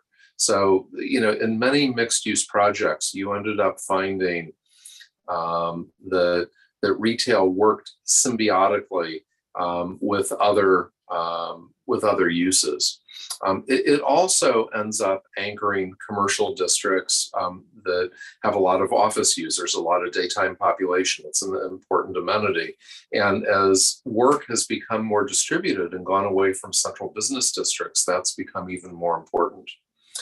Demographically speaking, we have some, we have a couple of humps in our population curve. One are millennials and now Generation Z, and the other are baby boomers that are reaching retirement years. And so their household formation or reformation going on, which means that there's a lot of demand for the kinds of goods and services, whether it's furniture or the kinds of things that you might buy at Lowe's or Home Depot. Malls, I think, are having an increasingly difficult time. We're seeing and are going to continue to see malls disfavored and continuing to go out of business. I think that the Great Mall for now is fine, but I think that malls that are able to distinguish themselves, that really have differentiators as part of their tenant mixes or their environment. So Valley Fair, for example, are the ones that have long-term potential. Others are going to increasingly have problems. And then finally, during the pandemic, we've really seen an adaptation of public spaces and common areas for retail use. So for example, parklets, where you'd go and you'd eat outside in an area that have been converted from a couple of parking spaces or a few parking spaces perhaps into an outdoor dining area. You're seeing fitness facilities moving outdoors into parking lots. So there's been a lot of COVID resiliency, but the byproduct of that has been a realization that that these may be good things just for our urban landscape, if you will. So if you go to the next slide, and we talked for a minute a couple of slides ago about crossroads, and what we wanted to show you is the area that's outlined in red here. And retail, you really want to encourage people to linger longer. People want to be where people are. Yogi Berra's famous line notwithstanding. And when you have an area that's more of a cluster than something that's long and linear, it tends to lend itself to those kinds of behaviors. So what our recommendation is to really focus on the crossroads area as the area for retail and creating a vibrant retail node in the specific plan area. We want to create deliberate public spaces, but we also want to create accidental ones. And I'm originally from the Midwest. When it snowed in the wintertime, you always knew the direction that people actually went because you could see the paths that people would take because you could see the footpaths through the snow. Well, the same happens here in California where there is no snow. You want to be looking at where people are just gathering naturally. The public sphere tells you how people want to use it. We need to listen to that in addition to the deliberate programming we do. And this sort of welcoming environment is going to be self-reinforcing, and it's going to in turn accrue to the success of this area that we're recommending and other businesses nearby. So thank you very much. And I think, Christine, do I hand it back to you here? Yes, thank you. I have a couple more slides. So next slide. All right, well, in terms of next steps and upcoming priorities, as I mentioned, we're really looking at intensive engagement over the next few months. So we will be starting the TAC formation and the first meeting holding stakeholder interviews, and then seeking community input through our first workshop, which will be hopefully next month. And then after all of that, we will start the visioning in earnest with plan concepts towards the summer and fall of 2022. And we will be coming back for future study sessions all along the way. So this list includes some potential topics for future study sessions, which may include plan priorities, focus on land use and development scenarios, transportation and mobility, public realm design and improvements, economic development, funding and incentives, and then finally, towards the end of the process, the review of the draft document itself. Next slide. So we are here to seek your feedback, and we have some questions that we would like to address. We would like to know your priorities for the 3 focus areas, and we're showing the map again just for reference. And then what are your thoughts on the crossroads at the Able and Sarah Way and Main Street area? What are your thoughts in terms of that being a key location for the revitalization of Main Street? And then item 3, do you have specific suggestions or insights for our upcoming engagement activities? And then finally, number 4 is, what do you think is the appropriate scale and density, particularly along Main Street and the Calaveras corridor? So with that, I will end my part of the presentation. Thank you so much. Hey, thank you, Christine. And your part of the presentation was really a major part. So just watching the presentation and listening to you and your expertise and all the work, really every single parcel I feel like you've carved up throughout that plan area. Super excited for you to really move forward with this, I want to say, historic plan update. It really is. So I'm glad you're on board with this here at the City of Milpitas. I want to start off by saying I think this is the council that's going to do it for Main Street. I laugh because I am actually in pain. I've seen the Main Street area specific plan or Midtown plan just stumble so many times for unnecessary reasons. I'm not going to get into it. I know our city's allocated CIP funds to consultants in the past who came in and couldn't finish the job, not to their own fault. And what a waste of taxpayer money. And so I really do think based on how this approaches to the Main Street specific plan, pardon me, let me start over, the Milpitas Gateway Main Street specific plan, and talking about the nodes, you know, I think that's so good and so strategic and is what's best for our taxpayers here in the land of cornfields. I look forward to the process and providing more input along the way. I will not be providing too much tonight due to the interest of time, but I think we need to make it happen, and we need to make it happen now for Main Street and the Gateway, as the economy is there and the demand is there. We heard about retail just a second ago. Residential, obviously. Would be nice to throw in some industrial, but we'll find out, huh? We'll find out along the way. But I'll be really quick. 1, 2, 3, 4, and then we'll go down the line and let's get out of here tonight. Number 1, what are your main priorities for the focus area? I think for my main priorities for 3 focus areas is preserving our commercial and even industrial square footage that we have. We know that with the trans area specific plan, our city lost over half of our industrial area in our industrial zones and footprint. So can't let that happen. I want to preserve every single commercial square foot in the 3 focus areas. Every single commercial square foot, we have to keep it mixed use development.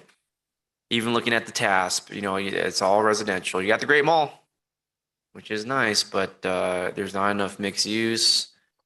I don't think we can ever have enough mixed use, quite frankly. Number 2, what are your thoughts on the Crossroads key location? It's great. Number 3, do you have any specific suggestions or insight from me? use our usual means of communication. Social media is big. I know I use Facebook a lot.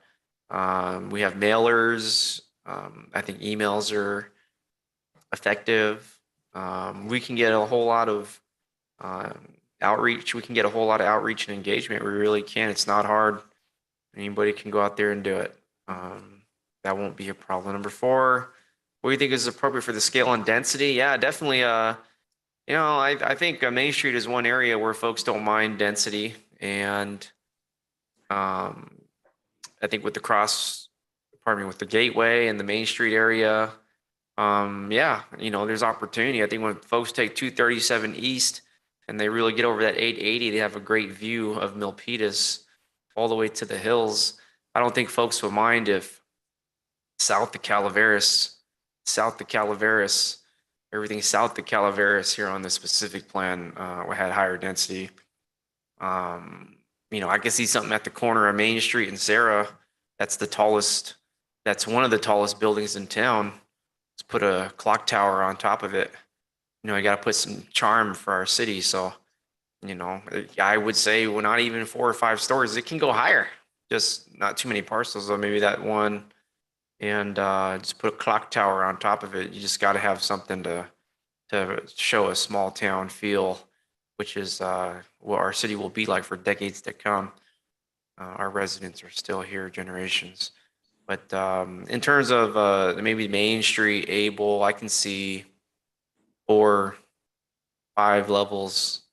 The key is going to be the parking. Are we going to get a parking garage up in there? I know Mountain View did. I'm not sure. Maybe we need to give them a call. See how they did it. Okay, next up, let's go down the line. Brief comments. We do have a whole future short term ahead of us here to provide more input. Tonight is not the end all. Next up, and we'll go down the line. Vice Mayor Montano. Thank you, Mayor. Thank you, Christine and David, for the presentation, and Ned and all the staff working on this diligently. This is great. So what I envision, and I think most of us do, is just to revitalize that Main Street, putting in restaurants, the opportunity for restaurants, entertainment, making it a paseo where people can walk and just enjoy. And I would love to see a museum in that area, but we'll see. And I do agree with the mayor about this question on the parking. I'm thinking maybe we could buy one of those empty parcels. There's quite a few there. Wow, there's 1, 2, 3. Oh, there are a lot of parcels. Maybe we can look into buying one of those parcels for the future. Use it as a parking area. And I envision it to be like a Santana Row type, and making it starting small. For example, from Maryland, if not Maryland, Sarah Way to Corning, because that's where most of your old historic buildings are, and working from there. And then as the area gets revitalized, and you're just moving south more. So that's what I would envision. And the questions are, what are your priorities for the 3 focus areas? Main Street, having that corridor like a Santana Row. And the app, I do agree with David about that one area where the crossroads, where people can congregate and meet up and have some retail there. Number 2, what are your thoughts on the crossroads at Able? It's just the same. It's just as I mentioned, in order to revitalize that area, you need to have businesses. And I know right now we're helping out with the business grants on the facades. But yeah, we need to make sure that it's pedestrian friendly, business friendly, and really the operative word is economic opportunities. That's making sure we can help support our small businesses there, the brick and mortar businesses there.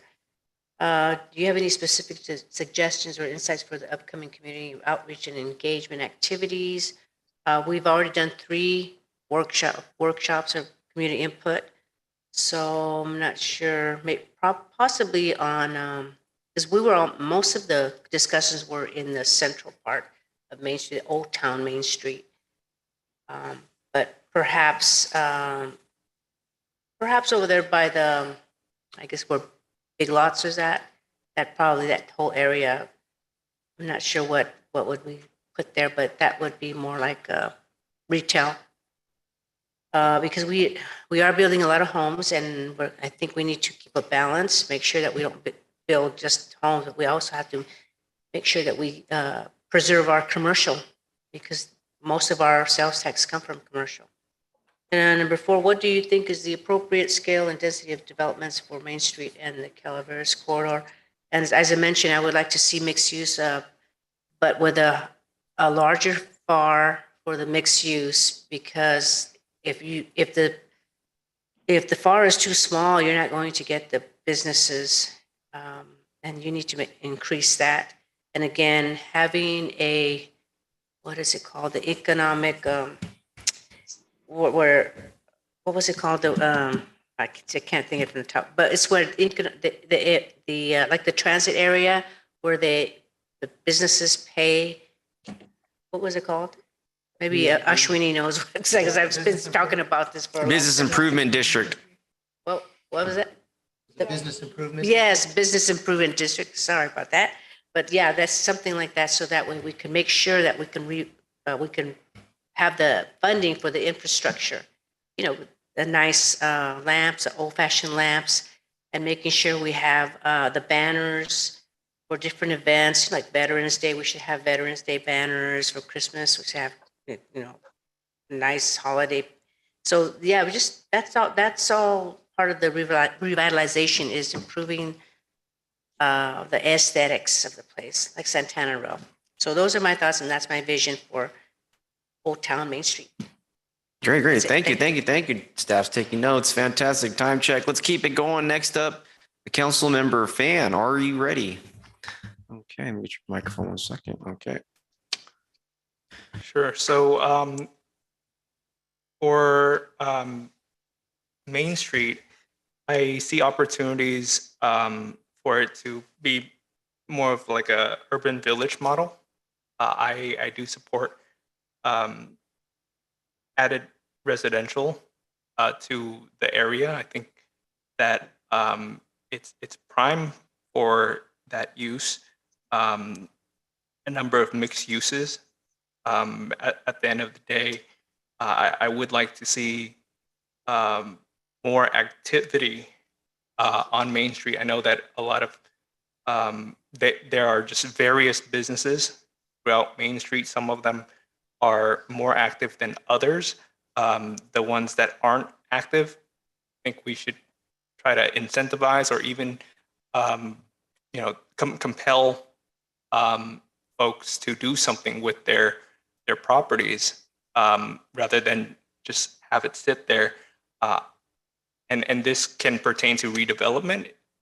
This can pertain to just sale of the property. If they're not doing anything with it, at the end of the day, there needs to be some sort of catalyst for property owners to do something there. For the Calaveras corridor, which part of Calaveras do we actually refer to as the corridor? Because Calaveras is a very long stretch of road. Does anybody have? I can take that really quickly. So for the purpose of this plan, we are looking, and you can see on the map, we're really looking, focusing on the area between the 880 exit over to really where the bridge over the railroad tracks begin, over to Able, and then in that area. So it's, as the name implies, we're looking at that. In particular, that's an important gateway into the city. I think as Mayor Tran mentioned earlier, that's where, as people are getting off I-880, that's when they get their first view of Milpitas, and then as they travel along Calaveras, they'll get a nice view of the hillside. But we're really looking at that commercial corridor. I'd say in particular focus between the 880 and Able Street.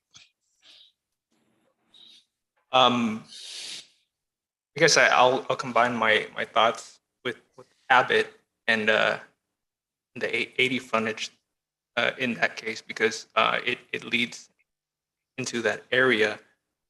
For me, I really like the aesthetics of, I guess a good comparison point would be like Fremont and their Automall Parkway. Some of the businesses there are very striking in terms of their appearances. So, if there's opportunities for us to redevelop some of the existing parcels into, I think Vice Mayor Montano said it best, aesthetically pleasing.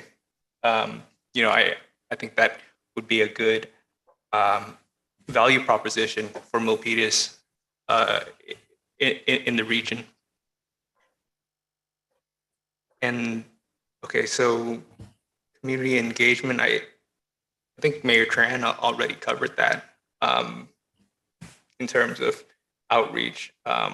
We're already going above and beyond with our outreach efforts. So I would, empower you to continue doing what you're already doing there. And lastly, appropriate scale and density. I think shrinking the scope of Main Street in terms of what we want to do commercially might be for the best. I don't think it's realistic for us to have large commercial projects there in terms of what's viable. Perhaps in certain parcels, mixed use would be better than others. Perhaps in some parcels, it should be all residential. But at the end of the day, I think we need to be realistic with our expectations on Main Street regarding commercial and just commercial. Calaveras corridor.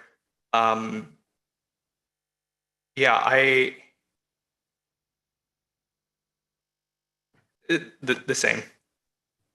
Yeah. Awesome. Thank you very much. Next up, Councilmember Chua. Thank you, Mayor Tran. It's very brief. I agree with all the suggestions of my colleagues. Mixed use, high density, commercial, residential. The only thing that I would add is the commercial doesn't have to be on the first floor only. You can go second floor and maybe think about that. I mean, not just the first floor, but the second floor. If we raise the density, then we have more room. The other thing I want to throw in there is when I went to Sacramento last week or the week before last, they have a bill that they said will pass and will be effective 1/1/2023. It's a bill with developments with no parking. So we might want to look into that because that will impact the way we develop Main Street, I think. That's all I have, Mayor. Thank you very much, Councilmember Chu. We'll go to public comment, folks. Come on here. Yep. If you're here, we want to give kudos. Mr. Montemure is still with us. Yes. Voltaire Montemure, Milpitas. Yeah, it's kind of that 1, 2, 3, 4 is part of my big backyard. In other words, I live around there. It's just like, I hope we can apply eminent domain, and then we could have a bigger Milpitas buffet, because we still go to Stevenson, somewhere there, World Gourmet. I hope we'll have a similar as Costco. It's very hard now. And then I am for public happiness, a grandstand to have a singing contest somewhere. In other words, the whole, that portion, we will have a 24-hour people walking. In other words, I want that part to be lively like Santana. Thank you. Thank you very much. Anybody else in the chamber would like to speak? The floor is open. We'll go to our Zoom. Oh, wow. Down to one attendee. Thanks for being with us. All right. All right. That's it with public comment. Thank you, City Council. Let me start over. Thank you, city staff and our consultant for discussing the plan objectives and priorities. And I want to thank my colleagues for providing direction on key planning concepts and land use strategies. Just a light start to an incredible item. Again, I think this is the council to do it. And I think our city has been overdue with the updated plan. I think 09 was the last time, and that plan didn't really do too much. And so I think this plan is going to do the opposite, which is to revitalize the missing part of Milpitas, Main Street. What more can I say? Thank you. Okay, with that being said, I want to head towards adjournment. Yeah, I think we're good, huh? This meeting is adjourned.